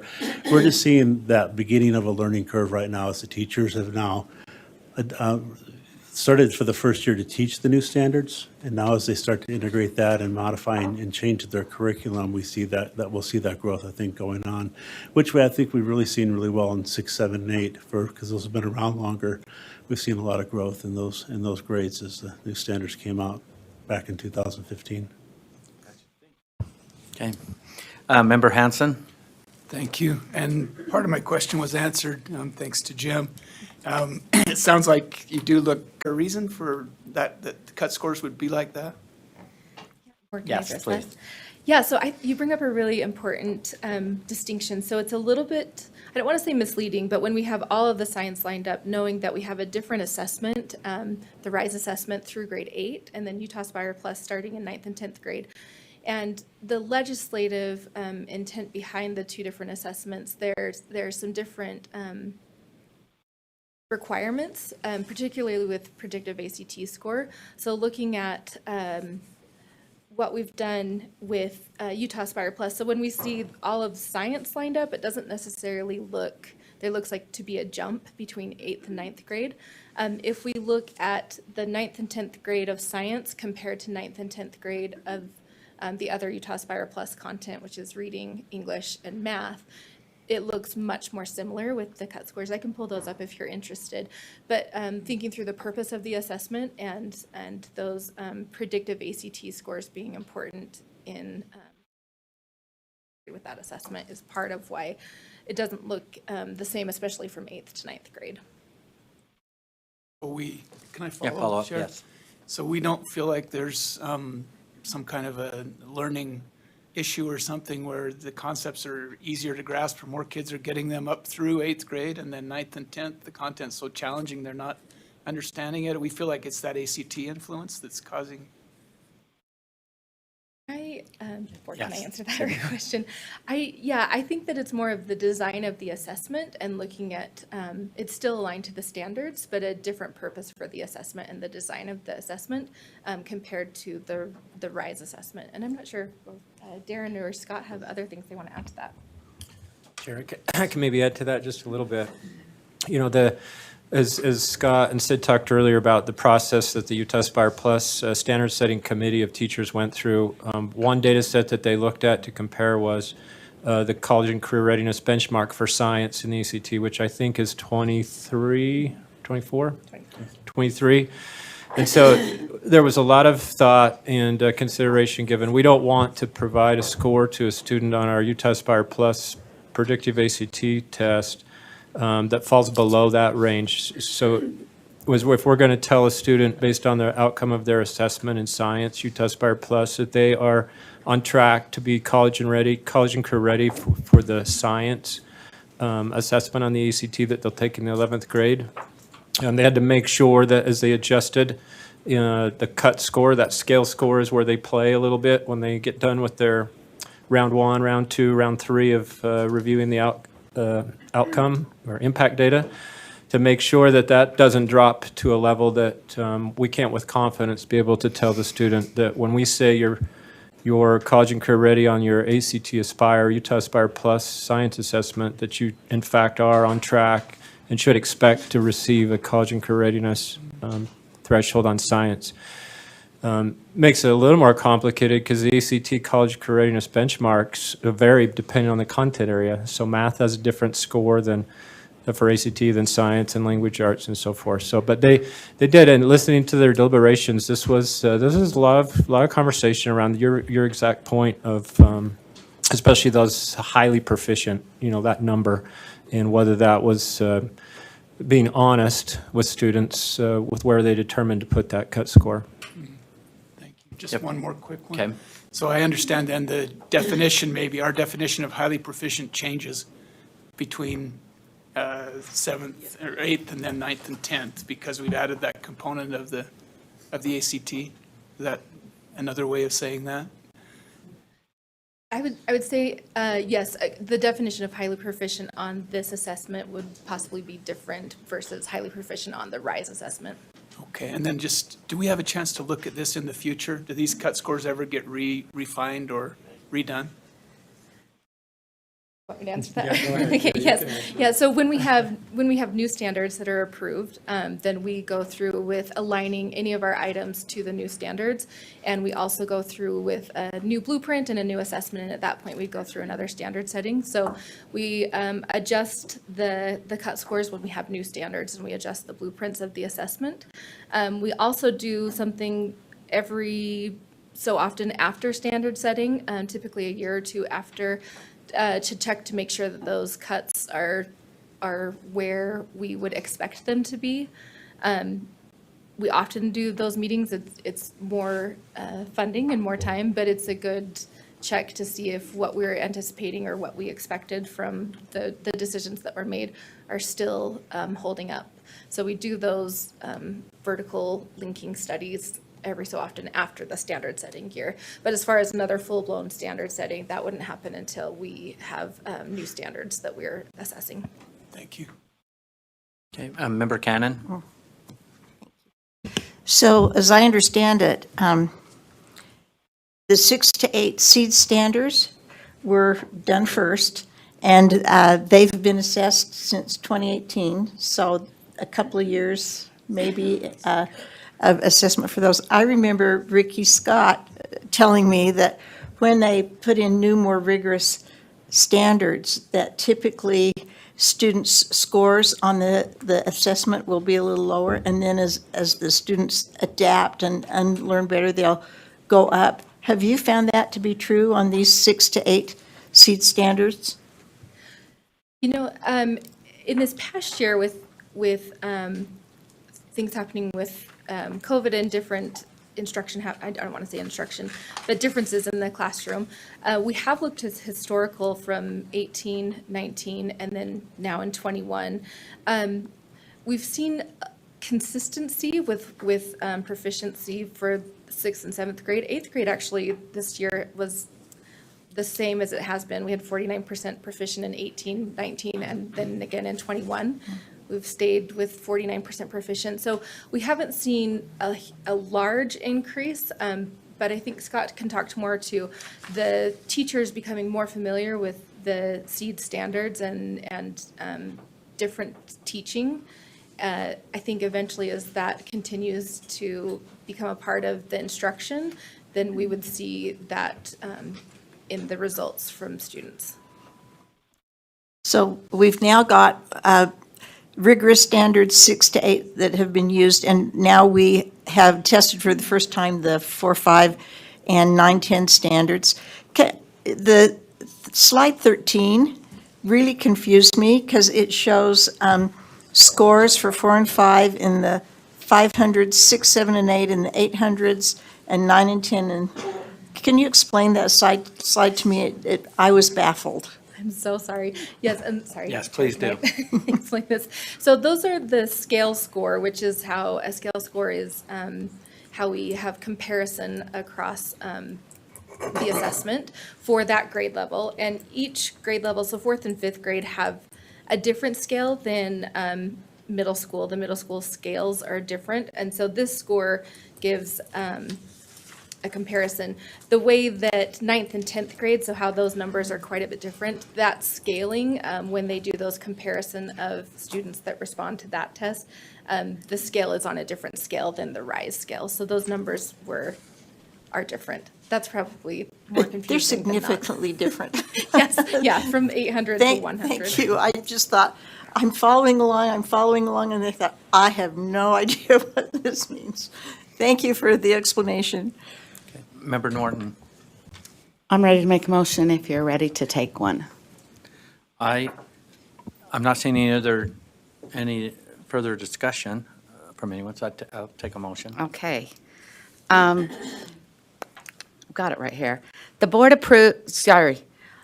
move that the board approves the recommended proficiency cuts for grades 4, 5, and high school science assessments. Okay, we have a motion. Do we have a second? I'll second that. Okay. Got plenty of second. Do you want to speak to the motion? I do want to speak to that motion. It was very enlightening for me to be able to listen in on these sessions that were held. I happen to be a member of the writing committee of the standards, and so to see it from that point and then go through teaching it, and then to see the depth of the level of questioning and analysis of this information it really invigorated me and made me happy. I can tell you, I have been in science and math my whole life, and it was a major change to undergo. So for these kids in 4th and 5th grade, not only was it a major change in their science instruction, they had not been tested the year before, and for 4th and 5th graders, this is the first time they had ever been exposed to science testing. So it was a dramatic change. And I can see teachers now that we're in this second year of instruction, it's better. And I can see that it's going to continue up, and I'm really happy about that. But I cannot overstate how profoundly impactful that was to listen in on that conversation, because they really looked at every single corner with a fine-tooth comb, making this information ready. And so I appreciated it, and I feel very good about where they came up. Okay. Any other discussion to the motion? Member Straight. Yes, I'd just like to say that I appreciate the work that's went into this. Also, I think it's important that we understand that the science testing is different than like English language arts. English language arts, 10th grade, that's a test, whereas in science, once you get into the high school level, is not grade specific. And so, yeah, and there were lots of intervening factors. Also, because it's not grade specific, the science test is the skills of science, not necessarily like you would have a reading test or a English language arts or a math test. So there are some differences. But really for me, especially with where we're at, it's what we see next year that really will start giving us some real direction.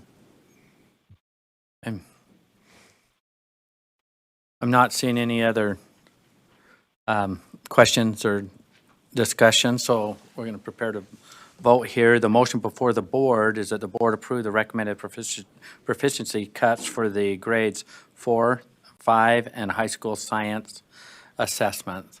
All those in favor say aye. Aye. Those opposed? Motion passes unanimously. Thank you. I just might want to add too that as I, maybe I'm out of order, you can call me and say I'm out of order.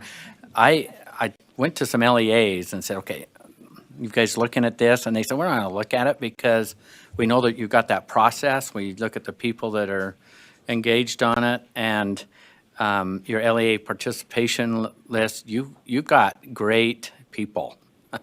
So I couldn't get really any comment of criticism or anything, so thank you for your work. I wasn't looking for one, but I was like, I didn't do all my due diligence digging in. Thank you.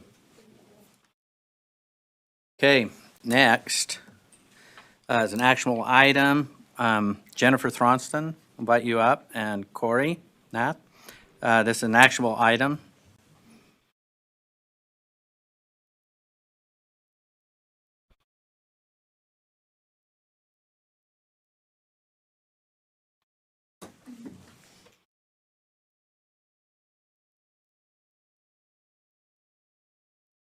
So, Director Thronson, do you want to lead off our opportunity here? Absolutely. So Jennifer Thronson, Director of Teaching and Learning, and I'm here with, do you want to introduce yourself just so we have that? With Corey Kant, the educational specialist for the statewide online education program. And no acronyms in that statement. That was well done. So we're here today to ask for approval for the certified online provider, our first application, which is ASU, and I will definitely yield to Corey. Corey has been the leader of this work. I'm just here to support the bigger questions that might come. So Corey, if you want to lead out on what you need them to do today. Okay, so in the last legislative session, Senate Bill 226 was passed, which requires the state board to consider non-LEA providers to become providers in the statewide online education program. And as we thought about what that meant, we really thought about the differences between what a school or an LEA does, which a private vendor or some other entity does not do. So as we created our application process, we tried to put the two on level ground so that our non-LEA providers, our certified online providers, were acting or could acquire the capacity to act in the role of an LEA. There are certain things like special education, FERPA, a number of different things like that, like dealing with multilingual students, identifying those students, child find, all kinds of things that a private provider might not be familiar with. So we've gone through a process both through the application and training and the things we bind them to in the application, which should prepare them to act as, at least for the purposes, the restricted purposes of this program, as an LEA. And that allows us to go ahead and allow them to interact with our students, have access to our data systems, and so forth. So that's what I believe we've done. And that contract that we signed with them was put into rule, and hopefully you've all taken a look at that to see kind of what's in there, just spelling out all the requirements. And are there any more questions? Yes. Vice Chair Davis? I have two questions, Chair. May I ask them both, seeing there aren't a lot of lights? You bet. Okay. The first one is, in the backup material, it said, there's still a question as to who is monitoring non-certified employees, which law requires for all LEAs. This is still under consideration and assumed to be significant for, and then their sentence wasn't finished, so I don't know what the concept was to finish the sentence, but the bigger question is,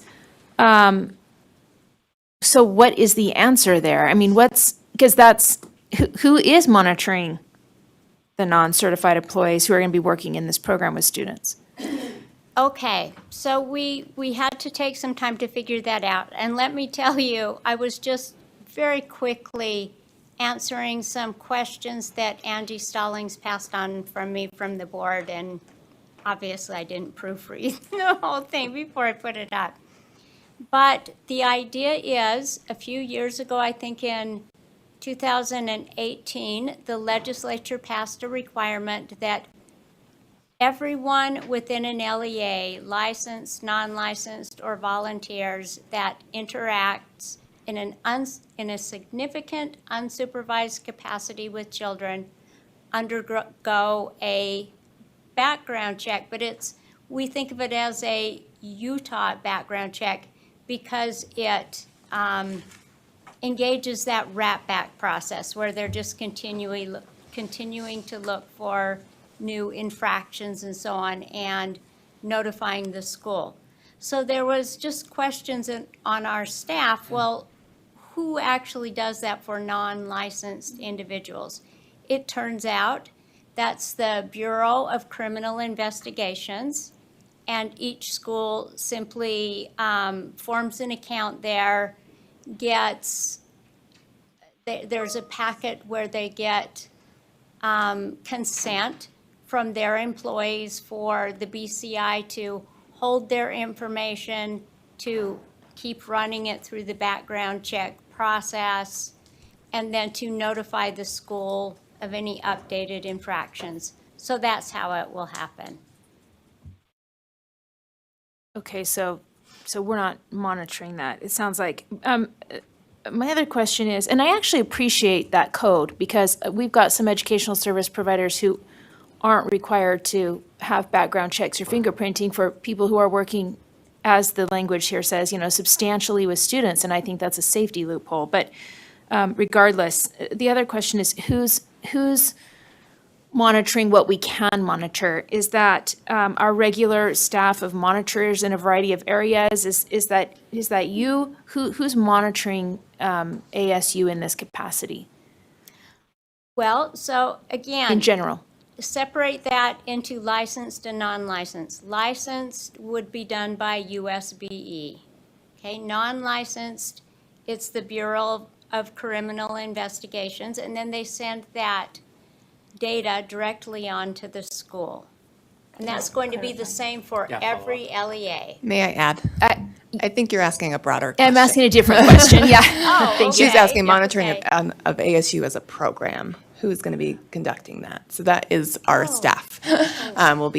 We are up to 4 staff in the statewide online education program, so we have additional support to be able to provide that, as well as the fees that are coming in. So if we end up being spread too thin, we'll be able to do some contract work to be able to do some of that monitoring if necessary. At this time, with only one provider, we're anticipating we can cover that kind of support for monitoring. But it will be within our agency, both with Corey and then our finance department when it comes to fiscal monitoring. Okay, thank you.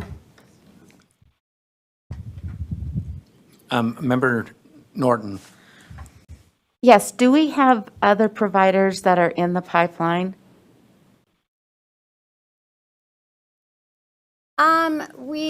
A number of providers came to our pre-provider training. None followed through except for ASU. We have one other that I won't divulge because they already have a state contract, but they seem pretty serious about entering. I don't think we would have any more enter until next spring when we start our pre-provider training again. So no one in the short term.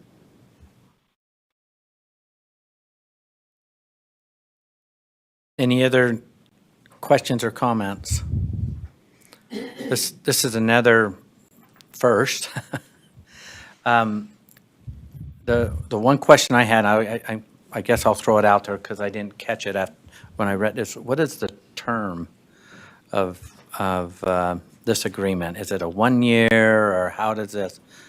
I can speak to that one. Yeah. So in our rules, they have to kind of prove themselves. They have to have a high enough graduation completion rate and some other metrics to stay an eligible provider. If they don't meet those metrics, then they go on probation for a year. So it is long-term. They can stay as long as they meet the metrics required for the program. So looking at our graduation completion rates, or not graduation, but just completion rates of kids completing courses is one of the metrics that we have. Looking at our other providers, we're in the high 80s and 90% of completion, and we would expect a very similar rate from ASU. If they don't achieve that rate, for example, they would become on probation and have to achieve a higher rate the following year to stay eligible. Otherwise, they would be dismissed from the program and have to wait a year to come back into the program, or at least to apply again and correct their deficiencies. So there's some performance. Absolutely. I'm not seeing any other lights. This is an actionable item. So I guess it's, go ahead. Did you, because they're following process and what's in statute, and they bring it before us, what's before us is, on this opportunity here is, our action is a proposed act. I seek a motion that the board approve ASU Prep Digital to serve as a certified online provider in the statewide online education program. Anybody wanting to make that motion? I'll bring it. You want me to restate it? Oh, you You're just gonna say so restate it. moved. I'll So restate- moved. Is there a second? Second, Board Member Cannon. You want to speak to the motion?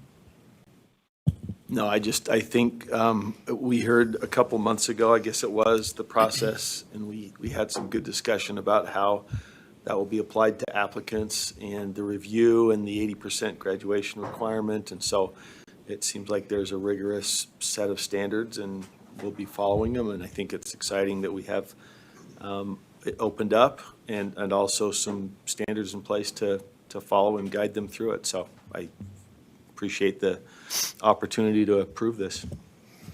Okay, the motion before the board is that the board approve ASU's Prep Digital to serve as a certified online provider in the statewide online education program. Any further discussion? Seeing none, let's vote. All in favor, say aye. Aye. Aye. Those opposed? No. The one? Wait, the motion passes. You have one no. Okay, thank you. We're skipping item 10, well, we're moving that to, we're going to be discussing part of it tomorrow and then to the next month. So we're moving on now to item 11, which is, we're going to start our committee report. Am I missing something?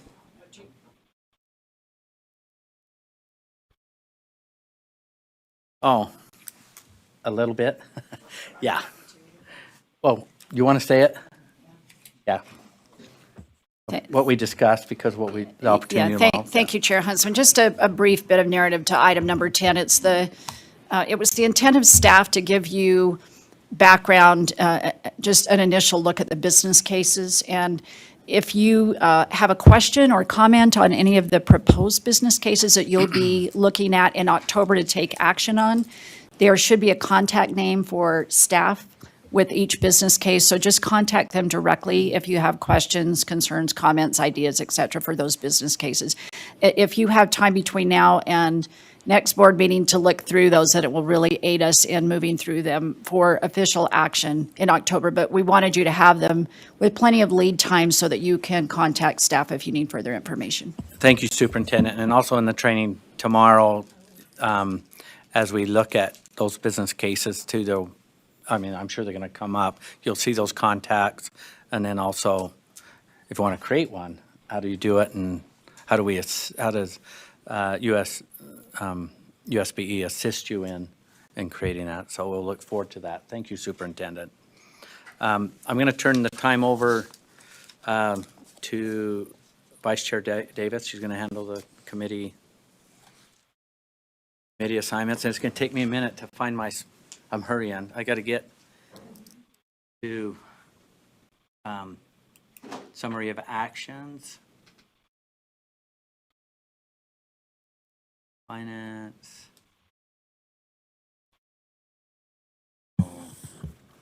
Right on the top. Okay. All right. I don't have to look that hard. So this is the first time I've chaired this section, so I would ask for your patience and understanding if I mess it all up. Well, let's start at our Finance Committee report recommendations, and we'll start with Committee Chair Huntsman. Okay. For finance, or finance that we call it, our first action is under 11.2, which is the committee moves that the board approve Board Policy 1002, Draft 2 on second and final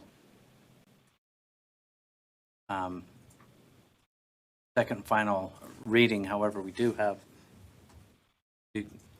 have a motion.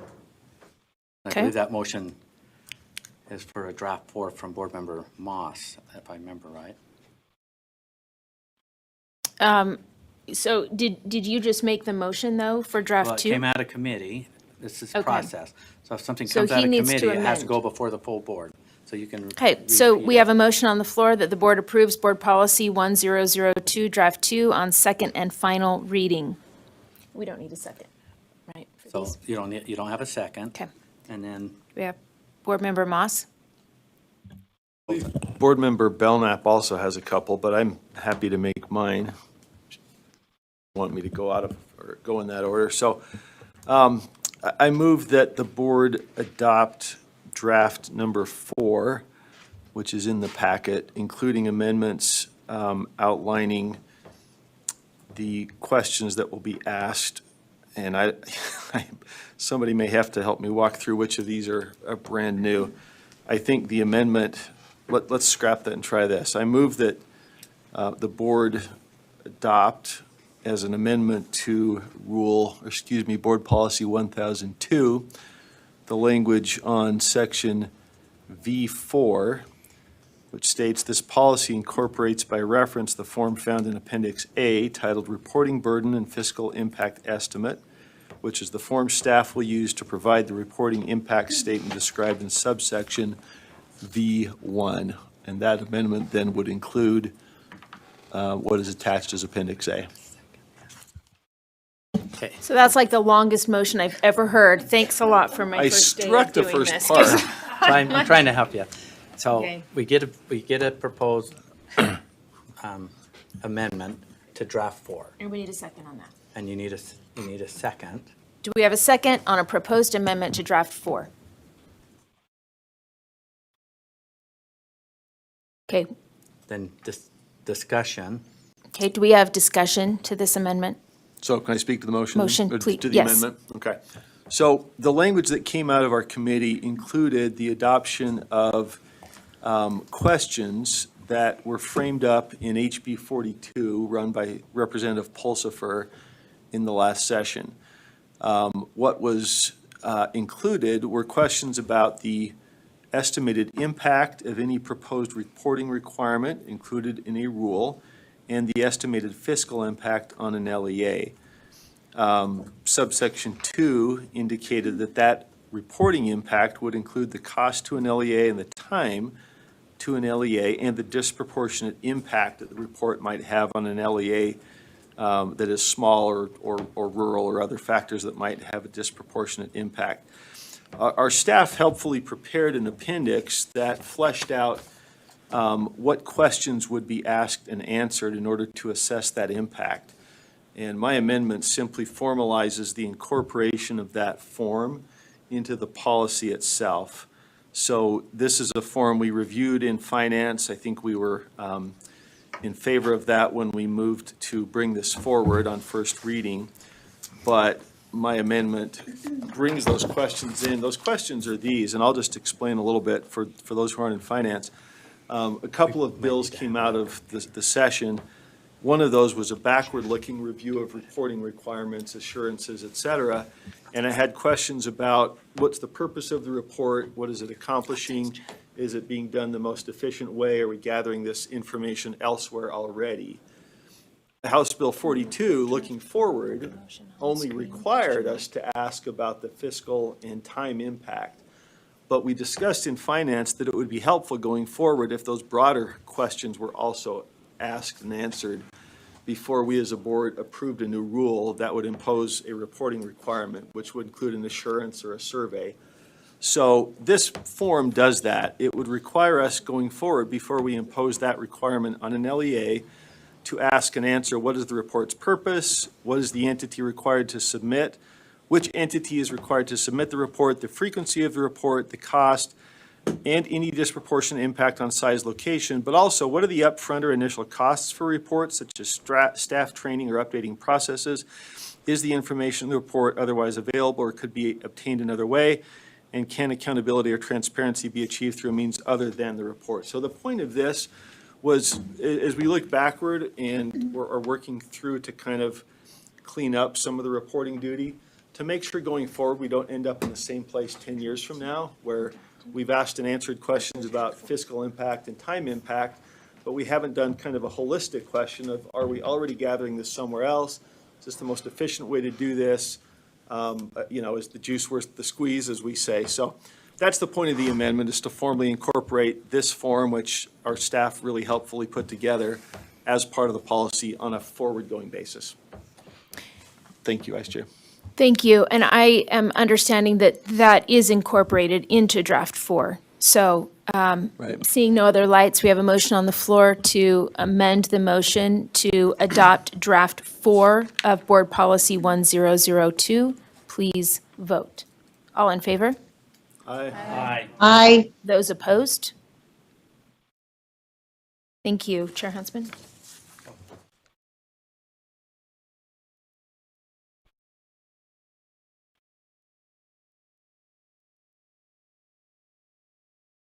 The other motion out of committee is -753. I'm not used to this. Okay, the motion from the committee is that the committee moves that the board approve R277-753 repeal, which is the LEA reporting requirements for Section 504 students on second and final reading. Thank you. We have a motion on the floor to move that the board approves R277-753 repeal LEA reporting requirements for Section 504 students on second and final reading. Any discussion to the motion? Board Member Lear. Maybe somebody can tell me, the board chair or the committee chair or someone, what's the impetus? It seems like it would be helpful for the USBE to know about 504 students and what their problems are, or what the issues are, or how many there are that are served. Chair Huntsman. Invite staff back up to tell you why the repeal. Okay, who would you like to come up? Is Ben, Angie, Jeff? We don't have very many people left. We're 0 for 3. We're Jeff Van Holten, or no? No? Oh, Board Member Hutchings. she can speak to her. I could take a stab at it. Oh, we've got, I could be corrected. Dr. Voorhees. Why don't you, do you want to, or do you want to hear Dr. Voorhees? I'll just say, my understanding was mostly this is a financial report, that LEAs were supposed to track funding that was used for 504s. And I believe the long-term intention was to possibly then be able to go back to the state and get funding for 504 programs. I'm not sure why it never came to that, but I know it is a bit of a burden to try to track exactly how much funding is used for 504, so. I have the answer. Thank you, Chair Huntsman. House Bill 42 Oh, repealed it. That's why. Thank you. There was really strong justification why we can't have it in place anymore. And I So- thought there was more than, there were some things included in that House bill. Thank you. So we have no choice here, really, but Board Member Cannon? can I just follow up? Sorry. Just Yes, for- follow up. Just, I think it's sort of unfortunate. This seems to be information that would be helpful to the special ed department in working with LEAs. I understand we don't have choice, but I think of all the many reports, this information, because there's no funding to support 504 accommodations, it would be super helpful to know what we are leaving LEAs to bear the burden of in a bad sentence form. So, that's just a comment. Thank you. Board Member Cannon? I had the same concerns that Carol had. And another one that is, 504 is all federal, right? And do we have the ability to repeal information about a federal 504 program but with the state law? Maybe, Dr. Voorhees, could you address that? Dr. Voorhees, will you come up, please? Plus, I agree with Carol. I thought it looked like there was great information there that we were deleting. Thank you, Vice Chair. So we don't actually report that information to the federal government. That the information about who gets a 504 plan, what's in the 504 plan, all of that information is maintained at the LEA level. It doesn't come to us. We don't send it to the feds. And we don't receive any federal dollars to implement those plans. And the impetus for the report was exactly as stated, that the legislature was considering if funds were available to provide funding to LEAs for the implementation of 504 plans, because they have to be implemented with general education funds. Special education funds cannot be used for that. And that it was never funded, and then it was repealed, so. I get it. I'm good. Thank you. And excuse me, I forgot to introduce myself. Leah Voorhees, Assistant Superintendent of Student Support. Excuse me. Thank you, Dr. Voorhees. Board Member Lear, do you have a follow-up? No, well, yes, I do. If we're ever again to ask for this money, we won't have any data about how necessary it is. And I know that districts, LEAs struggle all the time with meeting these accommodations, and some of them are not inexpensive. And I'm also afraid that it's going to further discourage LEAs from maybe doing what they should do with 504 plans. And so that's just, it's more of a comment of concern. So thank you for letting me make that. Thank you, Board Member Hutchings. Do you have a? Just a quick question. Do you know why the information from these reports was never used to figure out any kind of funding request? Vice Chair, respond. I don't know exactly. I do know that we did share the information with Public Education Appropriation Committee, but it didn't ever rise to the top of the priority list, is my very best guess of having participated in those discussions. So it was discussed, the information was shared, it just didn't rise to the top of the priority list for funding. Thank you. Seeing no other lights, we have a motion on the floor that the board approves R277-753 repeal LEA reporting requirements for Section 504 students on second and final reading. Please vote. Those in favor? Aye. Those Aye. opposed? Those opposed? No. Contrarian today. Passes. The motion passes. Chair Huntsman? Okay, next is regarding the charter school closure reserve account. As many of you are aware, the legislature started that account, and we have legislative requirements that we have to put in rule. As a result of that, the Finance Committee took action on this, and the motion before the board is that the board approve R277-556 Charter School Closure Reserve Account Draft 1 on second and final reading. Thank you. We have a motion on the floor. I'm trying to get back to it.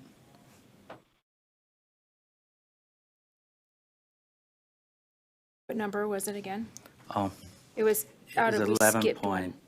11.5 on the summary. So we skipped one. That's okay. We'll need to go back I to skip 4 one? after this Oh. one. That's okay. I'll just repeat this one for now. Okay, sorry. That's okay. We have a motion on the floor that the board approves R277-556 Charter School Closure Revenue Reserve Account, Draft 1, on second and final reading. Discussion to the motion? Seeing no lights, please vote. All those in favor? Aye. Aye. All those opposed? Thank you. The motion passes. Chair Huntsman? I found the one I skipped. Good, thank you. So board members, we're back on number 4. Okay. The committee moves that the board approve R277-113, Local Education Agency, LEA Fiscal and Auditing Policies, Draft 1, on second and final reading. Thank you. There's a motion on the floor that the board approves R277-113, Local Education Agency Fiscal and Auditing Policies, Draft 1, on second and final reading. Is there discussion to the motion?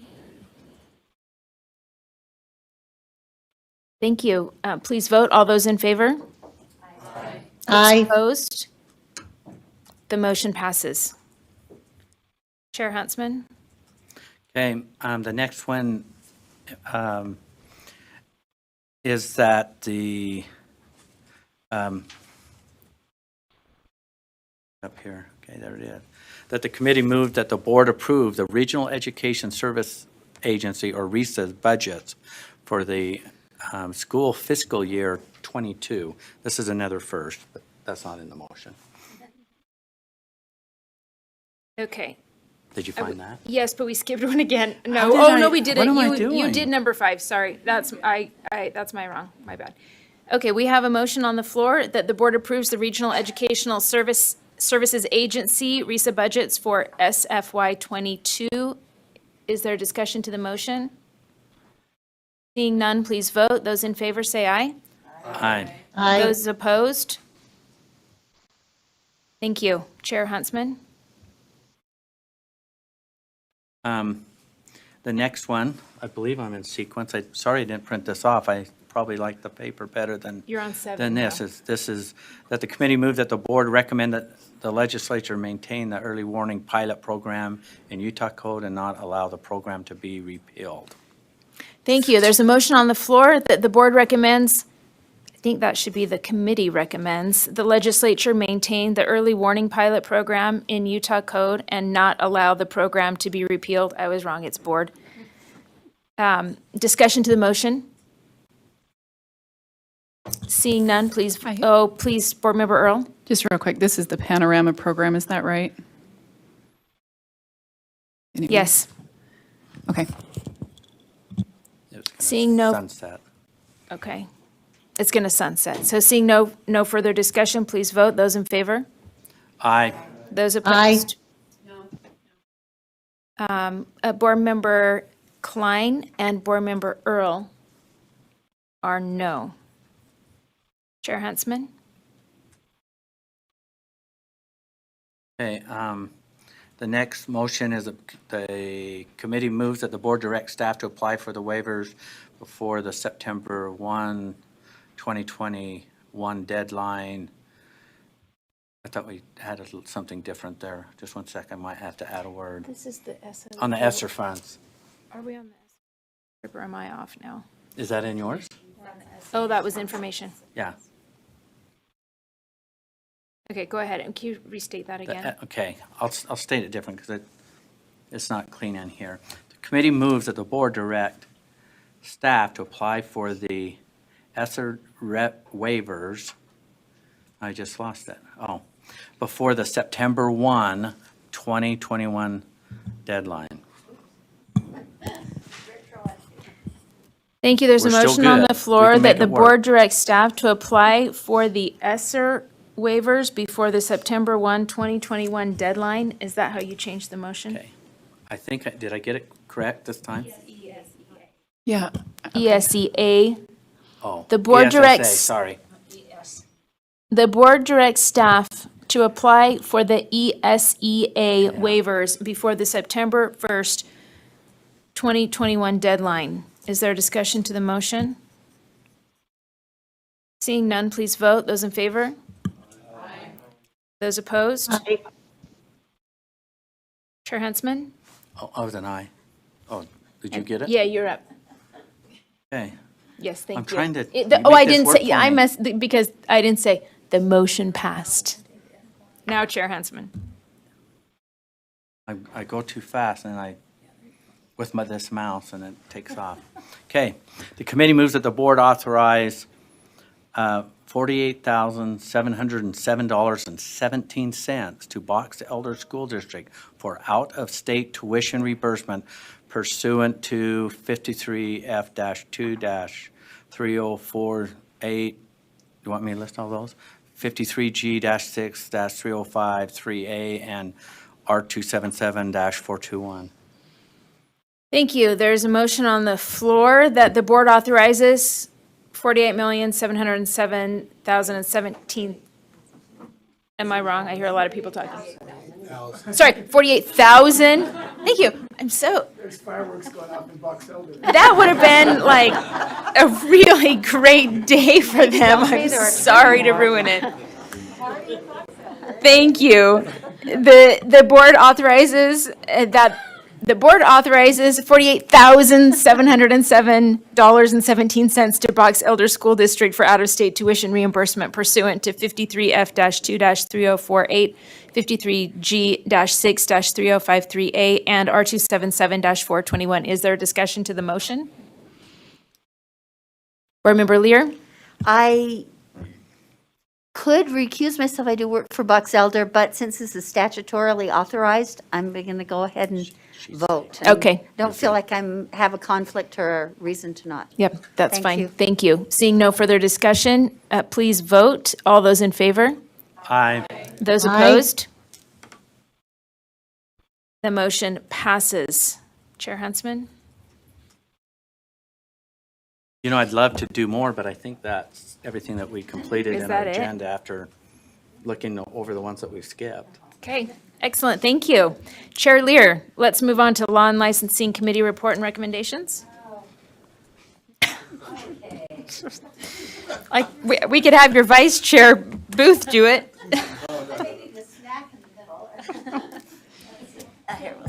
So we'll There we go. start on 2. All right. The first item is item 2.1. It's a waiver request for Ames. And the motion is, and this had to do with the same waivers we've seen before, a school that's asking for a waiver, partial waiver of health requirement and a waiver of an art requirement because they work with college campuses and students get those credits through that. So the committee moves that the board approve the waiver requirement, the waiver, not requirement, of certain requirements in R277-700 for the Academy for Math, Engineering, and Science. Thank you. There's a motion on the floor that the board approves the waiver of certain requirements in R277-700 for the Academy for Math, Engineering, and Science. Is there discussion to the motion? Seeing Yes. none, yes. And Laura Belknap, I believe. Board Yes. Member Belknap? Thank you, Vice Chair. Was there any discussion that they would still graduate with a minimum of 24 credits that are required by the state? I think so. Please, may we Michelle. ask Oh. Michelle, yes. Assistant Attorney General Buse, to come forward? This is Michelle Buse, Assistant Attorney General. Yes, they replaced those credits with engineering credits. Yes, that's right. So they do Thank you. graduate with that. Thank you. And Thank you so much. another comment on that, I also do work for Ames, so I recused myself, and I will recuse myself from the vote. Okay, do you have that recorded? Okay, thank you. Seeing no other lights, please vote. All those in favor? Aye. Those opposed? Aye. I think I was Passes supposed to, I should have repeated that one. You're good. Did I need to repeat that? Okay. Chair Lear? Another waiver request for the schools in the very small schools in Box Elder to waive a 180-day school year requirement similar to 2 other small schools and get them also on the same cycle for this waiver. So the committee moves that the board waive the requirements in R277-419, pupil accounting of 180 days per school year for Box Elder School District, Snowville Elementary, and I also recuse myself from this vote. Thank you. We have that. There's a motion on the floor that the board waives the requirements in R277-419 pupil accounting of 180 days per school year for Box Elder School District, Snowville Elementary School. Is there discussion to the motion? Board Member Cannon? Yes, I have a question. The 180 days is being waived. Does that mean they are going to provide 990 hours of instruction?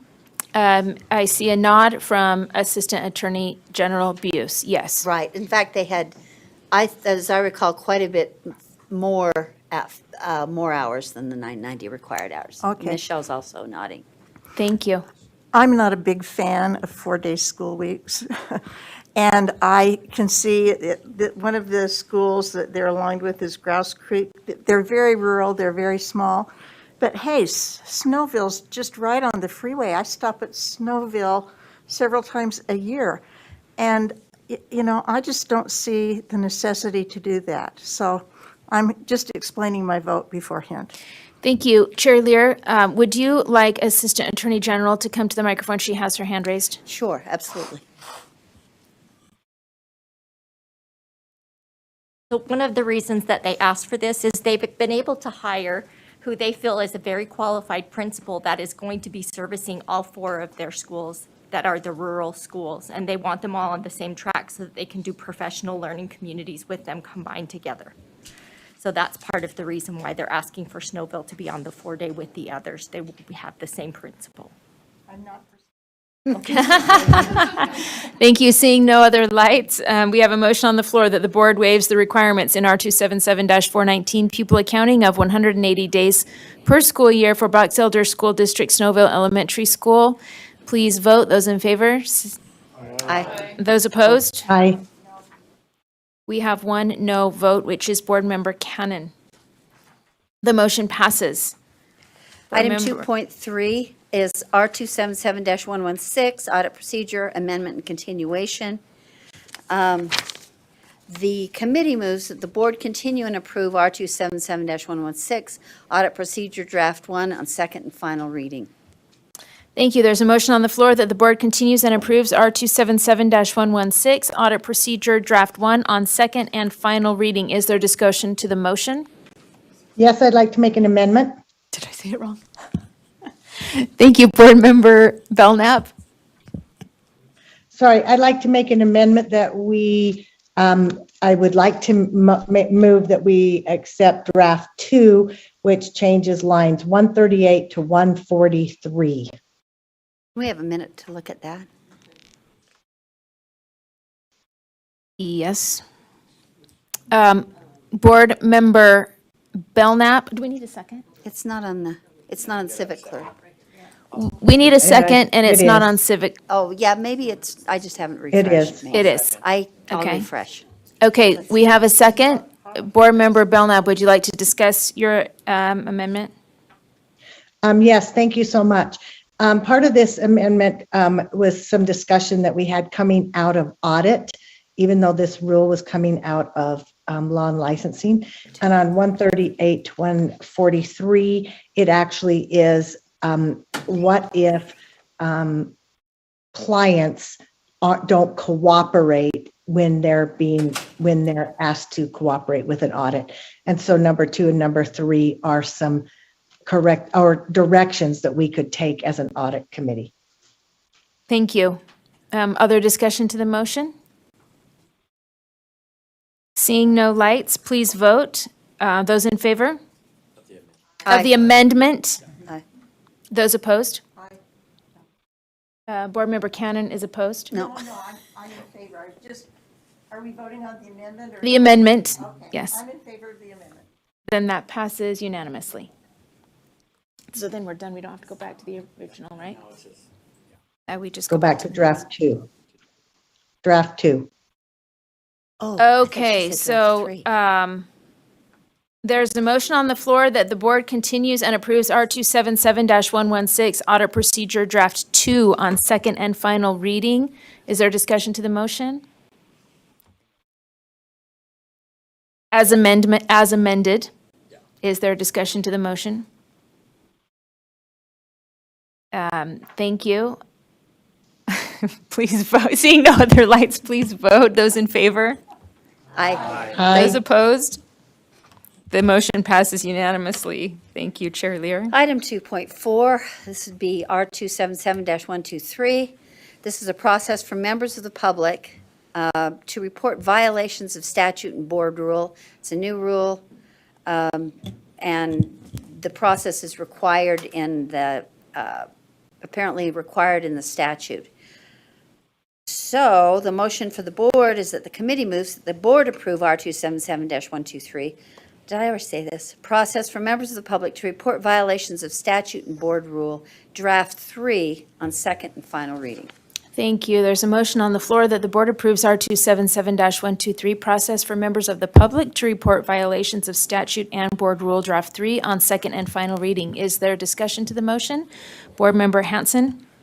Yes, a couple of questions maybe for the chair. First, looking at line 41. Upon review of information described in section R277-123-3, internal audit staff may refer. I believe that we'd also want to look at the information that's in 4 as well. That's lines 39 and 40. Is that correct?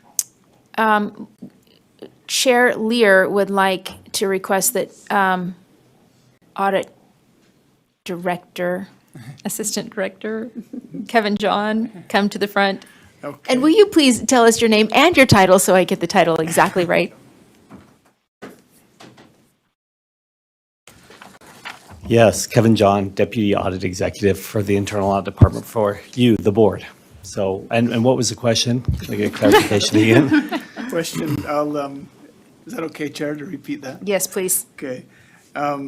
Referring to line 41 in draft 3, this says that review of the information described in the above subsection 3, internal audit staff may refer an alleged violation to the applicable LEA. I'm wondering if we shouldn't be including the information also that's gathered in step 4 above, which is a preliminary analysis and requesting additional information from the individual. Oh, now this makes sense to me. Okay, may I? Please. So yes, the reference is into the section, not the subsection. So it's the entire section, so 1 through 9, it looks like. So it's R277-123-3, not 3-3. Is that Gotcha. clear? Yep, that answers that question. Thank you. One more. If I may, Chair? Please. Yeah, line 76, 77. So this is, if an alleged violation is not substantiated, we're going to notify the individual who reported or submitted the alleged violation. I think we use reported through the document, but submitted probably okay. But should we not be notifying also the investigated entity or party that that's not been substantiated, so that both sides of the issue understand that that's been dropped? May I? Please. Yeah, I don't think we have a problem with that. Typically, by practice, we notify all parties involved. So Chair, I'll make a motion to amend, if that's okay. Okay, please. Motion to amend line 77 to read, individual who reported the alleged violation and the alleged violator. If that language is okay with the Thank you. people who've We, been working we on need a it. second. I'll second that. Okay, thank you. We have a motion on the floor and to amend lines 77 to read the individual who submitted the alleged violation. Yeah, I'll change that submitted to reported as well to make it consistent with the rest of the document. There's a motion on the floor to amend line 77 to read the individual who reported the alleged violation. And the alleged violator. And the alleged violator. Discussion to the motion? Seeing none, please vote. Those in favor of the amendment, say aye. Aye. Thank you. There is a Board Member Earl. I have just a couple of questions. And is this on the motion or the not the amendment, the motion? Now the motion's amended. Yeah. Yes, the amended motion, okay. I didn't see anywhere in here, but I just wonder if I think it's practice we already do, but it's the collecting of the data associated with this. Does that make sense? In other words, if we're getting 20 reports from a particular LEA, right, over the course of a year, and none of those are followed through, well, they may be followed through of, but the LEA may be dismissing them. I guess what I'm saying is, are we collecting the data to kind of look at over the course of the year? Does that make sense? Please, yes. And do we need to put Deputy that in Audit here? Executive John, will you answer that question? Yes, thank you. The answer to your question is absolutely yes. We have a database that we maintain. You'll notice in the definitions, we define the public education hotline to include said database. So when we talk about opening and closing a hotline, we're actually talking about the documentation process and the process that's involved. So yes, we will be documenting. Okay, that's, and then the other question I had, which may, so on line 54, it says after 2 attempts, and I think this might be cited in here twice, I can't remember. Maybe not. But after 2 attempts, I just wonder if those need to be done 2 different ways. In other words, sometimes I can write an email address down wrong. Do you know what I'm saying? Or a phone number or something. I just wonder if there needs to be 2 different mechanisms for reaching someone, not just 2 attempts, like maybe a phone call and an email. Does that make sense? Because it's not, Deputy and maybe Auditor- I'm speaking for myself. Yeah, Deputy So- Audit Executive John? Yes, although in theory, I think that's great. In practice, it may not be possible. We don't always have 2 methods by which we can contact someone. So when we do first speak to an individual, we ask them what their preferred method of communication is, and then we try to communicate via that method. If there are 2 methods, we always do attempt in all cases to try to get hold of the complainant. And again, this is keeping in mind, this is 2 attempts to get additional information from them. So usually there's already been 1 communication at that point. Okay, so we've already got that covered is what I'm understanding. Yes. For the most part. Okay, thank you. Thank you. Seeing no other lights, we have an amendment, a motion on the floor that the board approves R277-123 process for members of the public to report violations of statute and board rule draft 3 on second and final reading as amended. Please vote. Those in favor? Aye. Those opposed? I need to say opposed slower because I'm always saying it over Laura when she says aye. That motion passes unanimously. I'm trying to hurry. Would you hurry up? Thank you. I'm just kidding. Item 2.5, this would be R277-315, Educator Professional Learning Procedures and USBE Credit, which is a new rule. The motion, this relates to credit that educators earn toward their license renewal and professional development for other purposes. The committee moves that the board approve R277-315, Educator Professional Learning Procedures and USBE Credit, Draft 1 on second and final reading. Thank you. There's a motion on the floor that the board approves R277-315 Educator Professional Learning Procedures and USBE Credit Draft 1 on second and final reading. Is there discussion to the motion? Seeing no lights, please vote. Those in favor, say aye. Aye. Those opposed? The motion passes unanimously. Item 2.7, R277-914, Career and Technical Student Organizations. This is an amendment and a continuation, prompted by the continuation. The motion is that the committee moves that the board continue and approve R277-914, Career and Technical Student Organizations, Draft 2, on second and final reading. Thank you. There's a motion on the floor that the board continues and approves R277-914, Career and Technical Student Organizations, Draft 2, on second and final reading. Is there discussion to the motion? Seeing none, please vote. Those in favor? Say aye. Aye. Those opposed? The motion passes unanimously. Item 2.8, Sunset Review and Recommendation for Hospitality and Tourism Management Career and Technical Education Pilot Program. The committee moves that the board recommend that the legislature continue the Hospitality and Tourism Management Career and Technical Education Pilot Program and account for an additional 2 years in Utah Code and not allow the program to sunset.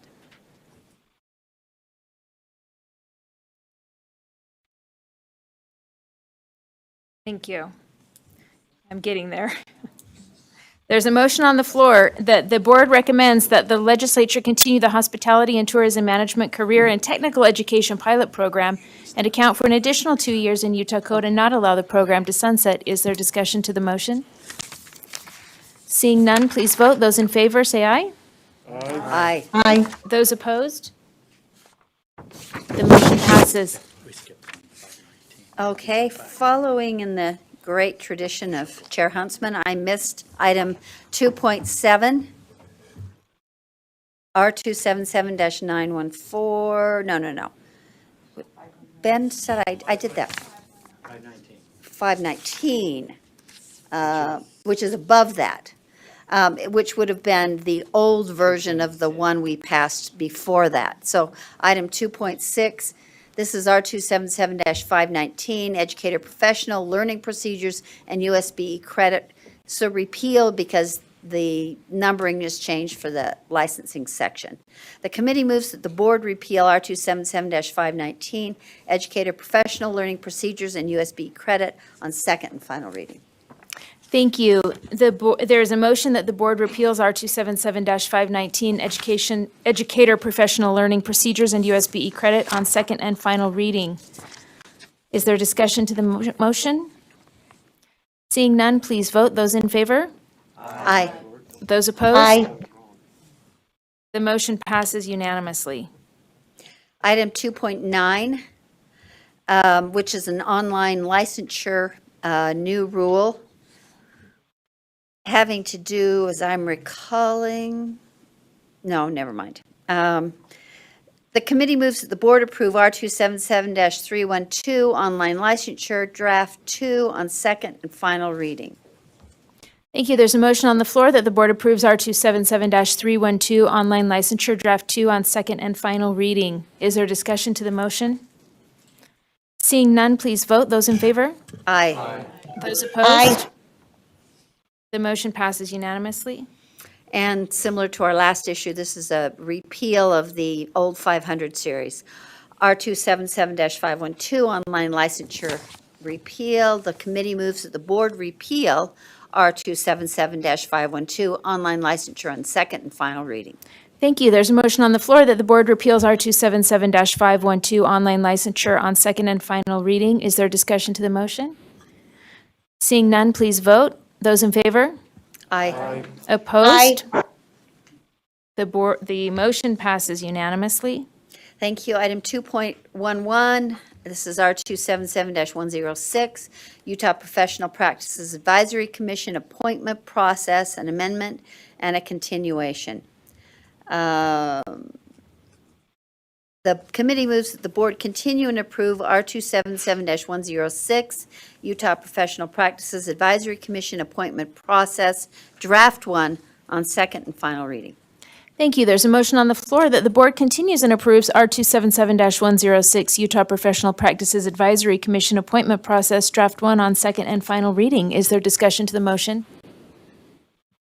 Seeing none, please vote. Those in favor? Aye. Aye. Those opposed? The motion passes. 2.12, item R277-321, Paraeducator to Teacher Scholarship Program, a new rule. The committee moves that the board approve R277-321, Paraeducator to Teacher Scholarship Program, Draft 1 on second and final reading. Thank you. There's a motion on the floor that the board approves R277-321, Paraeducator to Teacher Scholarship Program, Draft 1 on second and final reading. Is there discussion to the motion? Seeing none, please vote. Those in favor? Aye. Aye. Those opposed? And item 2.13, similarly, we are removing the previous rule from the old licensing series, R277-526, Paraeducator to Teacher Scholarship Program, proposed repeal. The committee moves that the board repeal R277-526, Paraeducator to Teacher Scholarship Program on second and final reading. Thank you. There's a motion on the board there's a motion on the floor that the board repeals R277-526, Paraeducator to Teacher Scholarship Program on second and final reading. Is there discussion to the motion? Seeing none, please vote. Those in favor? Aye. Aye. Those opposed? The motion passes. Thank you. Item 2.14, R277-324, paraprofessional, paraeducator programs, assignments and qualifications. This is an amendment and a continuation. The committee's motion is that the board continue and approve R277-324 paraprofessional/paraeducator programs, assignments and qualifications, Draft 3 on second and final reading. Thank you. There's a motion on the floor that the board continues and approves R277-324 paraprofessional, paraeducator programs, assignments, and qualifications, Draft 3 on second and final reading. Is there discussion to the motion? Board Member Hymas? Sorry, I just had a question. I know there's 5 drafts on there. Is now the time to look at that? Amend Amend? to Draft 5. Okay. So I would like to move that we do amend to accept or adopt draft 5. Thank you. There's a motion on the floor to amend R277-324 to adopt Draft 5. Second and final reading? On second and final reading. Discussion to the motion? I need a second to that amendment. I second that. Thank you. Discussion to the motion to amend? Seeing, would you like to speak, Board Member Hymas? It's Matt's motion, so. If that's okay, yes. I Please. just briefly, I think that this offers some clarity to what's been going on. There's been a lot of feedback on this rule, and I especially want to thank Chair Lear and her work on getting this put together. But with this, I do have a question that goes along with this. I'd like to direct staff to continue on this and I don't know if this is the time to do that or not, to offer a directive. Is I that, think we have to vote on the amendment. okay. Yeah, we have to vote on the amendment first, right? Okay. What's that? You have to stay on the amendment. Yeah, so we Okay. have to vote on the amendment first. Thank you. Board Member Hanson? Just a question. I looked at this last night and it was on draft 4. I wondered, since we haven't really had a chance to look at draft 5, if we could just have an explanation of what the changes are from 4 to 5 to help us with Sure. that. Chair Lear, would you like to do that? Yeah, if I could do the whole spiel, then I think it will be in the mix, if that's okay. The spiel will be fine. Please, Chair Lear. Thank you. I wrote these 2 pages out and you're not letting me. Oh, spiel away on your 2 pages. I will spiel quickly. Thank you. I just wanted to say, and thank you, Matt, for making that motion, but there was extensive discussion of this rule. Unfortunately, not till after the committee passed it, but kudos to a lot of people who listened and made changes quickly. We discussed this with USSA, USBA, a representative of the Disability Law Center Board, the Utah Association of Charter Schools, Dr. David Forbush at USU, who's both a practitioner and a policymaker in special education, Allison Sorensen, who's with Education Opportunity for Every Child, charter school parents and traditional school parents, sometimes students with disabilities, Dr. Joel Coleman, representing USDB, educators, also with children with disabilities, USEEP, who's the advisory committee to the board, and individual USEEP members, and then also some students. So this had extensive input, again, late in the process, but still very thoughtful.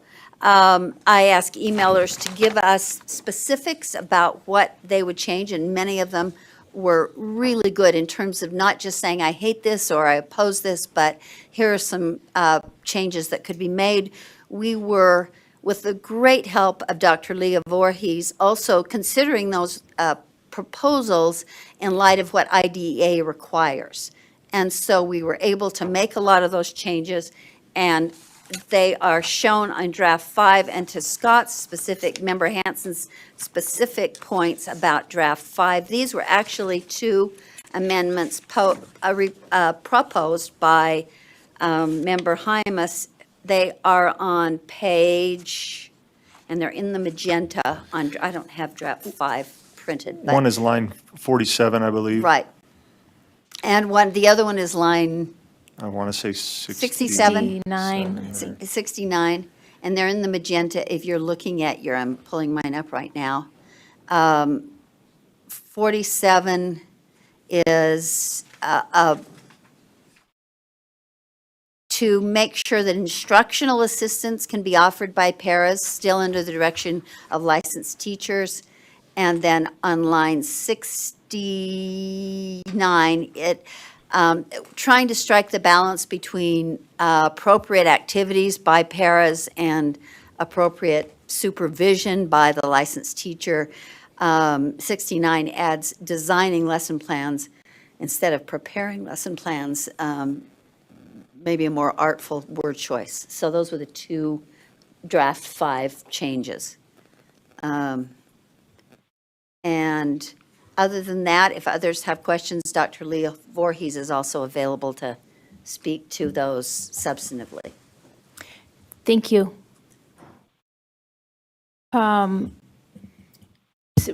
Chair Huntsman? Thank you, Vice Chair. I'd like this question to go to Dr. Voorhees. My understanding is this rule needed a continuation. My question is, when would this rule expire? And then I have a follow-up. Dr. Voorhees? The question was, when would the rule expire? Yeah, because it's a continuation. But when would it, if this rule doesn't pass or its amendments, what's I couldn't find it. Assistant Superintendent, Leah Voorhees, Assistant Superintendent of Student Support. I'm going to have to phone a friend. I don't actually know. What, Ben, is it? It's not an emergency. Does it have a year? Is it within the year? We have 3 years.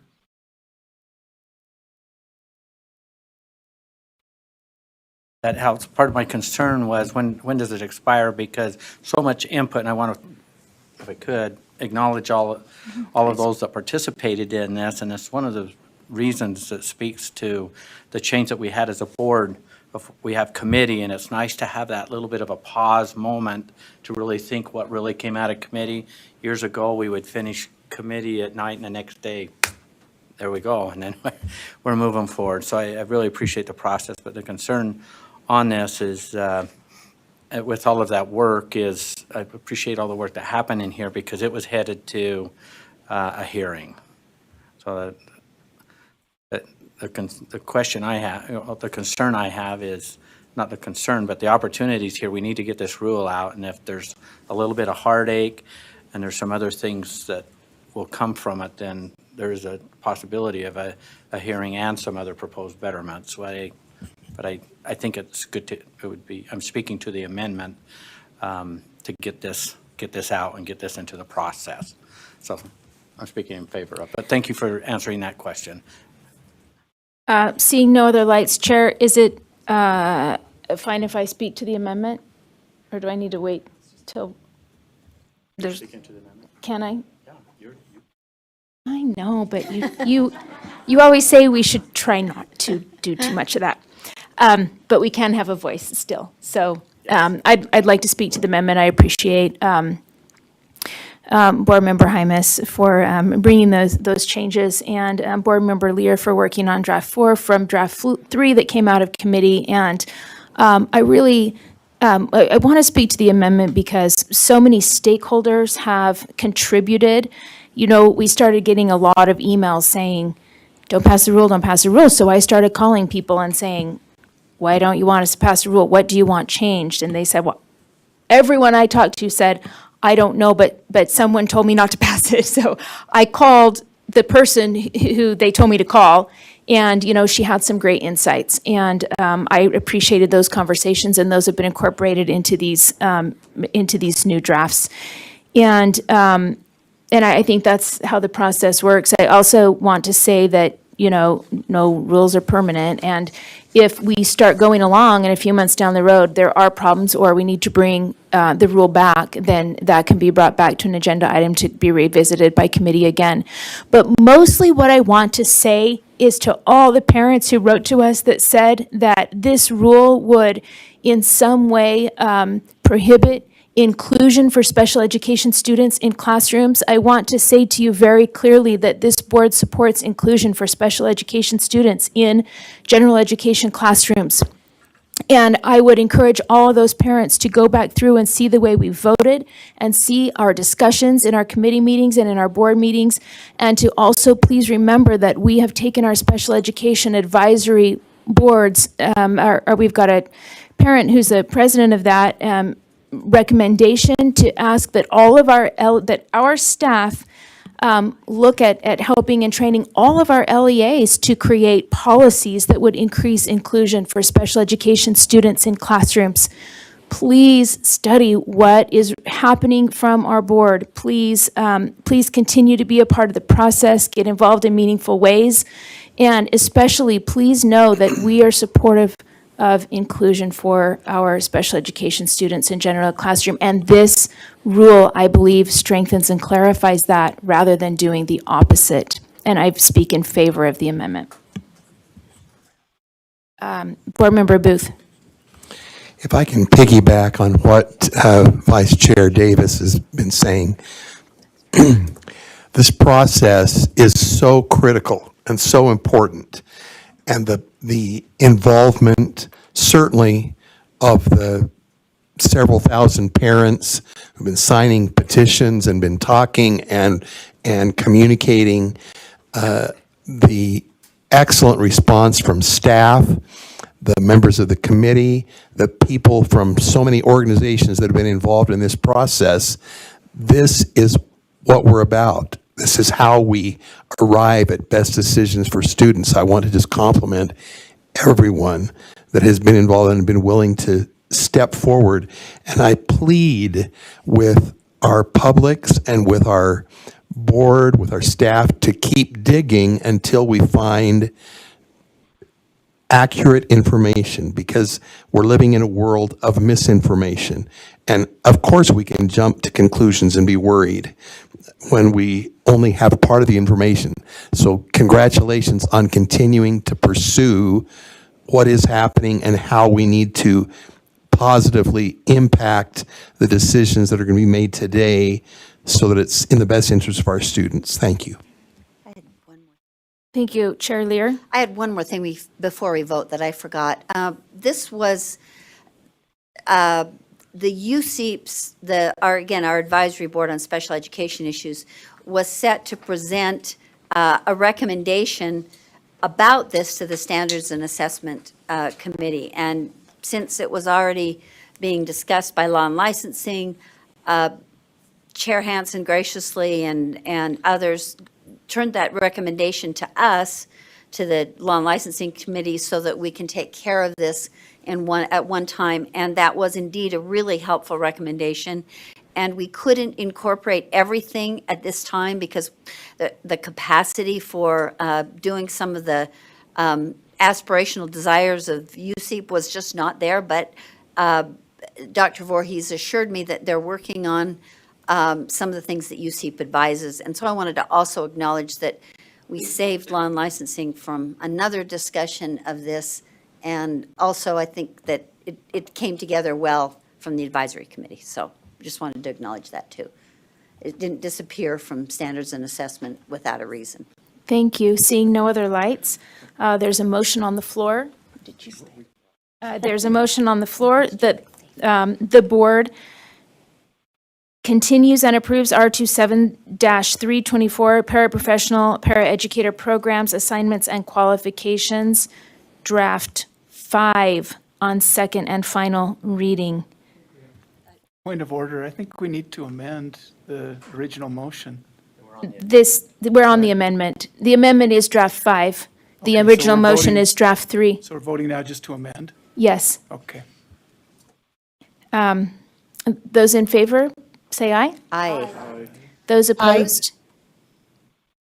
The motion passes unanimously. We have a motion on the floor that the board continues and approves R27-324 paraprofessional, paraeducator programs, assignments, and qualifications. Draft 3 on second and final reading as amended to draft 5. You can call it draft 5 as amended. Draft 5 on second and final reading as amended. Discussion to the motion. Board Member Hymas? You have to forgive my ignorance. Is this the time where I can come forward with a suggested directive? If it doesn't pass, how does that work? If he does that, I would It's n- recommend it. Do you have to vote on this first? Yes. Okay. So if this fails, then, if this fails, then that motion can be made? Or after. Okay, I'll wait. okay. Board Member Lear, No, I'm, Board Member Hanson. A couple of questions, if I may, Vice Chair. One, about the testing, I think it's line 105, 106, and then 119, 120 in the latest version in draft 5. We're talking about a rigorous state assessment. In 105, it says approved by the board or an LEA governing board. I just wanted some clarification on whether an LEA governing board could approve a state assessment. And then on 119 and 120, I don't know if that's the same assessment we're talking about, but it doesn't have any approval provisions in it as far as who would approve that assessment. Can you help me to understand those two? Dr. Voorhees? Yes, thank you, Vice Chair. So that's a very good question. The test that paraprofessionals who are paid for with Title I school wage or targeted assistance program is a paraprofessional praxis test. So I think the question is, and this particular language is not new, I think the state reference is that the staff of the board has reviewed that test and determined that it meets the ESSA requirements, which is how we got to that paraprofessional praxis test. And then what was this, line 119? Yeah, 119, 120, we referred to another test or the same test, I don't know. So the rigorous state would be the same, but if an LEA approved a test that met the same ESSA requirements, that would be the local assessment. As opposed to creating. Is your question, did the locals create it versus approve it? Is that the question? I think if you can just tell me that we have a system right now for this assessment that's working and those approvals are being properly done, that's fine. It was confusing to me to look at those two lines and see what kind of test is this, who's going to approve it. To be honest, the state part is working great. If LEAs are approving a separate test, that is something we'd have to ask Val Murdoch, who is our Title I monitoring specialist, because she's the individual in the agency that monitors this. Because as far as the LEA, if there are LEAs who have approved a test, I do not know about that. Okay, just to follow up then, I guess, is the system currently working? I know this is old language. Is the system currently working, and do we have reservations about that that should be cleaned up right now while we're revising this? I have not had reservations. I appreciate you bringing the question forward. One of the reasons that we articulated that we changed the title of this section and the language in 98 and 99 is because the part of this section that LEAs had questions about was which schools using Title I money had to follow these requirements. So the part of this section that we worked really hard to clarify was not actually the part you're asking about. But we've had really good feedback from LEAs that that we did make the money issue more clear. But I really would have to go back to Val Murdoch to find out about the assessment piece. Okay, I'll forego a motion to amend on that, then if we've been living with this language and there's a system that seems to be working right now, but maybe we can put that on the list. Another question, Chair? Please. That's okay. Funding, 135 on number 4, it's probably 136. 5, I guess. Funding distribution. Okay, it says that the funding shall be provided under 53F to 411 equally to schools identified. How's it equally? If there's 10 schools and they each get a tenth of the money, or is it? So it's not by head count or? Nope. Yep. by It's school? divided by school. Okay. And then the reporting requirements at the end of this, it looks like we've stricken most of those. I just wondered, we have some reports on the training. Do we know which teachers are supervising which paras with the reporting that's required under this rule? We have those records? Vice Chair to respond. So R277 750 has required for a while that if USBE requests that information, that it would be given to us. And so LEAs are keeping track of that information, yes. We do not have it unless we have asked for it. Okay, but they're aware that there's a Yes, requirement. but we that have should be actually asked maintained. for it in a couple of cases, and in some cases received it, in some cases had to work with the LEA to get that system in place. Okay, thank you. I appreciate the information. Thank you, Vice Chair. Thank you.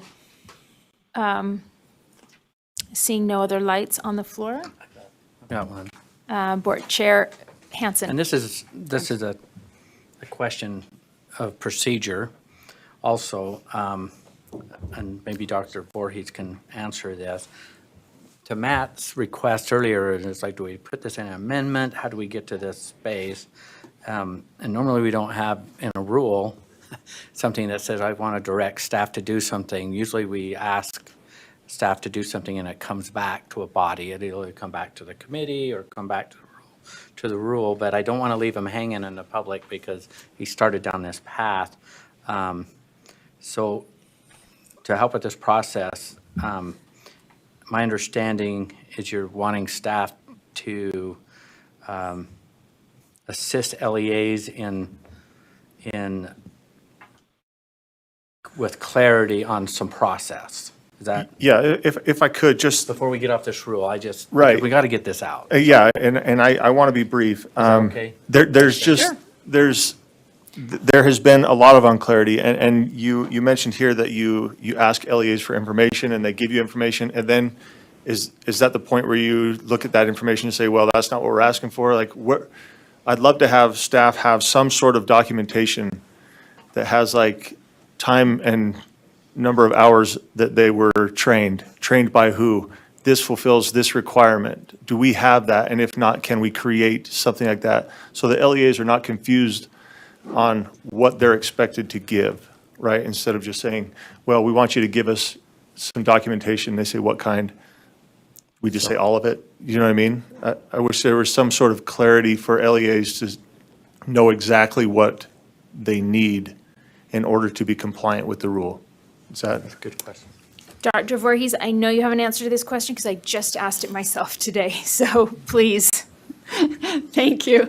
Yes, Board Member Hymas. So we actually have model provider logs, is what we call them. We have model forms that we do share with LEAs upon request if they have a question about, well, what would this look like?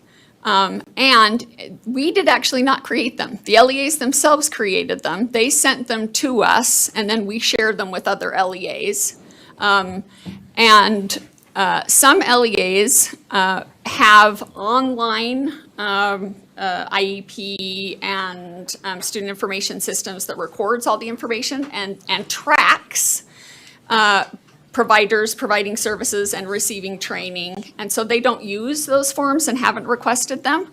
But we do have models that we share upon request. If you would like us to make a template that we put on our website, we'd be happy to do that if there was like, if what you're asking is one version that everyone models after, we'd be happy to do that.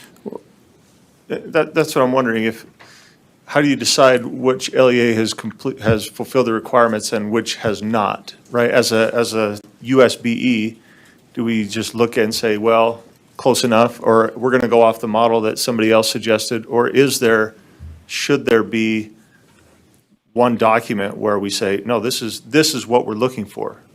To me, that would provide more clarity for LEAs rather than saying, well, I hope this is what they want, right? I'll give them that, and let's hope. That's what I'm asking that we do, is have something where an LEA can say, no, this is what they're looking for. This is what I need to do in order to make sure that my paraeducators are qualified, if you will. I don't know what the right term is. We do the same thing with teachers, right? We would never say, well, I shouldn't say ever, but never. Anyway, that's what I'm hoping for with this rule, is some clarity, something that LEAs can look to and know exactly if they are in compliance with the rule or not. So in that space of rulemaking, and this just comes from experience, and USBE's got a lot of experience in this, we create a rule and then we expect compliance. And whenever we get really, really specific of what that compliance is going to look like, exactly, it has to be this, and we get a lot of pushback. So they either do it their own way, and this is just not specific to this rule, but in a lot of rules, or they can choose a best practice model that comes from other LEAs as a way of compliance. But when they ask, we usually have examples of something to assist them to get there, but unless you put it in rule, and as soon as you put it in rule, you have to, we put it in rule, and they mandate it, and there is only one way, and it is this way that you're going to show and demonstrate compliance. And so a lot of times our rulemaking expert, we have them here, but like Deputy Superintendent Stallings, she would be here probably saying something about a caution of getting too specific and too much direction, but And I'm going to take a chair's prerogative to say, I think there's a difference. I'm going to summarize what I think I hear you saying, and I think there's a difference between the how and the what. And so the how is going to look different for a variety of LEAs because they all have different types of programs. But the what is really the crux of what we're asking for, which is going to come down, if I understand correctly, to the basic, date and amount and the basic topic or content. And so that's what we need to put in writing somewhere, if it isn't already in writing somewhere, and then provide the model form or the sample form that's, I asked for today myself, and it's actually quite a simple form, but I'm hearing you saying you want that to be easily found, not necessarily just have to be asked for. So, Dr. Voorhees? To all three of your points, as a result of whatever direction you go with the rule, we will be updating the paraeducator handbook, and we could very easily specify exactly your point, Vice Chair Davis. It's the who, the when, the amount, and the what, the content or the topic, as the required documentation in that handbook. One last comment, please. In the short time that I've been on the board, I've just heard too many schools say, I didn't know you were looking for that, or I didn't know you wanted that. And I think it would be easy for me to say, then, I mean, find it, figure it out. But if it's a one-time thing, or, like I said, I haven't even been here a full year yet, and we've heard it a handful of times. And so I think some clarity would be helpful to our LEAs. Thank you. Thank you. Board Member Lear, did you have another?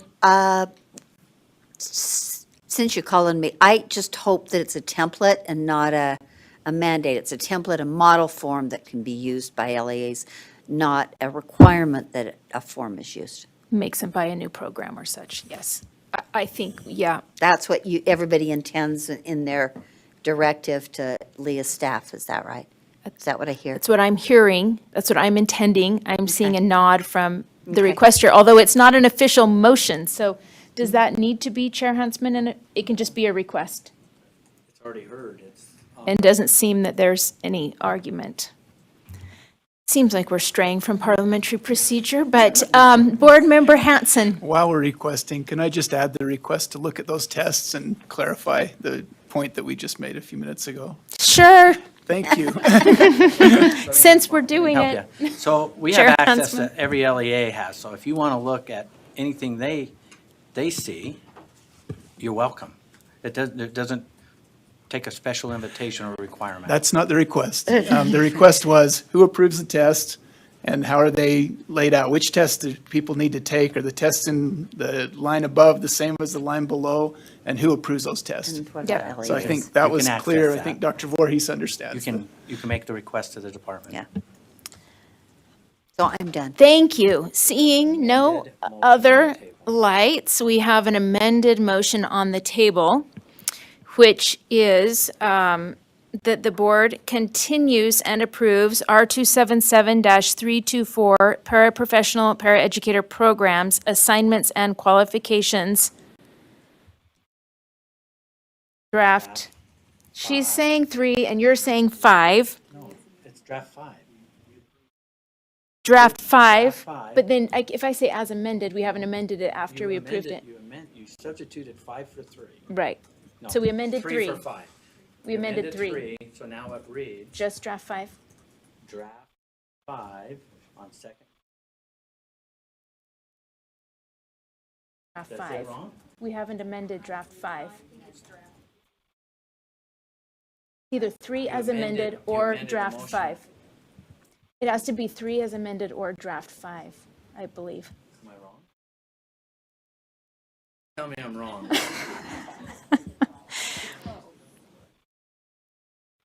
So if you say draft 3 on second Ben and final reading. Is to coming draft to the 5. rescue. Ben Rasmussen. Thank you. So you just want to say draft 5. You haven't amended draft 5, but you substituted Correct. draft Right. 5 for draft 3. Thank Ben you. Rasmussen. Thank you. We have a motion on the floor that the board continues and approves R277-324 paraprofessional paraeducator programs, assignments, and qualifications, draft 5 on second and final reading. Please vote. Those in favor? Aye. Aye. Those opposed? It's a Labor Day miracle. All right, let's move on.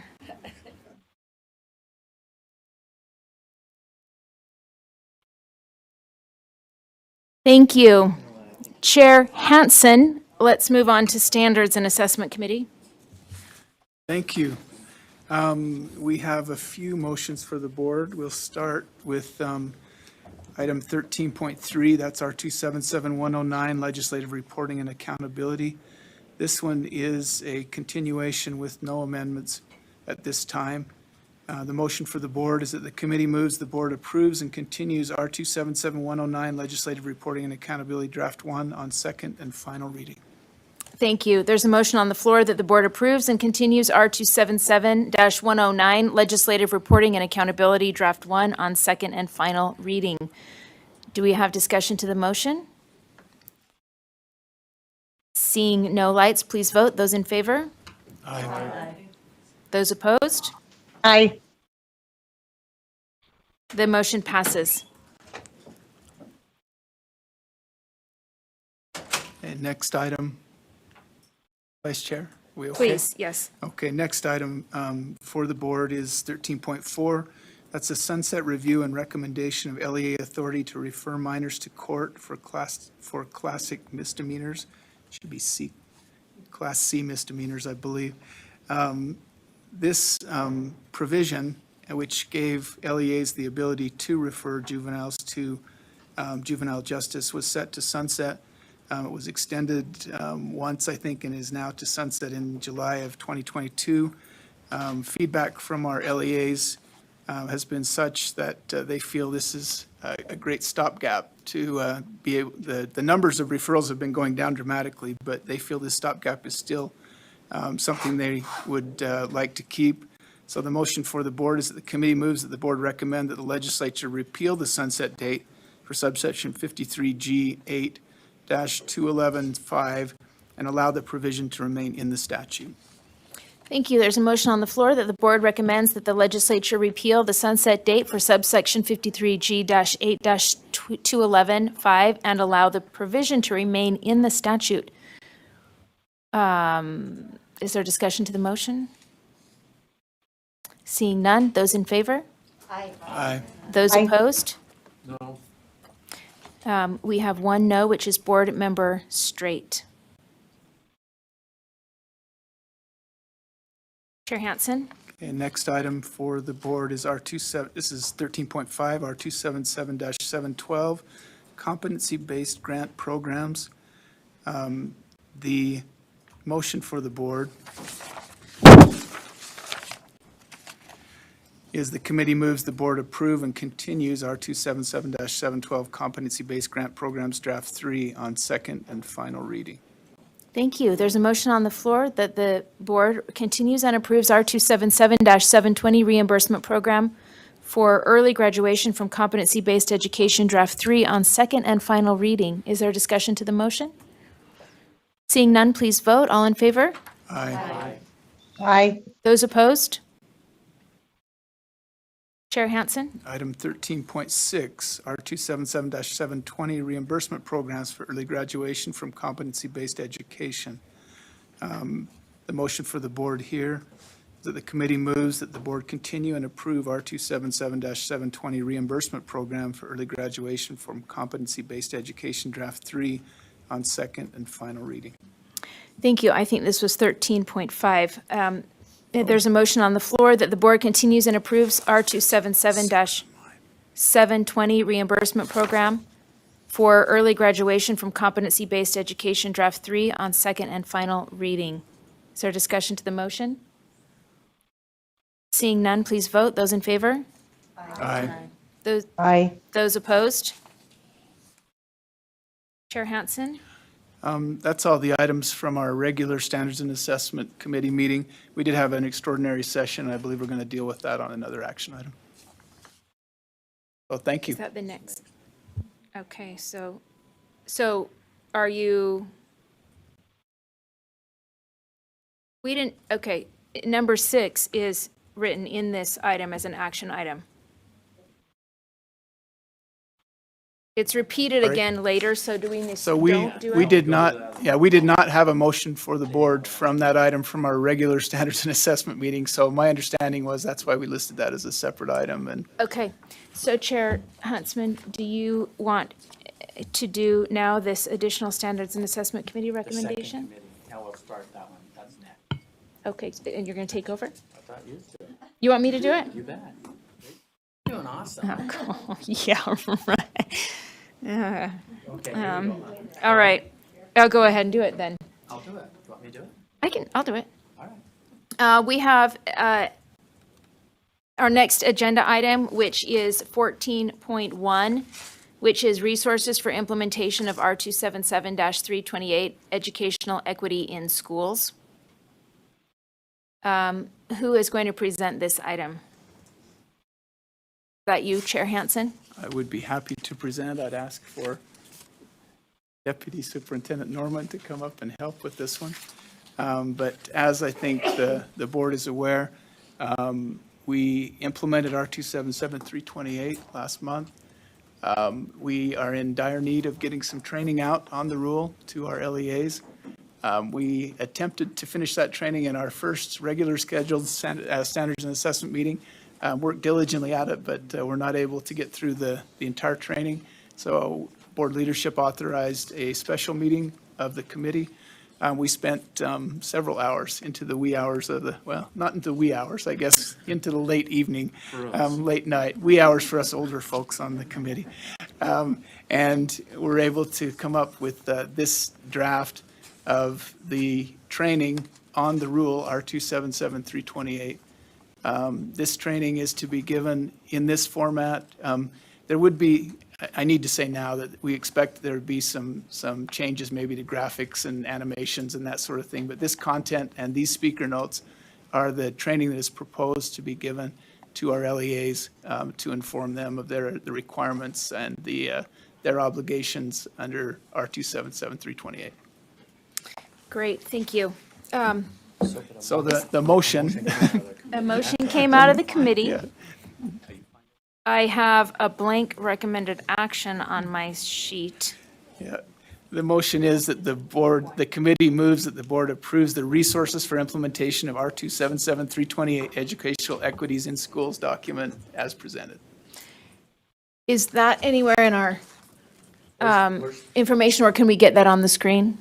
It is in the agenda memo that has the 8/24 date on it, I believe. I've seen it, and I'm trying to find it on So it board says docs. USB Standards and Assessment Committee 8/24/21. No, down at the bottom of that. In item 14, or? I don't know. I just read it to you from the page. Hang on just a second. I think it's right down at the bottom. Yeah, motion for the board. It's on page 11 of 11. At the very bottom? Yeah, right where it tells you how late we stayed up that night. 8/24/21. Yeah. Yeah, right there. The last document. On the very last page of the last document. That's the motion. Right before it says the meeting adjourned at 11:03. Yeah.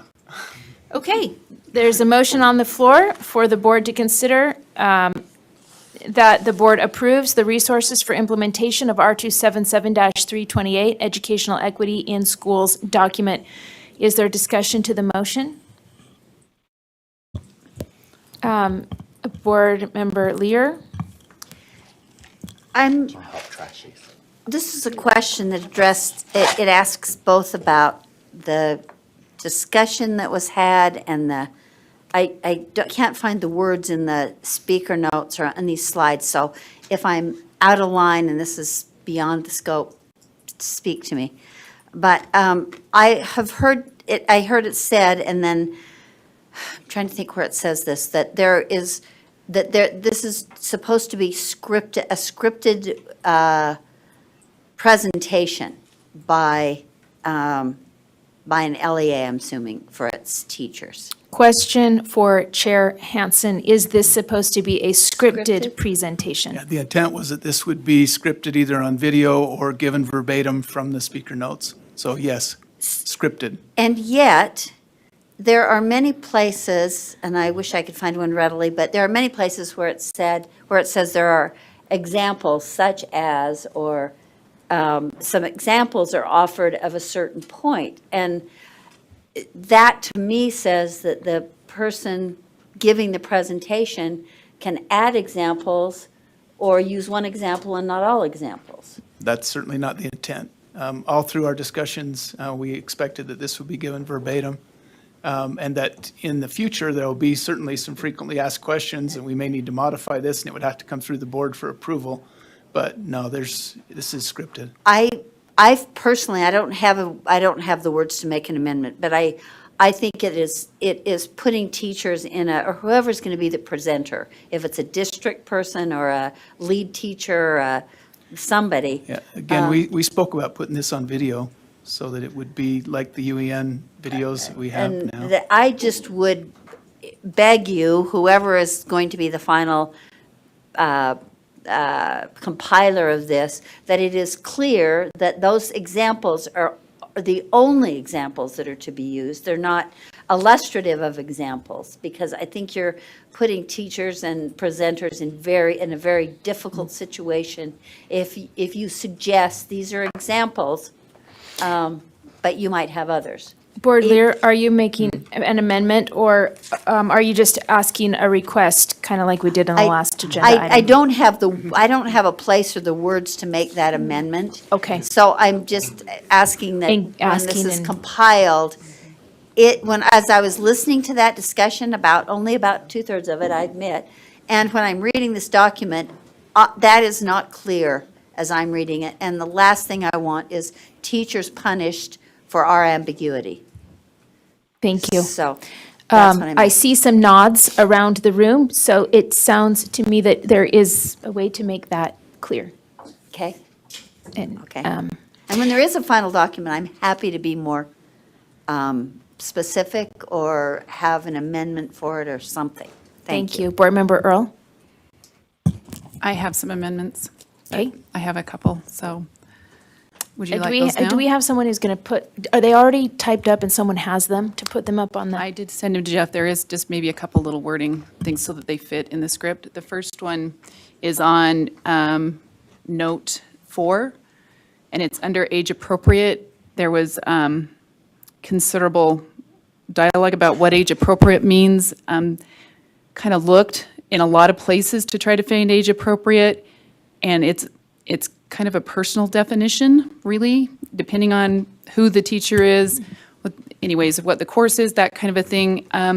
I would just suggest we add in here at the very end, where it says developmentally appropriate, we add reflective of family values.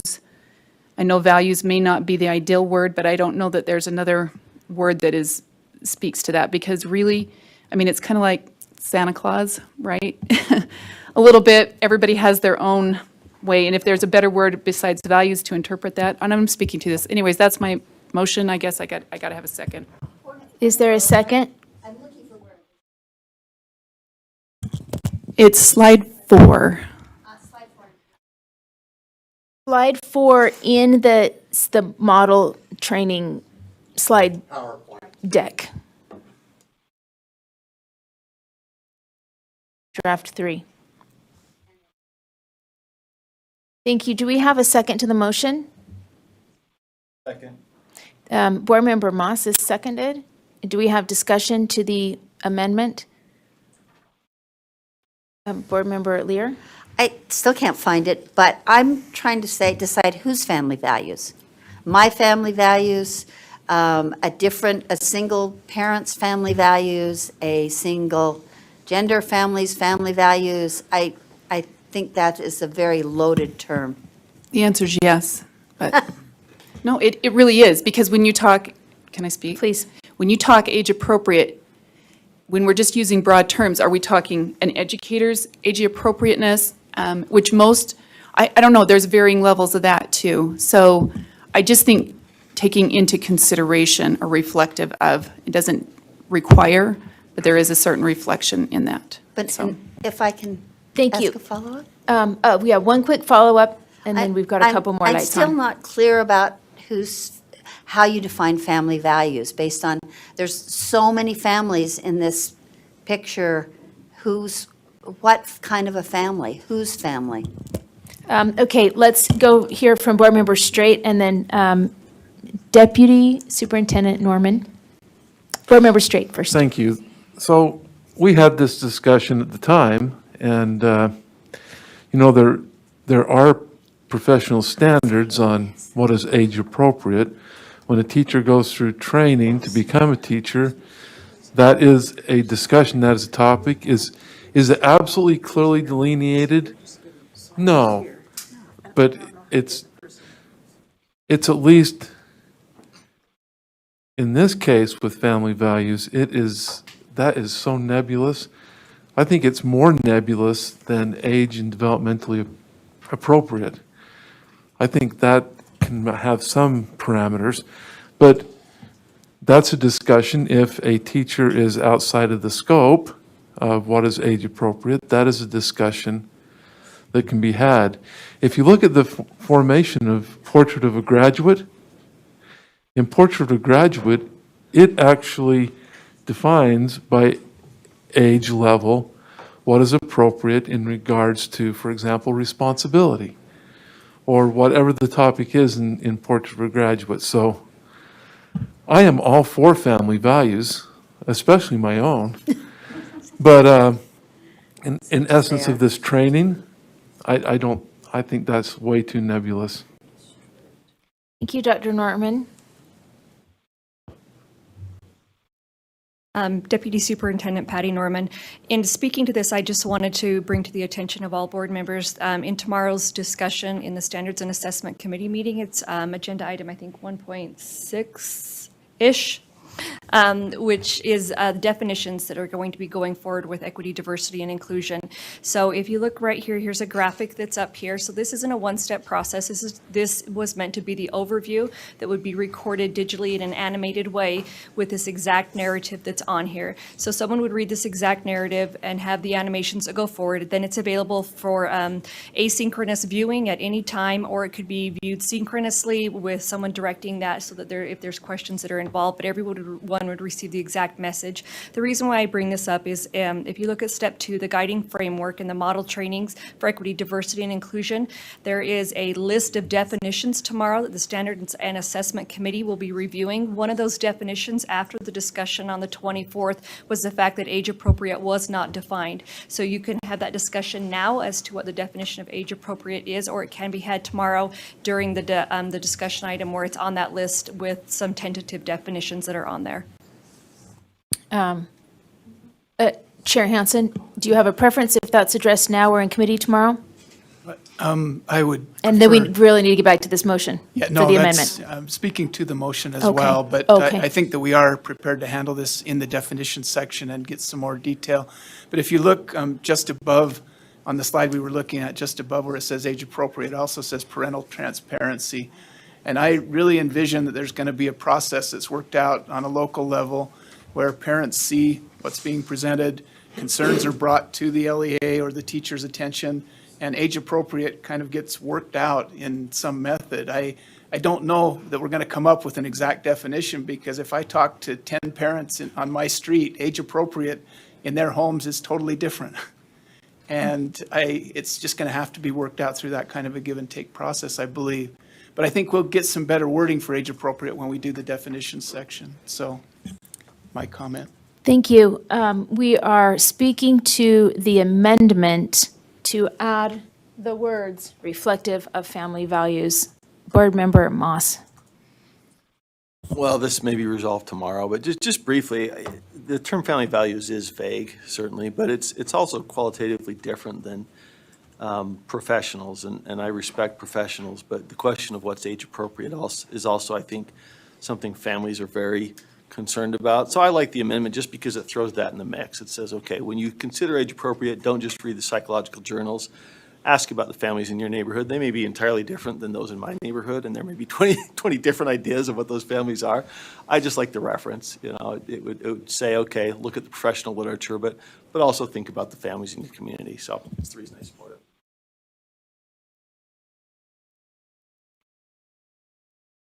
Seeing no other lights, we have an amendment on the floor to amend R277-328 Educational Equity in Schools document to read, or to add the words reflective of family values in the age-appropriate section.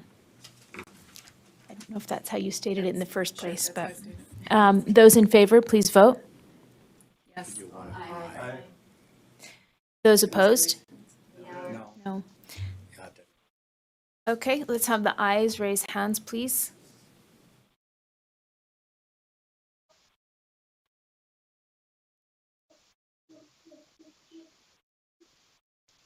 Okay, I'm going to do a roll call vote. No, well, no, I think you can, no, I think you can call it out. So eyes, raise your hand and then read them. Would you be okay if I just did a roll call vote? Yeah, you can do a roll. Okay, I'm going to do a roll call vote. Laura Belknap. Aye. Randy Booth. Janet Cannon. No.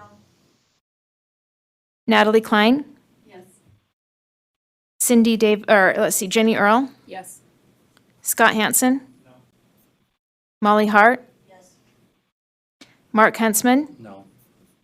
Stacy Hutchings. Yes. Matt Hymas. Yes. Carol Lear.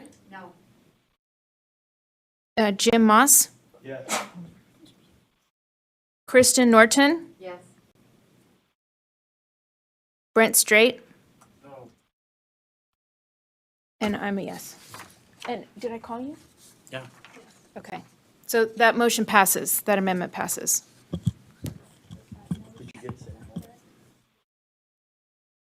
We Let's see had your 1, list. 2, Say 3, your- 4, 5 noes. The noes are Janet Cannon, Scott Hansen, Mark Huntsman, Carol Lear, and Brent Straight. We have a motion on the floor to we have a motion for the board that the board approves the resources for implementation of R277-328 Educational Equity in Schools document as amended. Is there discussion to the motion? Board Member Earl. I have an amendment on slide 6.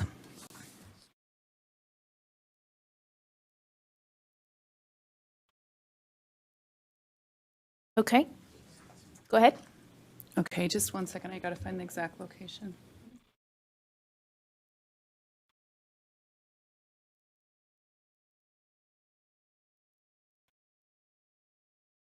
Okay, Point where of is order, the, Chair? maybe it's not slide 6. I'm hang on. not able to find this document that you're showing on the big screen here. Can you lead me to where I can find that so I can see what's being? Sorry, it would be We have a point of slide order. 7. This amendment is going to be on slide 7. And again, it is on the model I couldn't find it. equity training. Because I couldn't find it. This is my amendment would go at the very end after high expectations for all students, and it states, inclusion does not mean the implied or active use of symbols or artifacts to promote an ideology, political viewpoint, or an association of a special interest group within Utah public schools. Shows the slides, but it's not showing the notes. Discussion to the motion? Board Member Hanson? Did I send that one? I'll read it again. Oh, do we have a second? No, Board Member Klein is the second. We'll write Do you want me to that read down. again? Sybil? Inclusion does not mean the implied or active use of symbols or artifacts to promote an ideology, comma, political viewpoint, or an association of a special interest group within Utah public schools, period. Thank you. We have a second, which is Board Member Klein, and we have Chair Hansen would like to speak to the amendment. And I'm speaking against the amendment, but certainly not against defining words more precisely. We just have another mechanism set up to do that. Rather than try to define all the words within this presentation, we have a glossary that's being worked on. It's on our agenda for this week. So that would be my comment here and I Thank guess against the amendment. Thank you, Board Member Cannon. Oh, I'm sorry, I still can't find this. They said download it, it's not showing up anywhere. My colleagues on either side haven't found it either. Do we not have these amendments pre-done?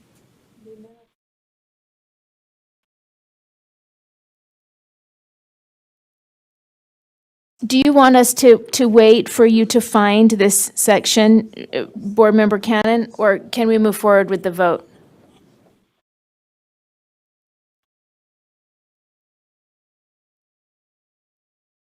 Not to mention the fact that we haven't seen it for just this minute.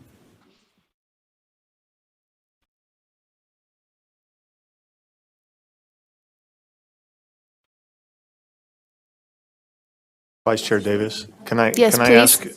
ask Board Member Hanson, you're saying there is, this is going to be in there, this is going to be, that this will include?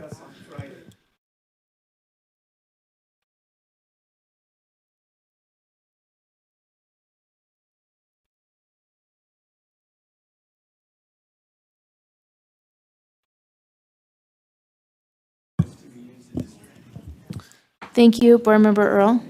Yeah, just a comment. I know that this is one area that we've been asked specifically as far as the displaying of symbols and such in the classroom, especially where we only address it briefly towards the end of this. I feel like this is a key area we're seeing in our schools right now. To address this here, I don't think is beyond the reach of what we should be doing and include it in tomorrow's discussion. And so I think this is an important place to do that. Thank you, Board Member Lear. Point of order, though, we haven't seen it. We've not had a time to digest it or see it in context. We can't even find it now. And I feel very uninformed in terms of being asked to vote. Thank you. Board Chair Hanson? Or Huntsman. Huntsman? Thank you. And I'm a little bit concerned myself also because this is starting to get into definitions where they really important to get them pounded out. But I read this and I'm thinking, I'm up there by Hill Air Force Base. Okay, can we have quiet in the room so Chair Huntsman can speak? Please, if you are having a sidebar conversation, can you whisper, please? Well, thank you, because I can hear myself speak then, I guess.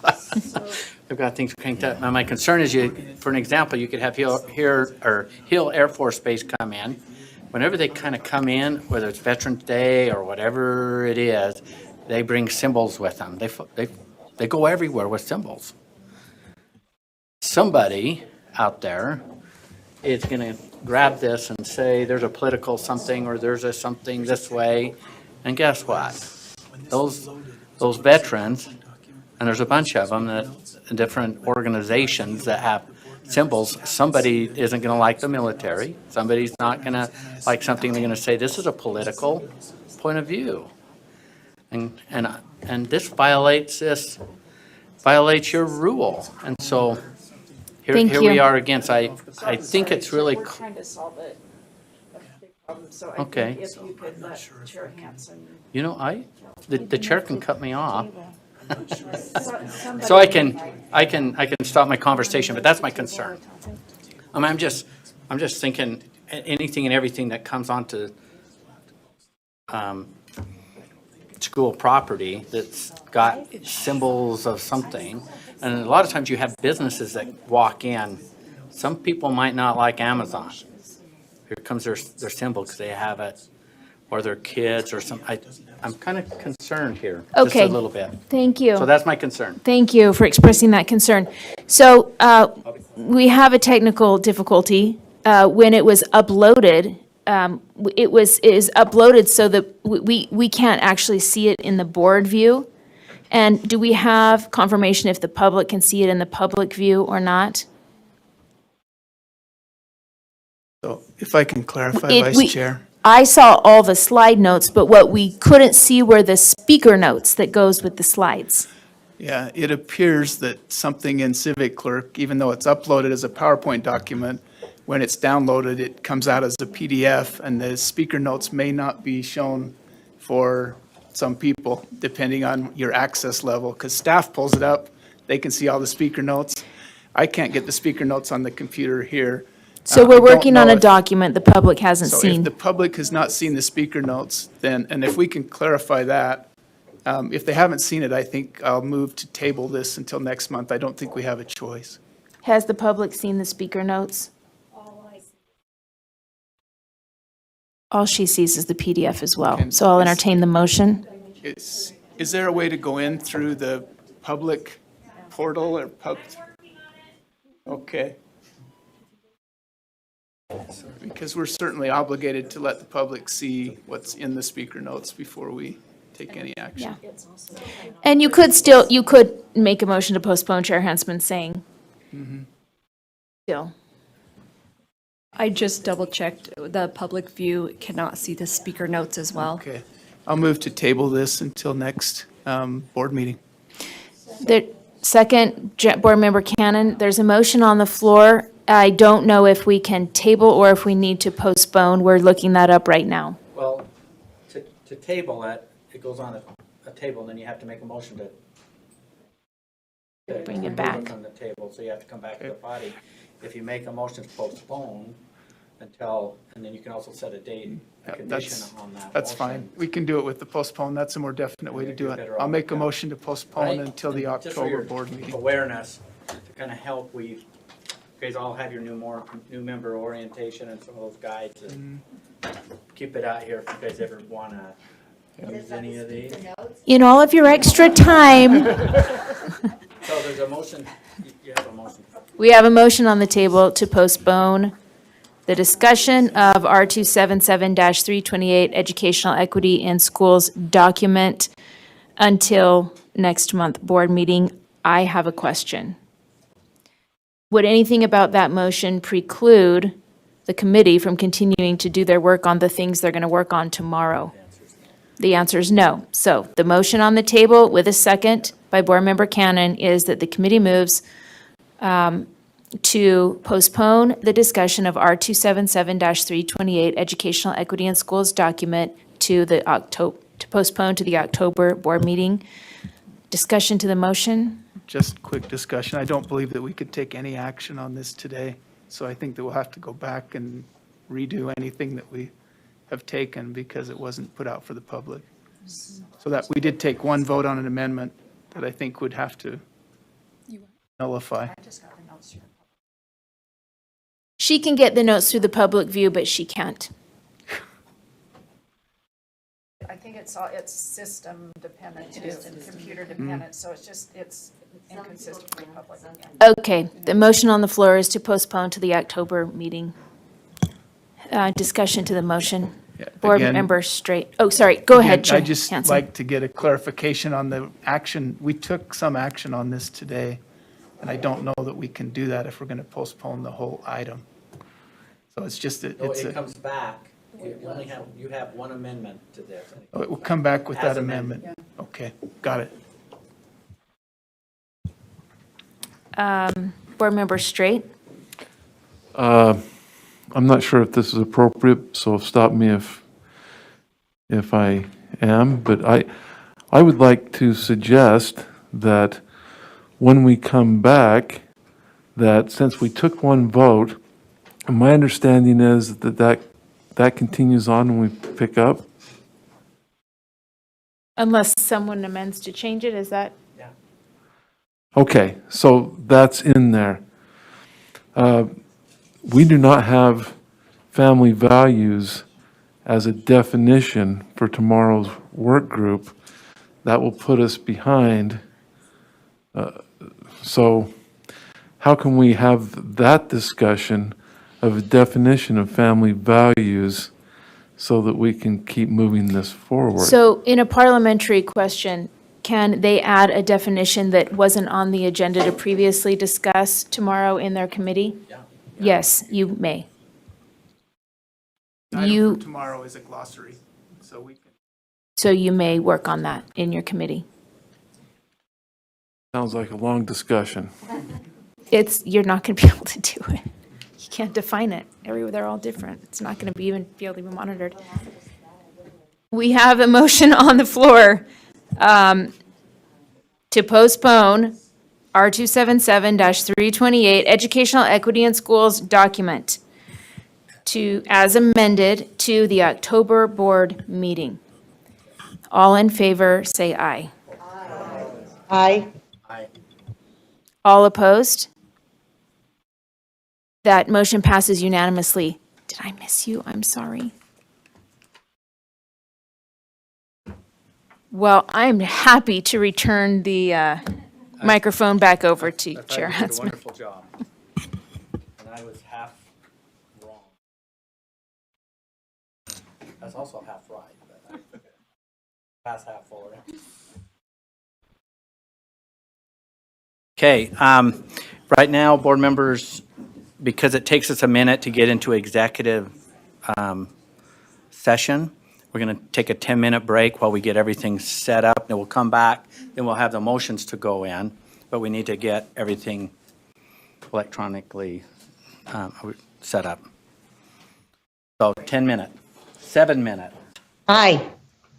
Okay, we're going into motion, or going into executive session. Well, Mark Huntsman and I. So our doors are closed. Are we for sure on our mic that all of this is switched? We have somebody jump outside that door and just double check and make sure we're not.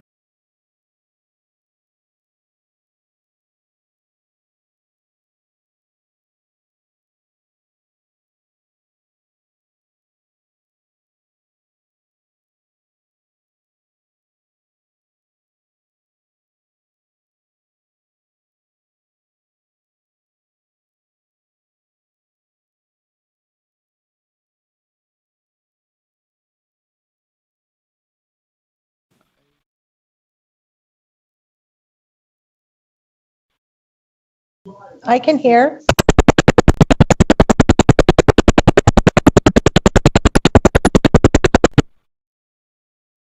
So I just need to read it before we vote. I Again? might need to borrow your phone. Oh, Words matter.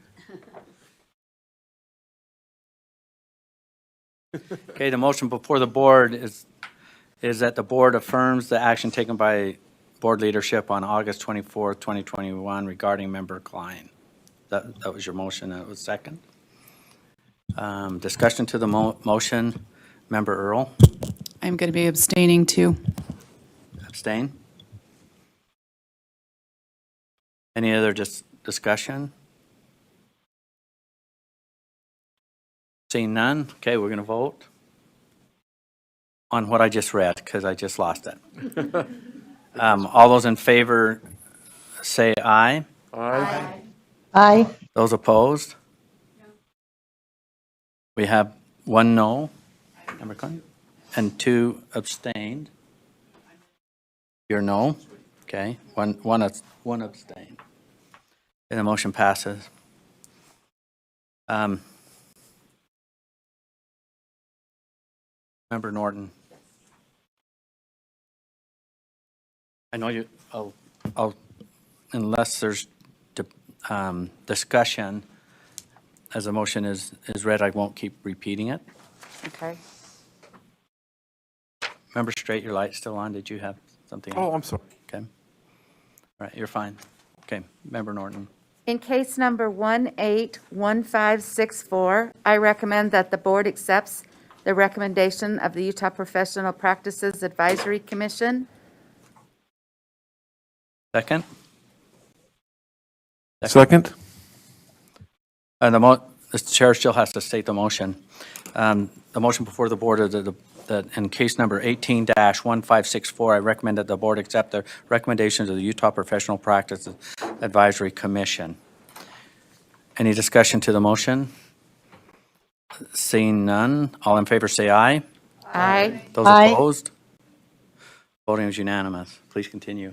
In case number 191693, I recommend that the board accepts the recommendation of the Utah Professional Practices Advisory Commission. Is there a second? Second.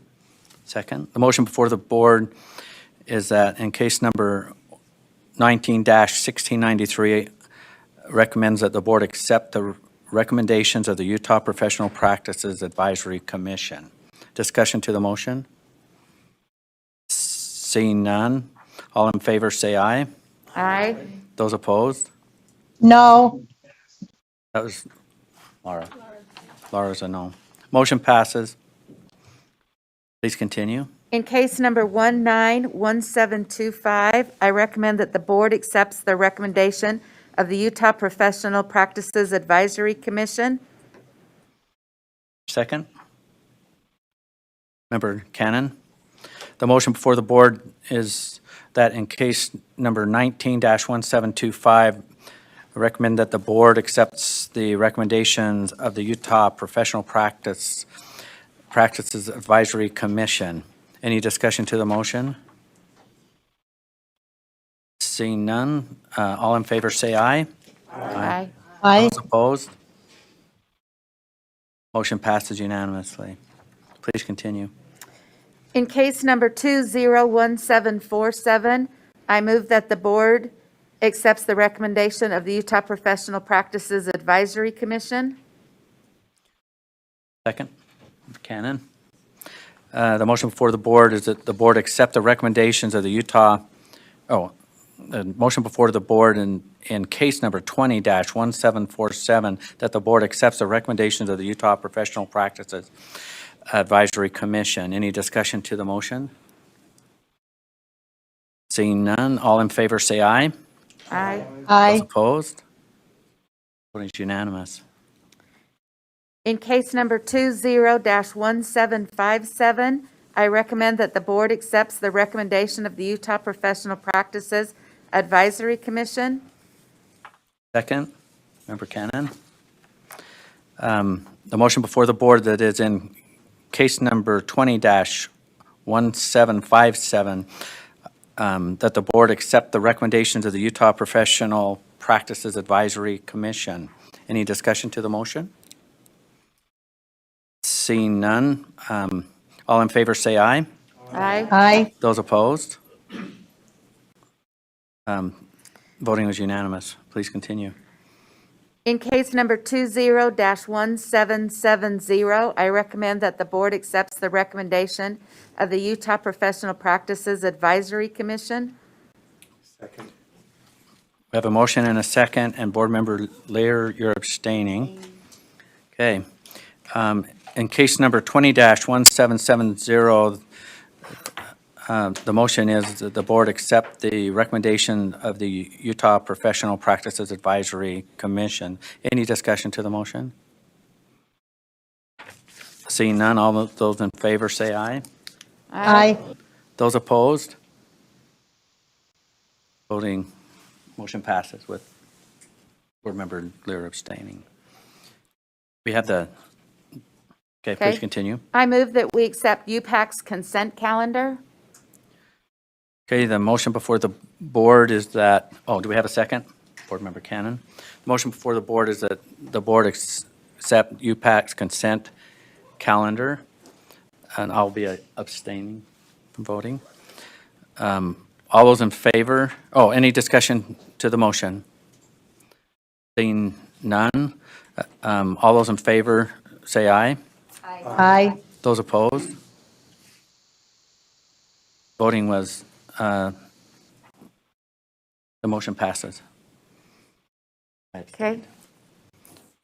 I move that the board appoints Jared Alabest to the Utah School for the Deaf and Blind, representing an individual who is deaf or hard of hearing for a 2-year term. Have a second? Member Cannon. The motion before the board is the board appoints Jared Alabest to the Utah Schools of the Deaf and the Blind, representing an individual who is deaf or hard of hearing for a 2-year term. Discussion to the motion. Member Cannon. I just hope everyone was able to read about this gentleman. He sounds very outstanding, and I'm so grateful he'll help us on the Deaf and Blind Council. Thank you. Any other discussion? Seeing none, all in favor say aye. Aye. Aye. Those opposed? Voting is unanimous. I move that the board appoints Suzanne Williams to the Trust Lands Advisory Committee as an elementary principal representative, filling the remaining 3.5 years of an unexpired term.